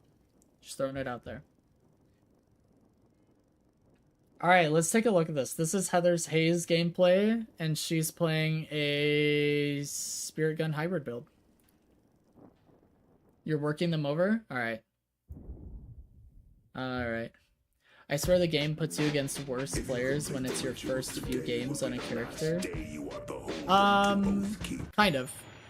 Not as much as it should. I think you should have hero-based elo. I think if it's your first game on a hero, it should put you at like half your rank. Like, I think my first game on Pocket shouldn't have been in like low ascendant, it should have been in like a ritualist. I played Drifter for the first time yesterday and popped up. I had no idea what I was doing, man. Yeah, I think it does it to some extent. I just think it needs to be,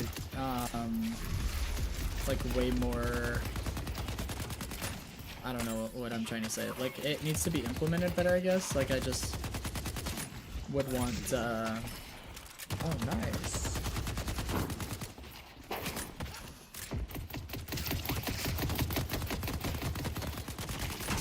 Oh! So close.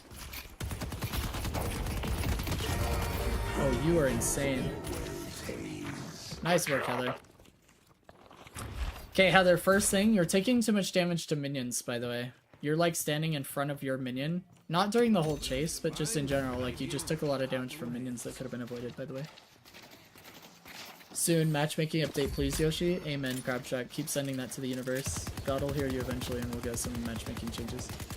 I think this was like my 3rd game ever on Haze.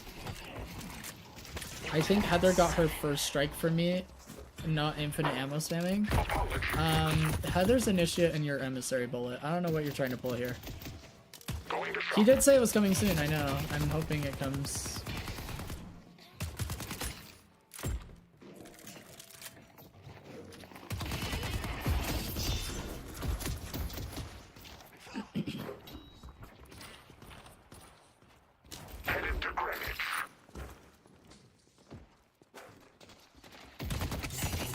Did you literally forget that?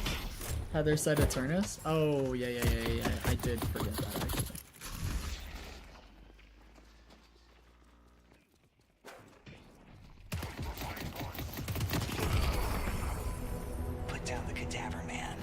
Yeah, I get so wanting to murder them all and go in front, lol. I get it. I get it. But yeah, you diving the tower would have been way more manageable if you had like 90 more HP because you didn't take 90 damage from the minions. That's all I'm saying. Like, because what you played was actually really smart, and staying aggressive under the tower to get the kill was really good. You're just taking too much damage from minions. I did see that kill. Bullet is ready to unleash hell after yesterday. Oh yeah. Bullet's never gonna forget yesterday.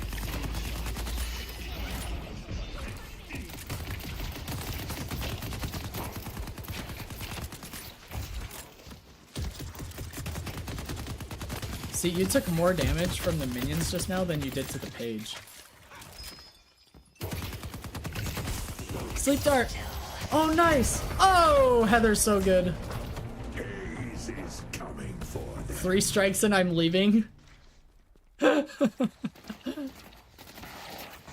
don't think Bullet understands how the strike system works. He just thinks it's like any strikes at all for any reason whatsoever. Not, if I've coached you on the same thing 4 times, we have to start implementing strikes. Now he's just striking everybody out. He's just Mr. Umpire over there.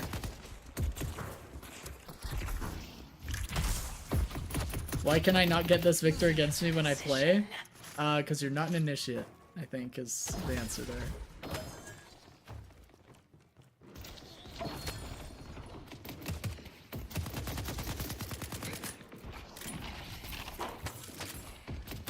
So what I'm hearing is I should de-rank. Nope. That's a little bit different.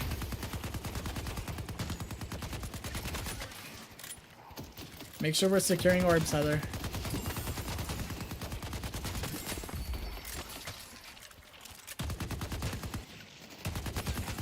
Your healing daggers? Oh my gosh, no.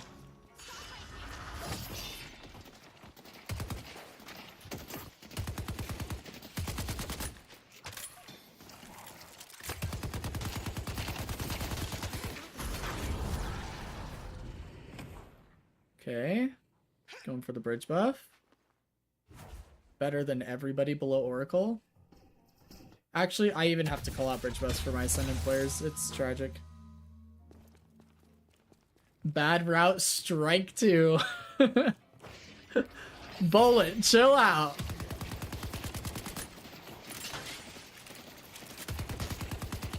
Let me actually pull up Heather's notes from the last time we did coaching. Let me see what we were trying to work on last time.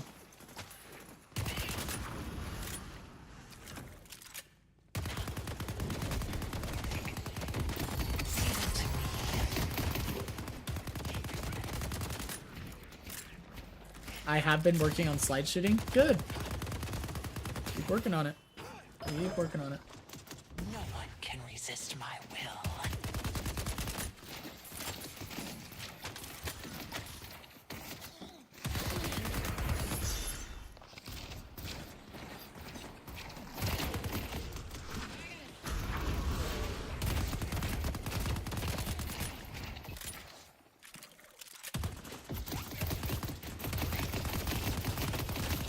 Heather, you're literally a bully this game. That Victor's been bullied for like 6 minutes. Amen. I'm just a doorman player now. I don't take the vents to buff anymore. Oh man, doorman players.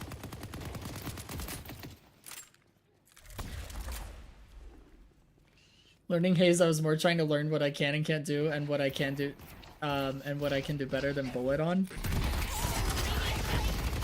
Boom roasted.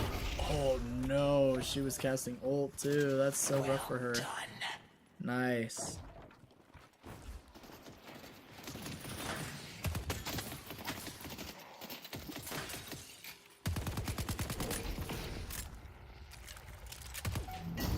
I have so much fun on him, man. I buy Veilwalker and act like a little freak in enemy jungle. You're a menace, Friendship. But you can probably strike out better than me. Oh, shots fired. Your 7's just getting beamed down by the tower.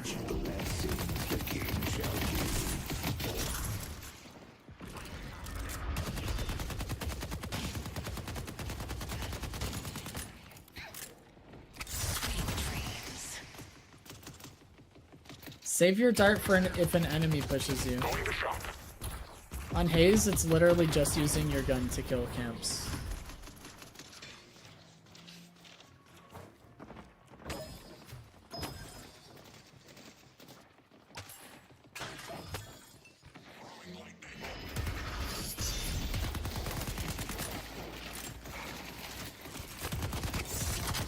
Oh, so close. But look at how much damage you took from minions. 250 damage. That's almost your entire health bar was just from minions because you're playing too far forward.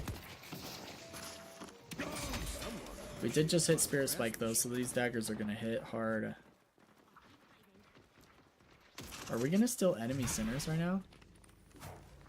Is Heather just an absolute menace to the enemy team? Oh my gosh. They don't even know what a sinner's sacrifice is and you're stealing it. Also reload when you have this downtime, like when you're punching sinners and stuff. Oh, so close. Nice try. Wow.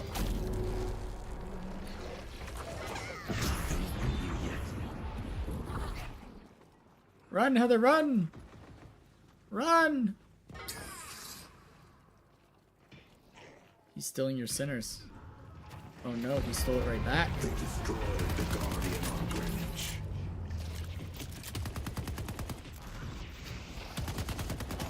Help your teammate. Ooh, I would wait, since you're running Spirit Spike, I would wait for that 7 stun and then just hit the dagger for free. I'll be ready. That's awkward. You're looking like Blatant playing Haze out there, just saying.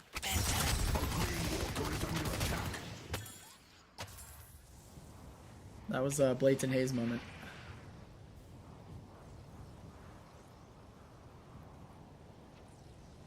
One in 15 Haze Heather moment? I think the other way around. I think she just goes 21-1 and makes me look bad, to be honest. I was trying to upgrade it? Oh, sad.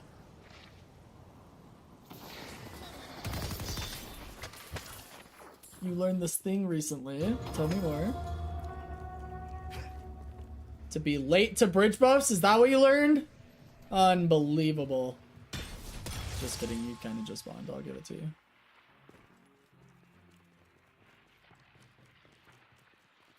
Yeah. I'm pretty sure you can do it with tab as well.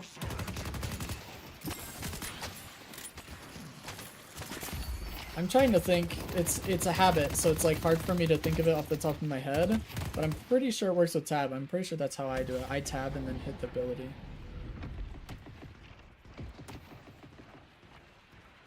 I've been doing it with your mouse. You've been like clicking it.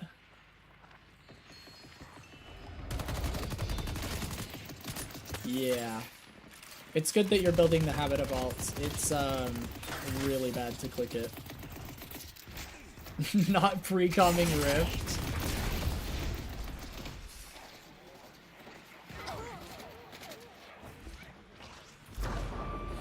I did pull. Oh, boom. What you gotta say about that, Bullet, huh?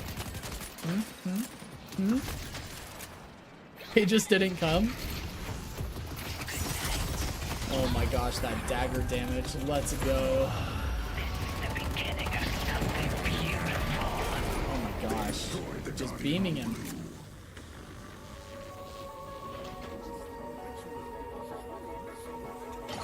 I didn't see it.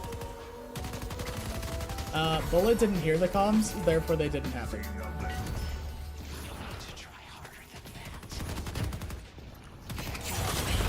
Oh my gosh. Dude, Haze and low elo is actually just crazy. Oh, that's awkward.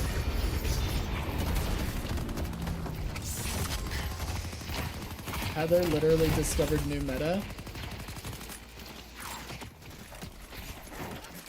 Heather's owning.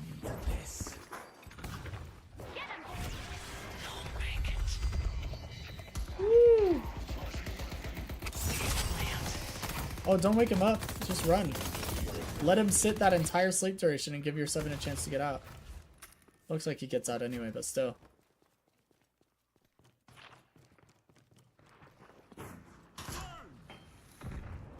Heather's making me want to play Haze, guys.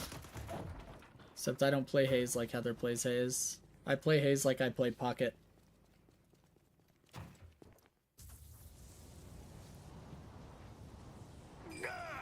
A blue walker is under attack. You go with your gun? I have to play ult build, otherwise I'm bad. And then I'm still bad.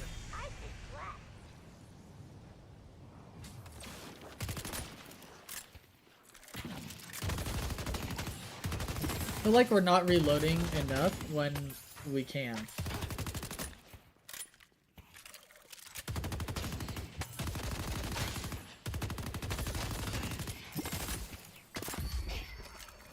Its healing dagger make you go sleepy for good. No, we got gun and spear spikes. That's good.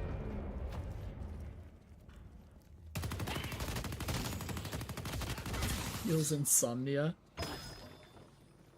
Oh, that's for sure.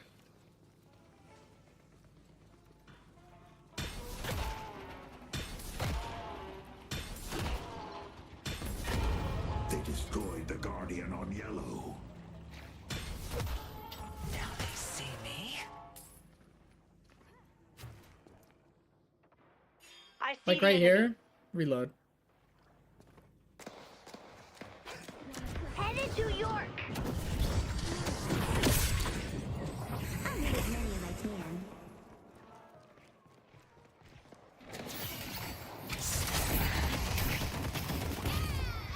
Nice. Exquisite. The wave is crashing our walker though. We need to be checking the minimap right now. Our wave is pushed up here and it's gonna lose. This wave will beat it.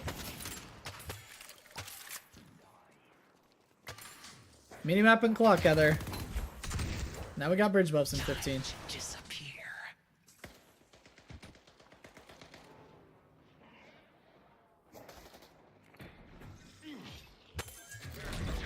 Can I review one of your replays next? Probably. I don't know how much time we're gonna have today. But you can join the Discord and throw in the request there as well, and we can get it. If I don't get it today, we'll get it on another stream for sure. Absolutely. I actually think Samurai has priority, because Samurai made his request like forever ago, and then I didn't stream it all last week. Probably should have done Samurai's before Heather's, to be honest. Is Samurai even here still? Samurai, are you lurking? Honey will survive. Because Samurai was busy yesterday. But yeah, I'm happy to do your review. I just don't know if I'll get it today, for sure.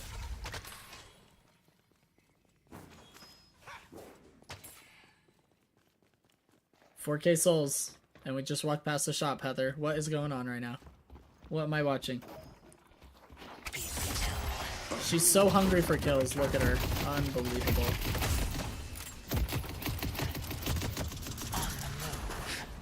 But you can win this. Yeah. Oh! Wait a second. Holy smokes. Haze will dance. I can message him, but he's usually eating dinner around now. It's not a problem. I'll probably have to catch him another day. I won't. Heather's VOD review might be our last one of the day. I don't know what's going on. We have my uncle's coming over for dinner Steps ahead of death, my in friend. like an hour and a half.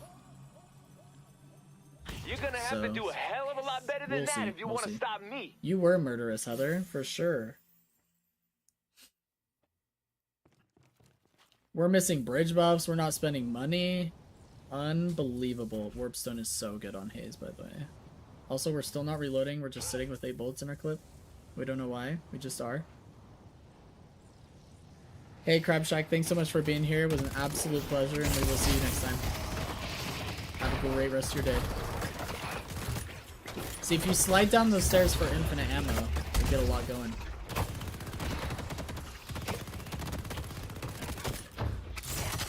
Oh! Challenge me and meet the same fate. I didn't know about reloading. You know what, Bullet? That's what we should do. breach is under I should have you unbind your reload key, so you have to shoot all of your bullets at minions and orbs in order to reload. Cloud their eyes.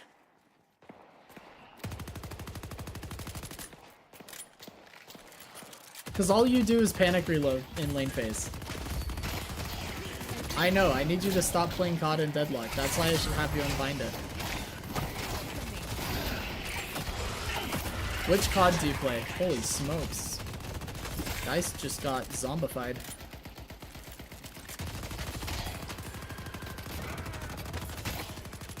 I was playing Black Ops 2 Zombies. Dude, I love Black Ops 2 Zombies. Black Ops 2 Zombies slaps.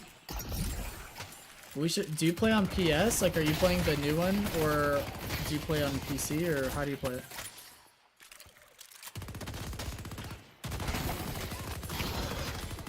a green walker is under attack. Got a Steam key for it on PC.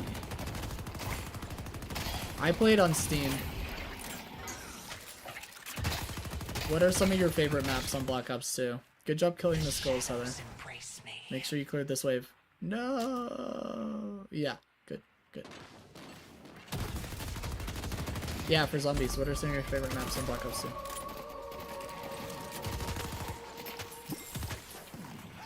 And also, do you like doing the Easter eggs, or do you just like rounding? Like, you just want to hit like rounds 50 plus, or do you want to, like, do you need something to keep your brain occupied by doing the Easter eggs? Like, what's your favorite way of doing it?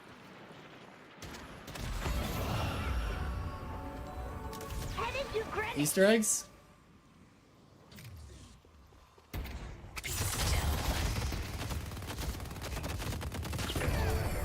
Dang, these people just have no idea what to do against you, do they, Heather? Warpstone! Warpstone! Yeah! Woo! Let's go, Heather. Nothing better than getting Easter eggs done, in my opinion. That's how I am. I just, like, rounding for me is boring. Like, I can't train zombies for 4.5 hours, so it's like, I have to be doing something in between. So I'll do the Easter egg, and then I'll round after, and then at, like, wave rounds probably 30 plus, I'm like, alright, I'm done, and then I die and go do something else. Mob of the Dead is probably my favorite map on Black Ops 2. I really like Buried. I really love Mob of the Dead. I really love Transit, actually, and I love Die Rise. I don't know what it is. I have not been able to get into Origins, but I think it's simply because I haven't put like enough time into it. But I actually love Die Rise. People hate Die Rise. I love it. I think it's super fun. The Liquefier is the best wonder weapon of all time. Changed my mind. I like Transit because I actually do love the jet gun because I abuse like the knife tech, so you can like actually utilize it. But it is slow, and I like that you have to like put it together and stuff. People hate that too, but I like it.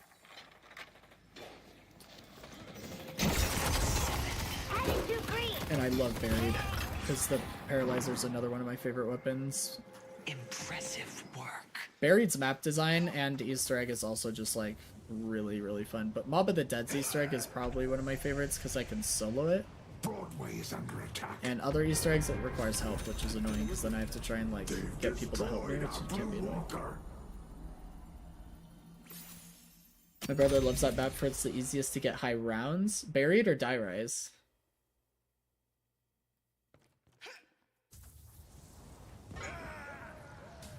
Die Rise?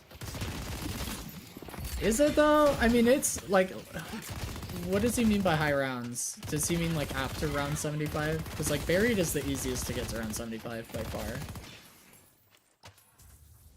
The spot where you can glitch into. Oh, maybe I don't know what you're talking about. For me, high rounding on Die Rise is using the Liquefier in the room below Galvanimpulse. And then you just like, the zombies just slide into the poison and die over and over again. I don't know about a spot you can glitch into. Well, we should play Black Ops 2 Zombies. Zombies is so fun. I could never get over round 20.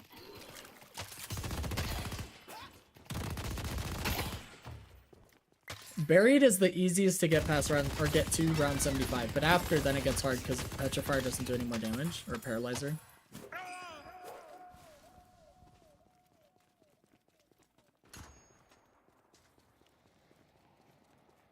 Time to disappear.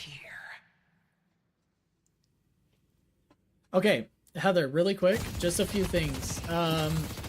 I do want you prioritizing wave like a little bit more, and I do want you reloading in moments like this where you can reload a little bit more. We're not reloading enough, and I want you infinite sliding more even though you're learning a new hero. I feel like there's a lot of times when you're going downstairs or you use stamina and you're shooting at somebody and you don't slide after. So I just want you to slide more in general. The other thing with your ult is you're a little bit slow on using your ultimate in fights like these. Like I would have used ult and killed her already. Like that's what it's for. And then the last thing when it comes to your ult is warp stone needs to be like, you need to be really ready to press your trigger finger on the warp stone. So like as soon as you ult and they get out of range, you instantly warp stone. Or you warp stone before they get out of range to keep them in range. You need to be like way ready for it. You're using warp stone, but you're using it like a little slow. Almost like you forgot you bought it. Does that make sense? Stupid question, how do I reload? The default keybind is R. Or you shoot everything. And there's no stupid questions. But the default keybind should be R, right? Unless I change the keybind to R because that's what I use in other games, but I'm pretty sure that's the default. Somebody correct me if I'm wrong.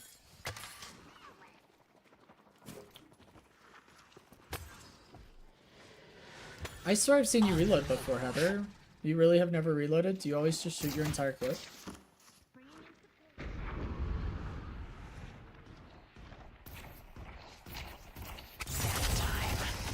Oh, okay. I see. Nice kill, by the way. Really big. There's no escaping death. I'm sneaking back. Work is dead today. Alice, welcome back. Welcome back. Yeah, the 9k souls is a little much.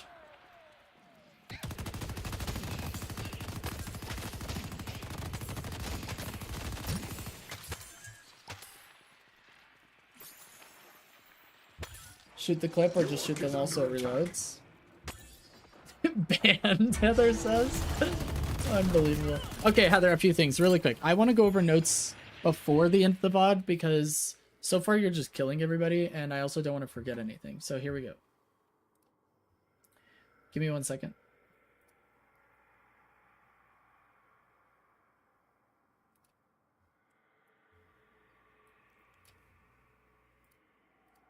So, this is Heather's 5th, I think. Where is my cursor? There we go.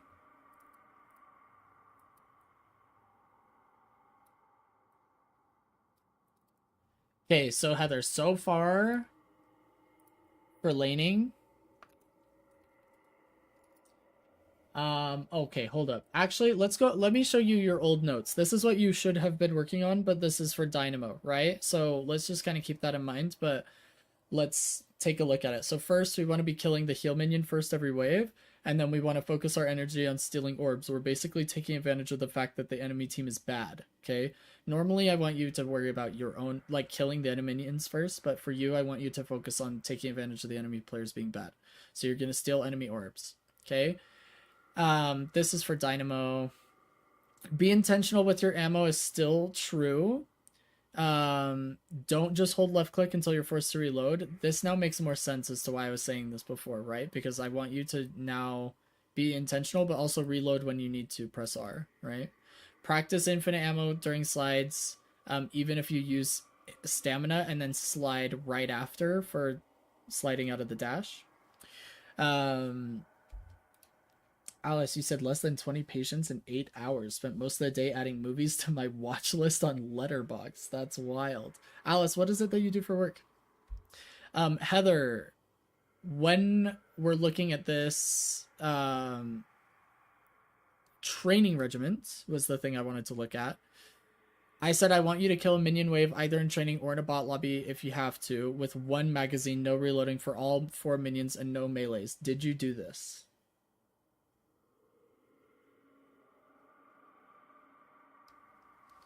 Dang, half as busy as you normally are, or less than half? That's wild. Hey, sometimes that's a good thing. I'm glad you're sneaking back into the stream, though. We're happy to have you.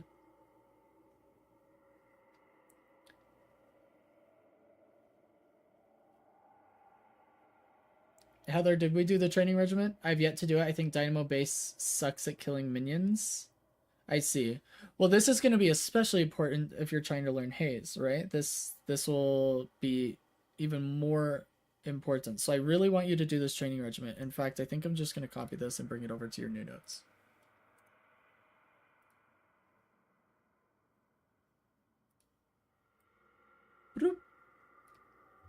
Okay. Now, don't dominate a sinners when there's a bridge buff up. W. But very nice job grabbing sinners, instilling enemy sinners, prioritize enemy sinners. They're free for you. Positioning is strong in general. This is more dynamo stuff, though. Yeah. Okay, awesome. I really just wanted to go over this briefly, but training regiment is going to stay the same because this is going to be even more important on Haze. I feel like I can kill a minion better with Haze than I could with Dynamo. That's true. I was also like Dynamo, I played more back, yeah. Maybe try stomping on them more. Yes, Haze does play way different than Dynamo, of course. She's a completely different role. So in laning, first, focus enemy minions first, but don't take damage from them, okay? Play behind your minions. So in your training regiment, I want you to implement this.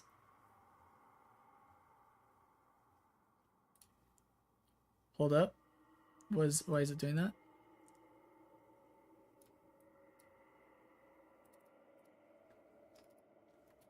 Take no damage from enemy minions. Okay, so I want you to pay really close attention in your bot lobby, which is where I suggest you do this, to not take any damage from minions.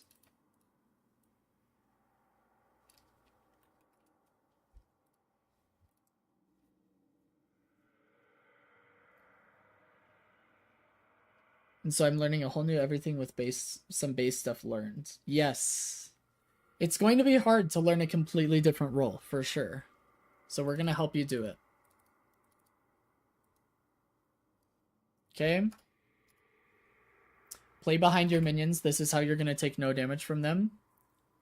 Try not to reload if a minion is about to die.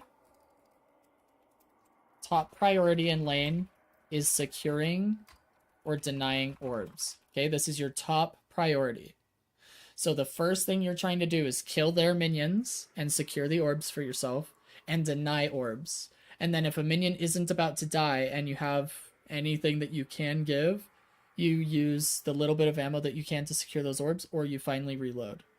Okay? Use infinite sliding in lane.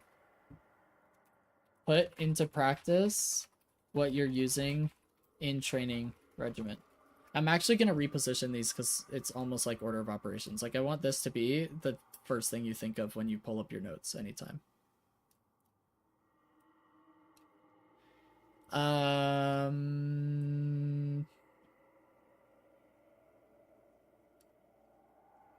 Yeah, I think this is okay for now.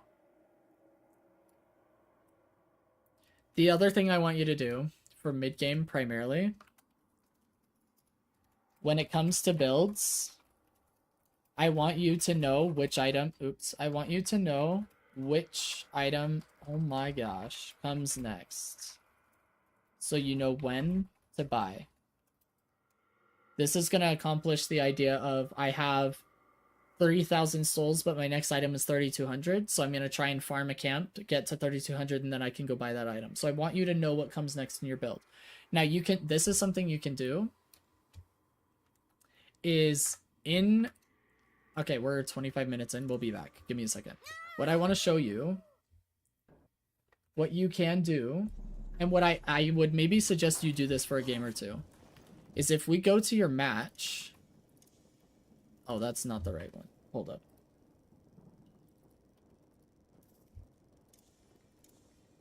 If we go to your match, you can do this. I can do create build off of your build, and it's going to give me the exact order that you built. Okay? So it's giving me a copy of your build, and I could just do this. This is exactly how you played your game just now. Okay? So now, if you want to try and replicate this 21-in-1 game with the exact build that you had and the exact build order, you can do this. You can just queue your build from this game, and then you can get used to what comes next. Right? Now, you're not going to do a ton of counter building on Haze anyway, so this isn't going to be, like, totally terrible. I don't suggest you do this, like, permanently moving forward. I mean, SK pretty much does this, and she's Eternus, so, like, do what you will. But all I'm saying is, if you wanted to, you could do copy of Heather's builds, and then queue it. And then I want you to know, I want you to be looking down here. Hold up. It won't show it in here. I want you to be looking down here as to what comes next. And go, okay, it's 800. So next time I have 800 souls, I'm going to run to the store, and I'm going to buy. Okay, what comes next? 1600. Next time I have 1600 souls, I'm going to run to the store and I'm going to buy. Do you follow what I'm saying? Does that make sense?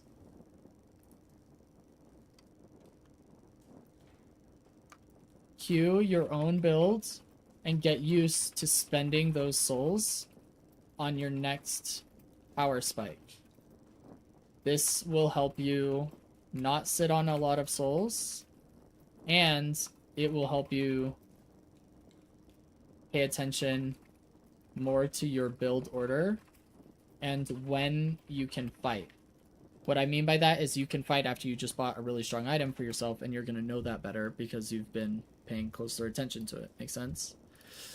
I think that's all I want to talk about for right now. We're going to finish the VOD. I just wanted to go over those items first because it's going to be really important when you're learning Haze. We definitely need to be taking advantage of our ammo capacity by reloading early. We need to be taking advantage of infinite sliding to get the most out of our ammo capacity.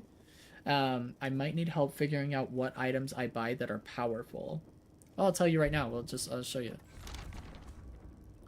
Your 4.8k spikes are the first thing you need to know. Let me put that in your notes really quick while I was thinking about it. Okay?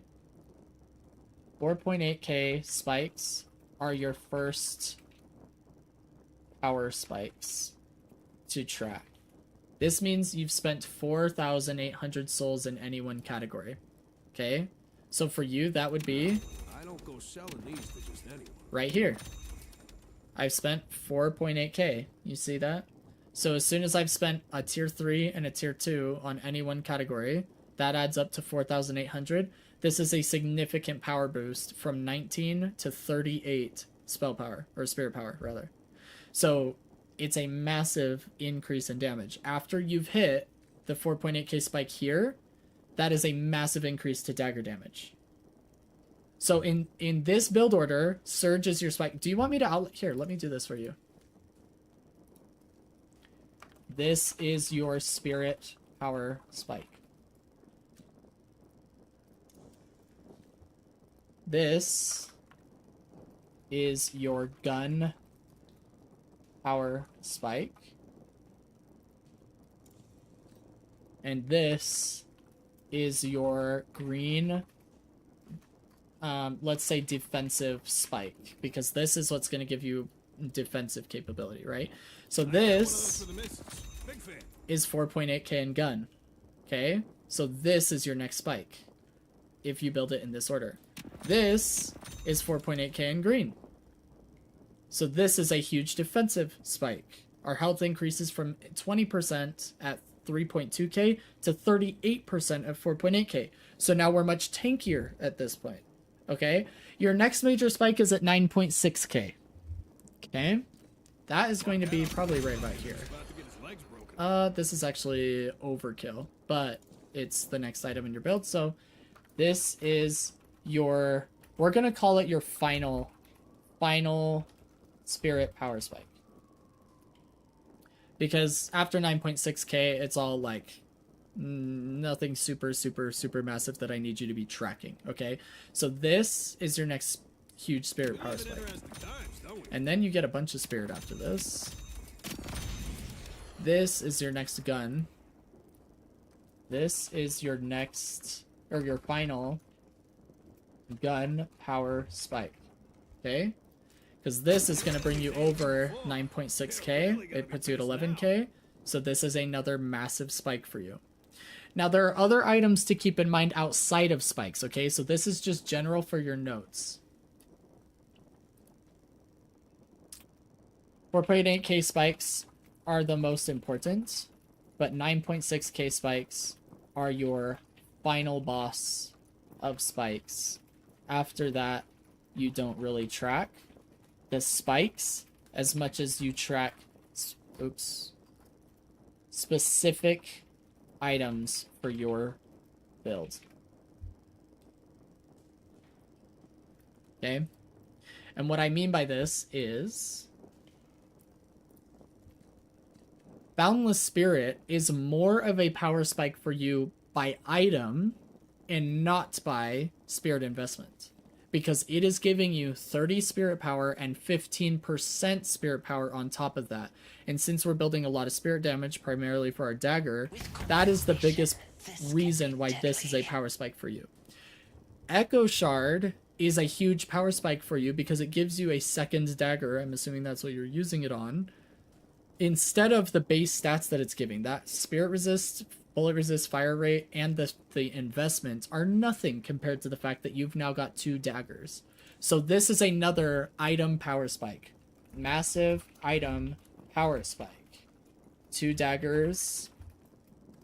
Big fat damage. Okay? So this item adds a lot of damage for you. This item adds a lot of damage for you. This item adds a lot of damage for you, okay? This is 13% spirit lifesteal, 15% ability duration, and it gives you fire rate and spirit power when you're shooting an enemy. Huge, huge upgrades. Now, this is also your final gun power spike. So that's why they're so massive for you, because they're doing 2 massive spikes for you at once, okay? That's why Boundless Spirit is a massive power spike, because not only are you hitting a massive investment spike, but you're also getting a massive item for yourself. That's the reason why Spiritual Overflow at this point in your build probably feels really, really good, because as an item, it's great, but also exceeding the 9.6k gun spike, it's excellent. So you're hitting 2 spikes at once, right? That's the math behind this, okay? And then other item spikes for you are going to be like Merc Magnum. This is going to be an item spike. Item power spike. Bullets now do spirit damage after dagger. Okay? So now, every time you go in with Merc Mag, this is a massive spike. This has nothing to do with your investment. This is just the item. Now, instead of doing almost no damage at all per bullet, now, until I reload, I have Merc Mag bullets. And I have now almost doubled my bullet damage. It went from 12 to 12 plus 7. A 50% increase per bullet until I reload, just because of Merc Mag. Okay? So it's a massive item power spike. Massive item power spike. Okay? The next thing is going to be, CDR is just going to help in general. I probably wouldn't buy this unless you have a lot of actives. So I probably would skip this. I'm going to say, let me do this. Skip this unless you have 3 or more active items. If you just have these 2, I would skip it, personally. This is a massive item power spike, because now your dagger is going to do % current health bonus damage to anybody you hit. It's a really, really good against high health targets. So this is a massive item power spike. Okay? Does this help a little bit with answering your question as to which items are going to be massive spikes? Do you feel like that was helpful at all? Boys ain't gonna believe it. Okay. There are other things I can buy in my build other than that too. Yeah, so what I'm going to do is... Let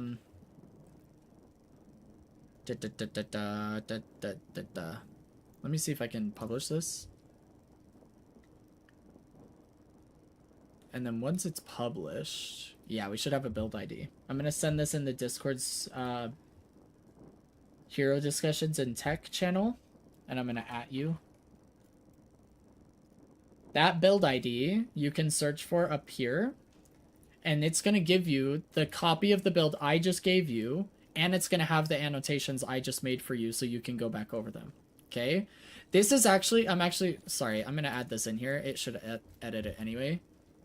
This is a fairly big item power spike. The extra spirit damage from that first bullet is really big, try to use this after dagger. Okay, what that looks like, and what I mean by that is, like, let me sell this really quick so I can show you. Is after dagger, I want, okay, well, he just dies instantly. But after you hit dagger, I want you to take time to hit that mystic shot, because that damage is huge. Look, these are doing 20 damage each, but this mystic shot, 360 damage. Okay, it's a lot of damage, especially in a spirit build, because it's going to scale that way. So this is actually a pretty big item for you if you're building this much spirit. I just want you to keep that in mind. Okay, that should help. Hopefully you can start using this, and then you can add to this build, right, Heather? So if you get in here and you're like, I'm really glad that Coach Blatant gave me this build, but there are other items that I like to get from time to time. Let me add those in myself.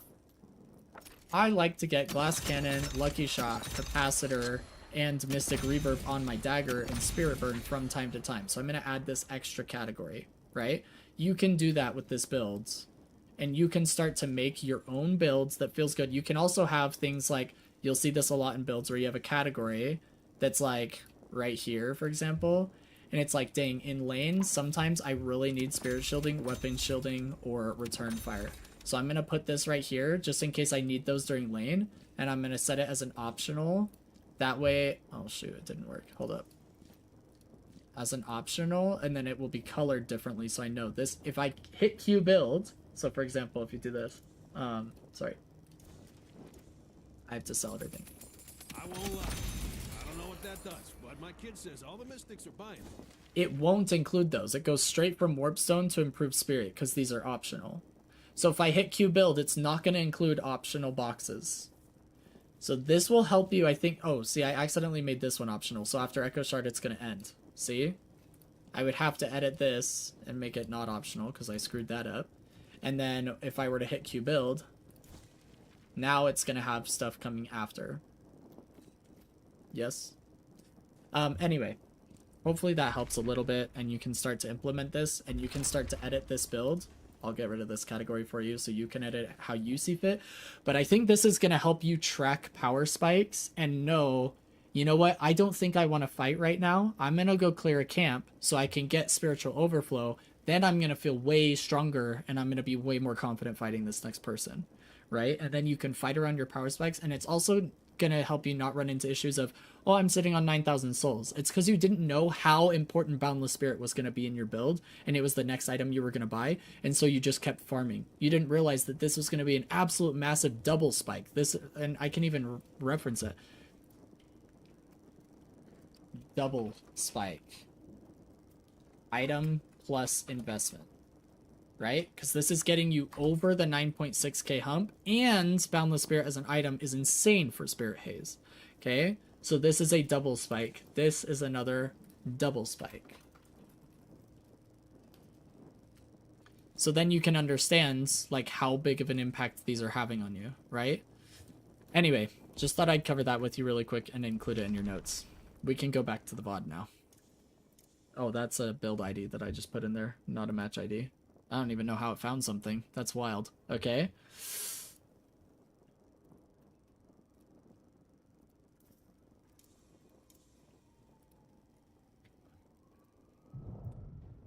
Any questions, Heather? We just covered like so much information. It was crazy how much information we just went over. Do you have any more questions for me? Today will be the last day you are beholden to.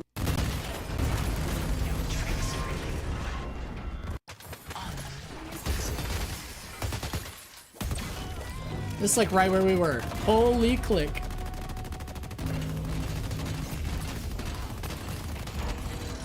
See, you're sitting on 10,000 souls. You're going to be able to get Spirit Lifesteal. I wish I could see what else you had queued in your build, you know? But, like, you're missing out on some really big items that are coming your way. I will probably have questions later when my brain processes everything. Yeah, send them in the Discord, or if we're still here, like in 15 minutes when it clicks for you or whatever, feel free to let me know. But Defend the stronghold. hopefully it'll help you in your future games to see, like, to see these spikes. Oh, we're just leaving Rift. This is kind of important. This is their rift. This is a retake rift for them, so it's really bad to give it to them. Just letting you know. I can't help but notice you haven't dropped me off. Because rift is like old urn, right? It's like the most important objective on the map outside of mid-boss.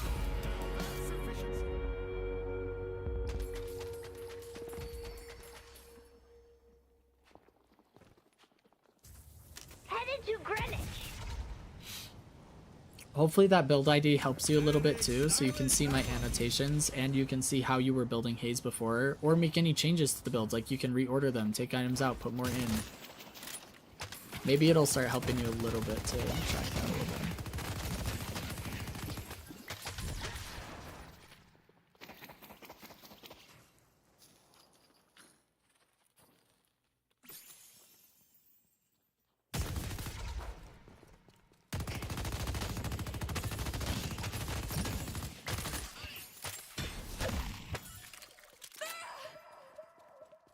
It's like for me, I see your double spike is coming up soon, so I would just farm any way I can, unless I have to be in a team fight, until I can get spiritual overflow. Because that double spike is going to be massive for me. So now farming has a whole new meaning for you, right?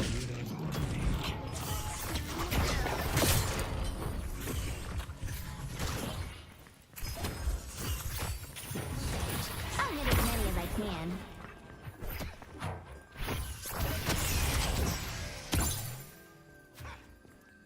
I would have echo sharded and darted again, probably. But good job getting out.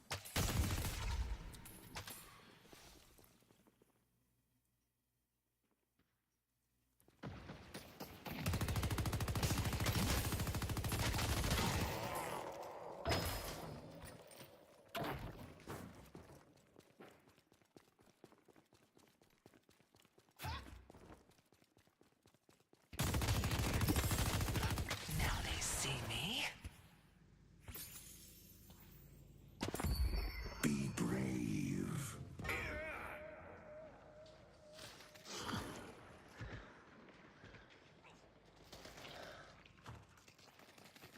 Headed to Green. I'm just now starting to use Echo Shard more and more in my games. Yeah, it's a massive, massive power spike for you, so definitely be paying attention to it and using it. I'll have safe passage. Enemy teams should Just be going want to make sure mid-boss. But that by I'm the way, getting they've come back drop from like a that 20k soul will deficit stay just on because of the very rift and like objectives on the map that they've been shoving.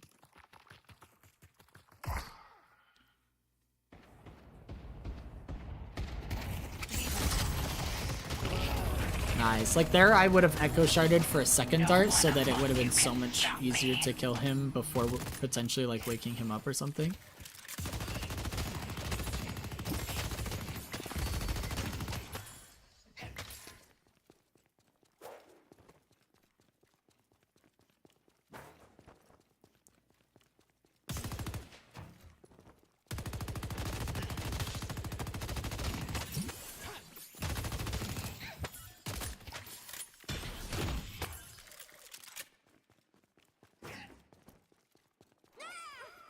I'll slip through them.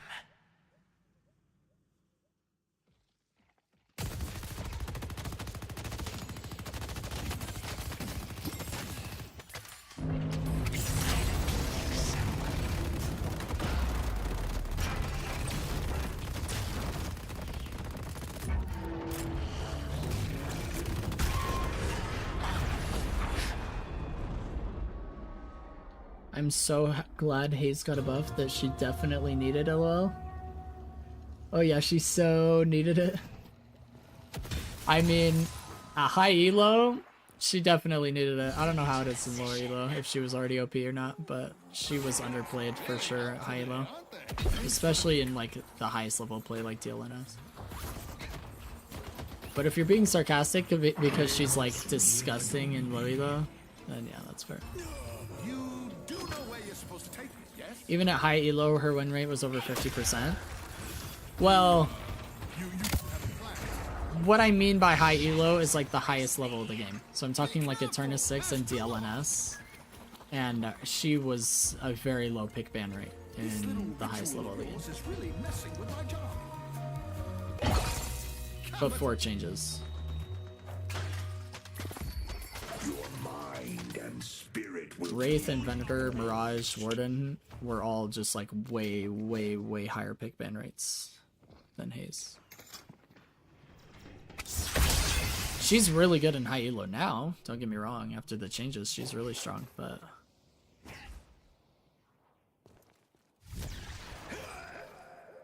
See, you don't know how bad this is, or you didn't know before this game, you didn't know how bad it was for you to not be going to the store to buy this, because you didn't understand that this is a double gun, and so gun investment spike and item power spike for your build, and that's just a missed opportunity. So we're sitting on 14k souls because we don't know how important our items are. But now you do, and that's why we do VOD reviews.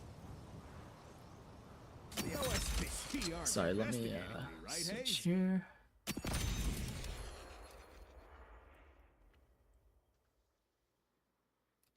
Headed to yellow. Go out there and impose your will.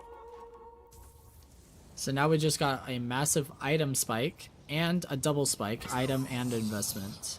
So yeah, we're feeling mega freaking strong. We want to go kill some bad guys. Now they see me. Yeah, look at that damage. Insane. Thanks. Stop me.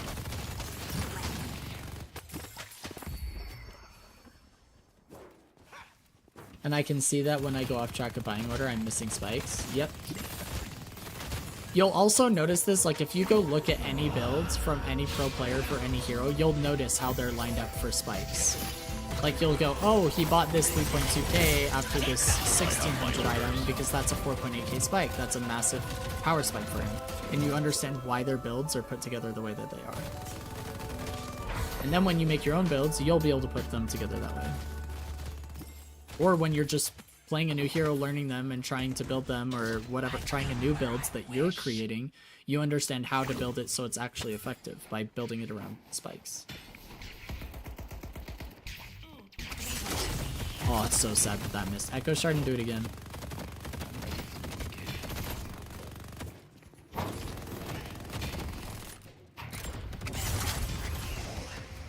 Nice try. Yeah, unfortunately, this game, so far, we're just not seeing you use Echo Shard near enough. Like, you could have gotten more value out of a different item just because you're not using this. Dang, they really want to be dead there, though. Bullet, welcome back, welcome back.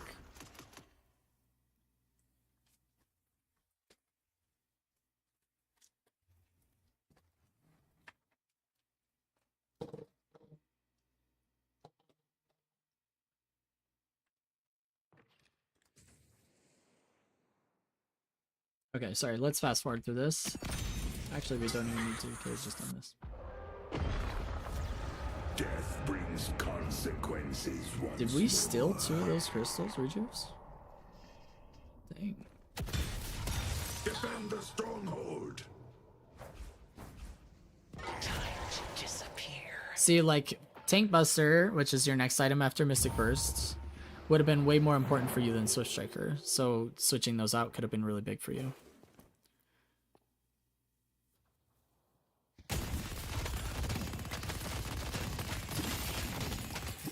I would also consider putting more green in your builds, Heather, so that you can be... It's like a little bit harder for them to kill you in the late game, especially when you're this far ahead, and namely Siphon Bullets is a really good tier 4 green item for Haze. You do have a plan.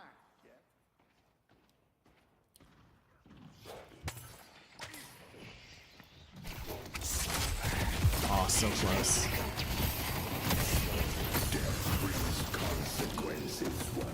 Yeah, your dagger does so much damage. Using Echo Shard and hitting it twice, or using it because you missed the first one, can be just so good for you.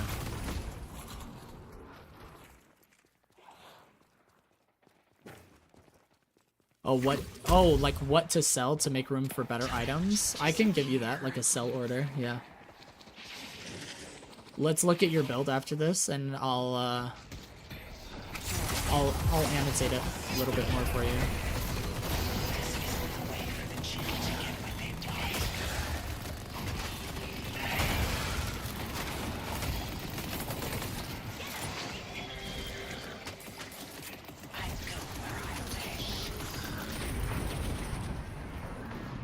I say boundless spirit.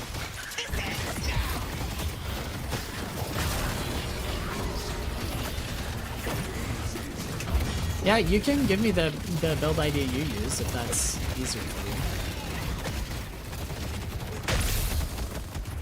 you. Oh, you could have killed that guy. He's like 1 HP. I think you got nervous because you're low. For them later. Fellows, Billy.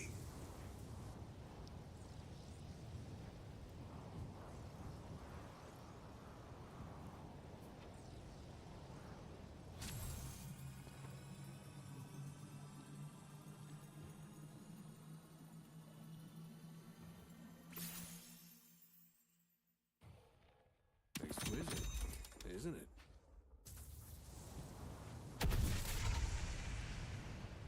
So I would have sold Swift Striker instead of Mystic Shot because Mystic Shot actually scales really well with all your spirit items.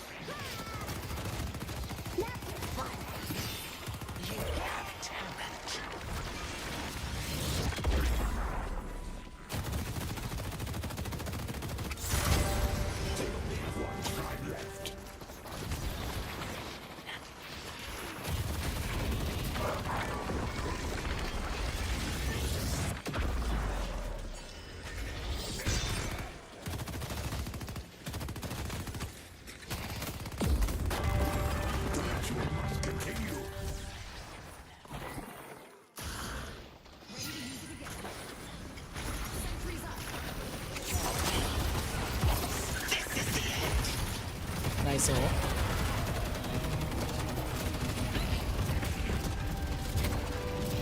Today there will be a reaping. Yeah, that's really normal, Heather. Learning what to sell is actually a pretty difficult part of building.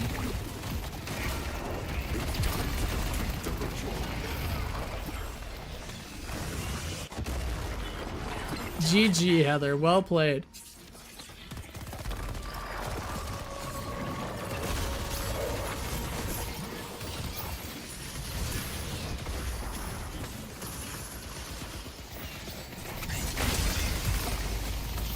And then Echo Shard hit him again.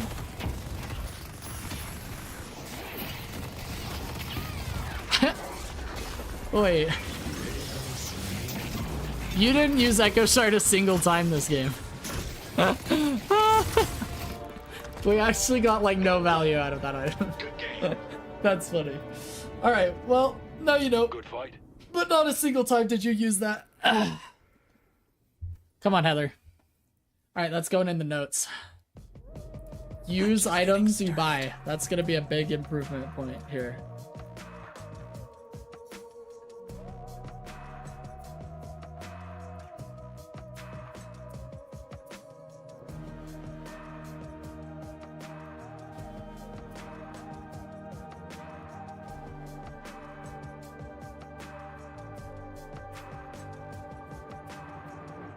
There you go. I think that's good. Strike 3. All right, Heather. I think that I think we've done okay here with the notes. I at one point didn't even buy it because I was like, this sucks and I can't use it. Okay. I think we've got a pretty good I think we got a pretty good thing going here with what I want you doing for your next few games, yeah?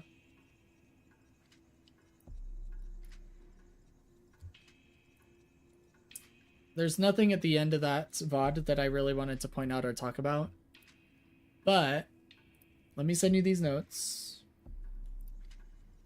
And then we will also go over your build. What's the build ID that you use?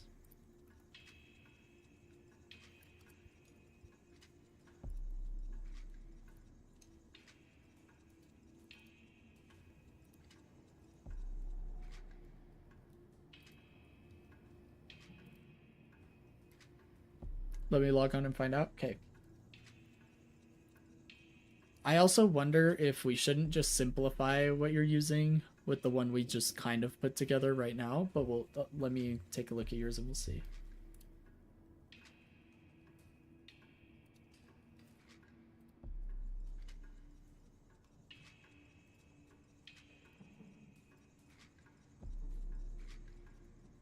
I just sent you the notes. Hopefully you can use those and that'll be helpful, but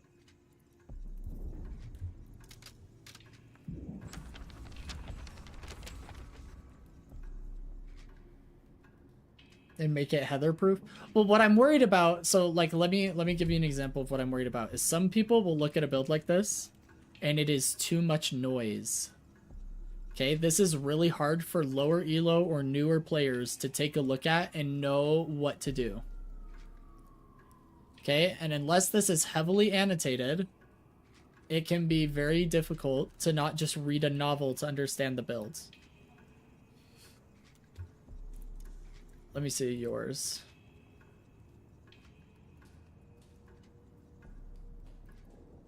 This one?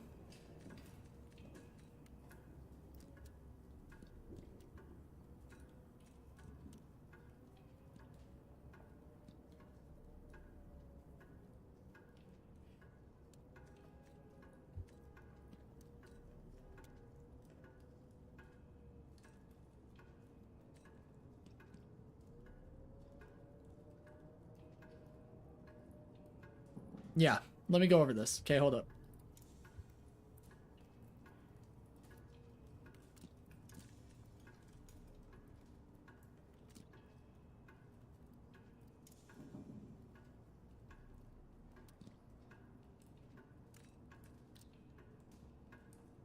Okay, we're gonna do a copy and edit here. So this is gonna be a copy that I'm gonna send you.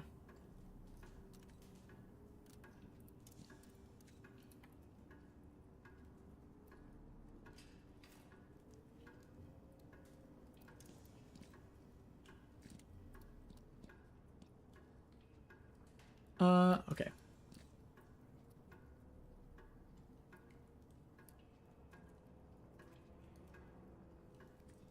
Do you feel like you pretty much follow this left to right? Mostly?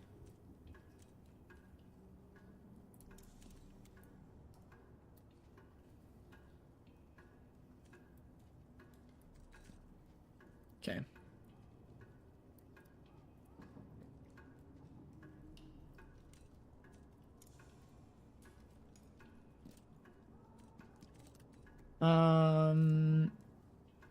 Okay.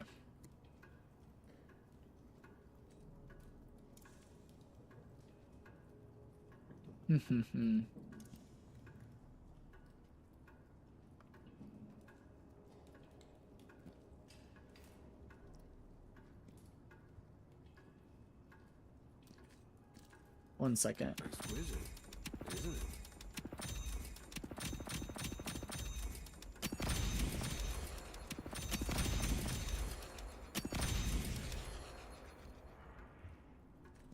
I can't believe I get to sell my Okay. wares to a bona fide dream stalker. The boys ain't gonna believe it.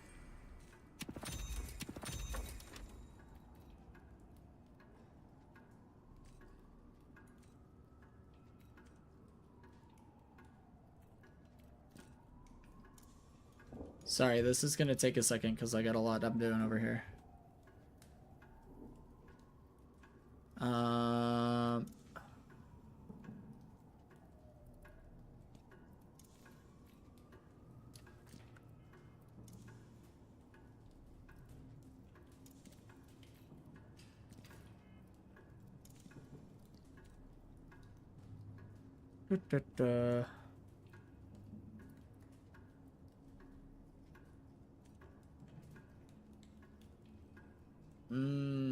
Okay.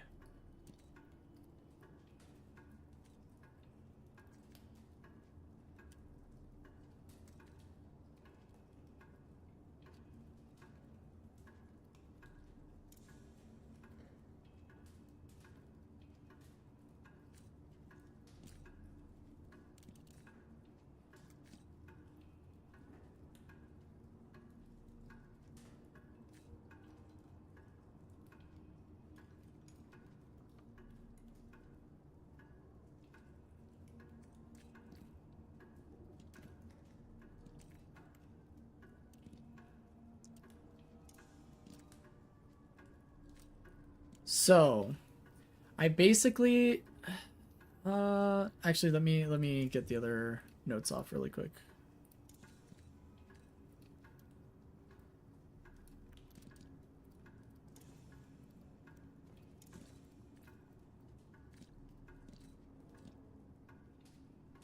Hey, Jasmine, welcome in. How's it going?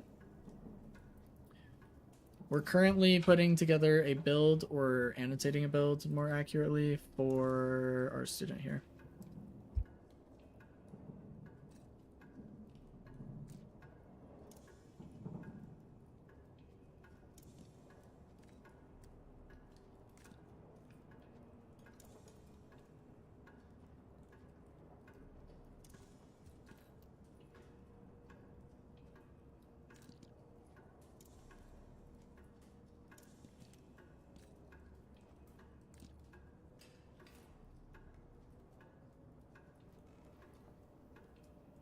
Hope you're having a good day. Thanks, Jasmine. Hope you are as well. Streaming has been going good. We've had a good day. We've had a good day.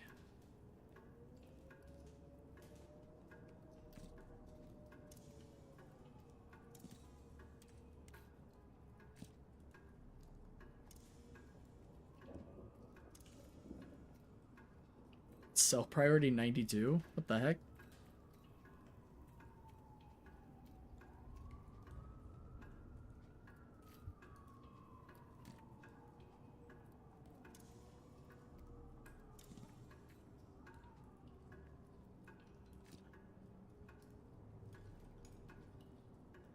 Thanks. Got you. No problem. Okay, let me take a look at this really quick, Heather, because I think I've done enough annotating for you to see, like, this is spirit, this is gun, this is green, this is a double spike, this is a double spike, this is a massive item spike. Skip this unless you have 3+ active items. Okay, now when it comes to sell order, this is going to be your first sell priority. Okay. Does it tell you that?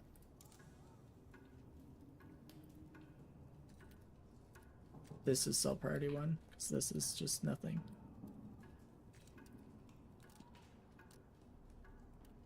Let me annotate that. I'll just say, okay. First thing to sell.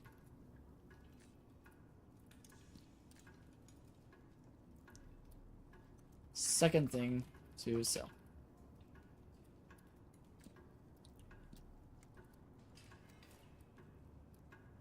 Third thing to sell. Okay, now you should be in a situation like this, okay, where these are the first 3 to sell. After that, Heather, it gets really difficult. Is this your first time playing this game? No, Jasmine. This is a coaching session. I'm an Eternus Deadlock coach. Okay, sorry, Bullet. I completely missed your messages from forever ago. I hate how some builds have way too many items and categories. I feel like some of those items are very optional compared to base kit version that Heather needs. Yeah. I mostly agree with that, but it is what it is. We're just kind of doing our thing. I honestly don't even know if I want you to have this section. Although they're full of good items, I feel like it may be too much noise. I'll leave it down here. Just keep in mind that it's optional. Blatant kind of wants you to skip this. This is a lot of... I liked 4... LOL. Okay, there you go. I'm going to keep it here, but I'm just letting you know that this is kind of what I'm getting at. So after you've sold these 3, and let's say you bought Tank Buster, Focus Lens, and Diviner's Kevlar, this is a 61,000 soul game. Most of your games won't go this long. Now, what you sell or buy after that really depends on what you want to do. But for the most part, I would say Superior Duration is going to be your 4th item to sell. 4th item to sell.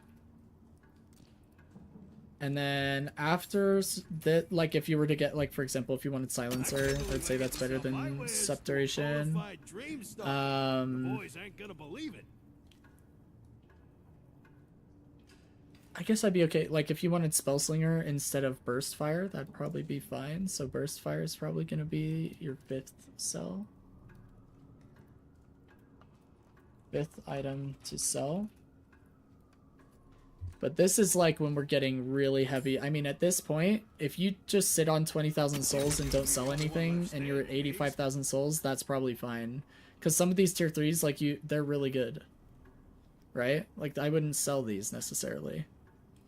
So it's really up to you, but, like, at this point, kind of just, you do what you want. If you've made it past 65,000 souls, there are games where I've had 15 to 20,000 souls in just sitting around because I have hit full build and there were no tier 3s that I wanted to sell. Does that make sense?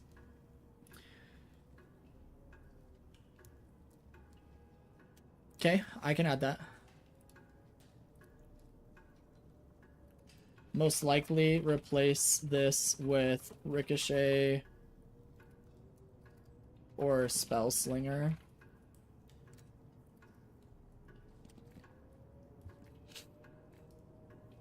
Anyway, this should give you an idea.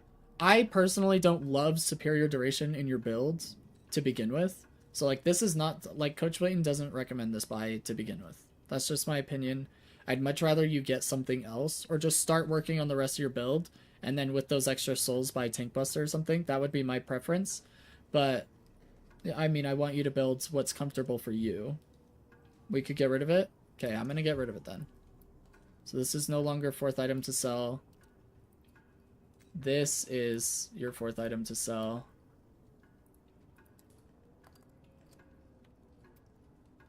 And I personally would put in Tank Buster somewhere. Like,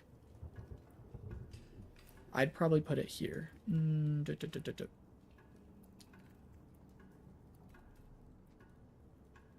That's probably where I'd put it, personally. Obviously that it doesn't really matter. I'd also put this like right here.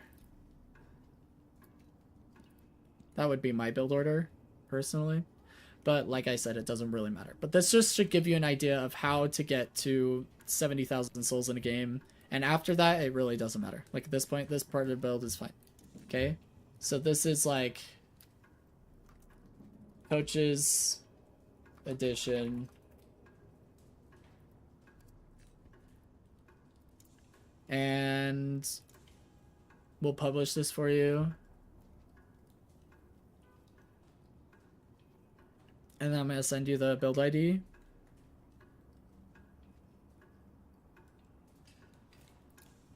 Oh, it needs a description.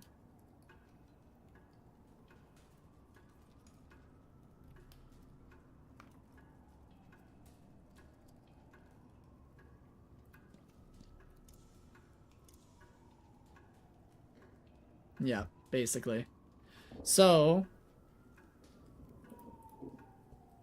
now I'm gonna send this to you. Oh, sorry, Jasmine, I didn't see your message. Do you play other games? I play a ton of other games, but not on stream. I only really streamed the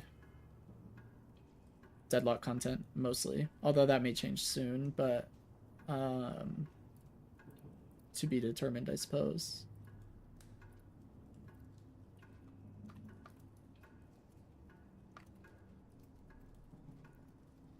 Okay. I just sent the build ID in there and tagged you, Heather, in the Discord, so you can take a look at that. Hopefully this makes sense. This isn't a lot of noise. By the way, I would recommend in this order as to what I would get things. Resto Shot's probably going to be the best for you once you get better at the game at hitting this. And then Extra Regen is the best failsafe, and then Healing Right's okay. But yeah, this should be like pretty much something that you can just hit Q build and call it a day. And you'll just queue this whole build in this order. And you can kind of buy what you need from there if you feel like you need to be counter building more. And then it should be annotated well enough for you to understand where your spikes are. That should help. Let me do this. Surge of Power. Spike 1. Burst Fire. Spike 2. Warp Stone. Oops, Warp Stone. Spike 3. We'll add that in there so you understand. Like, even though it's annotated under the item, it'll just be easy to read here. And then mid-game, we'll say Echo Shard, Spike 1, Boundless, Spike 2, Spiritual Overflow, Spike 3, and Merc Mag, Spike 4. But for Boundless, I'm gonna do Spike 2, a double spike, and Spiritual Overflow again. It's gonna be Spike 3, but I'm gonna say double spike. So you understand, hopefully that's not like too confusing, but you know what I mean, right? Because it's annotated here. But you understand that those two are double spikes. Yes? And then here, it's going to be Tank Buster.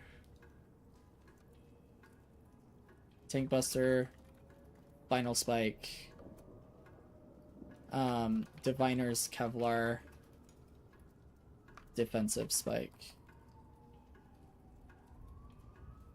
I'm also going to add in here my recommendation of green items that are going to help you with survivability. But it's just going to be this one. I'm just adding it to the front. I would get Siphon Bullets over Focus Lens. If it were Coach Blayton playing this, I would definitely swap those out. That's just me. If you want to, I can. Right now. Fortitude is a mid-game item, like the end of laning phase, beginning of mid-game, that you would get it if you're going to get it. And I would get it instead of Enchanter's Emblem.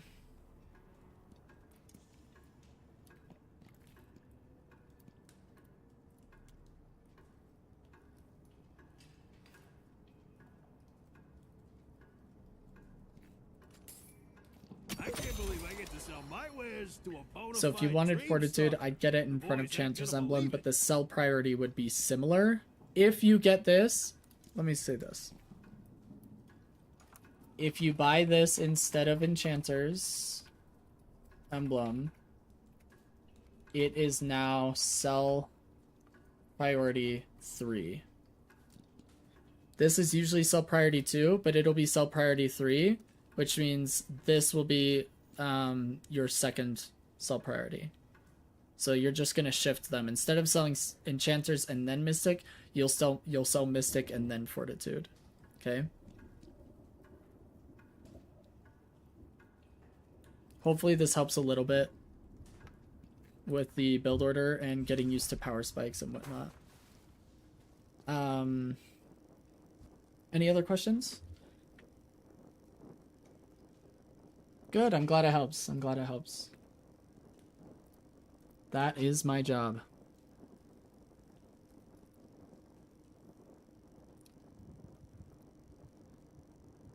Oh man. Well, it was a good coaching session. Hopefully you getting used to reloading, doing a little bit more infinite sliding, and then actually having time to do the training regimen, those will all be really impactful, as well as the builds being a little bit easier for you to follow and understanding building a little bit more. It's going to help you spend those souls more often, I think, to understand where your power spikes are coming.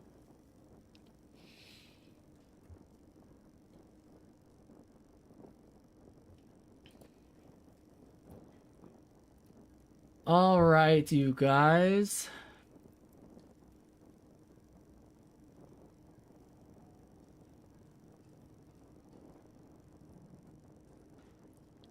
That just about does it for today's stream, I think. Do we have anybody in particular we would like to spread some support to in the community for Deadlock?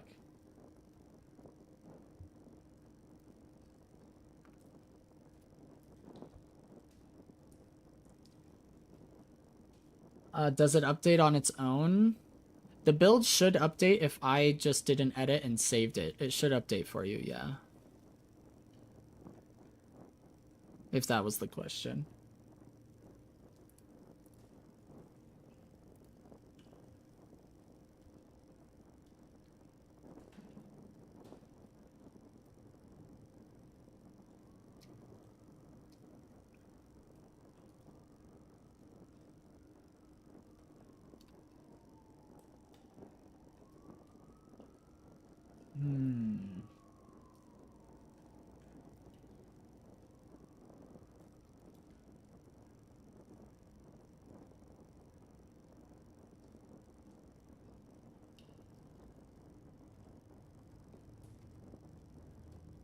It may need a moment to update. You may have to like go out of the build and come back into it. I don't know, but it should update. Yeah.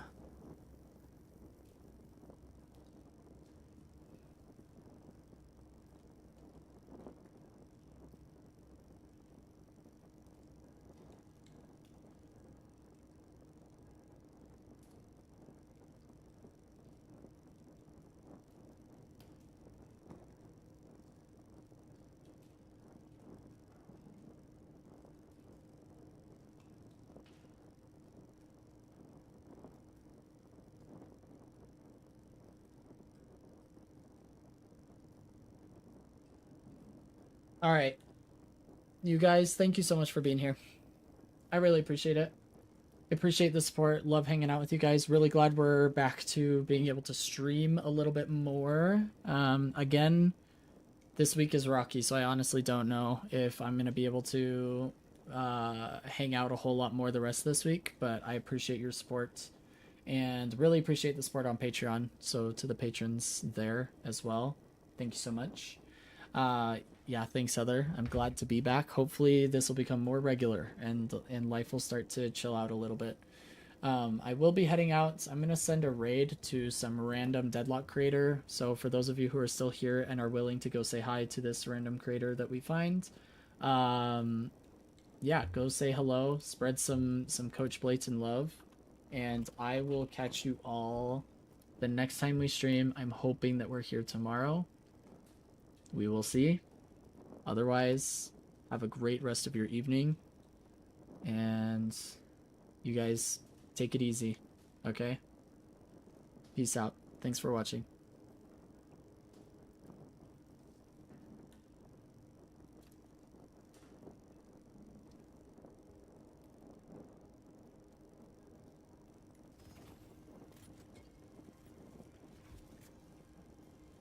Yo, Blayton, thanks for the raid. What's up?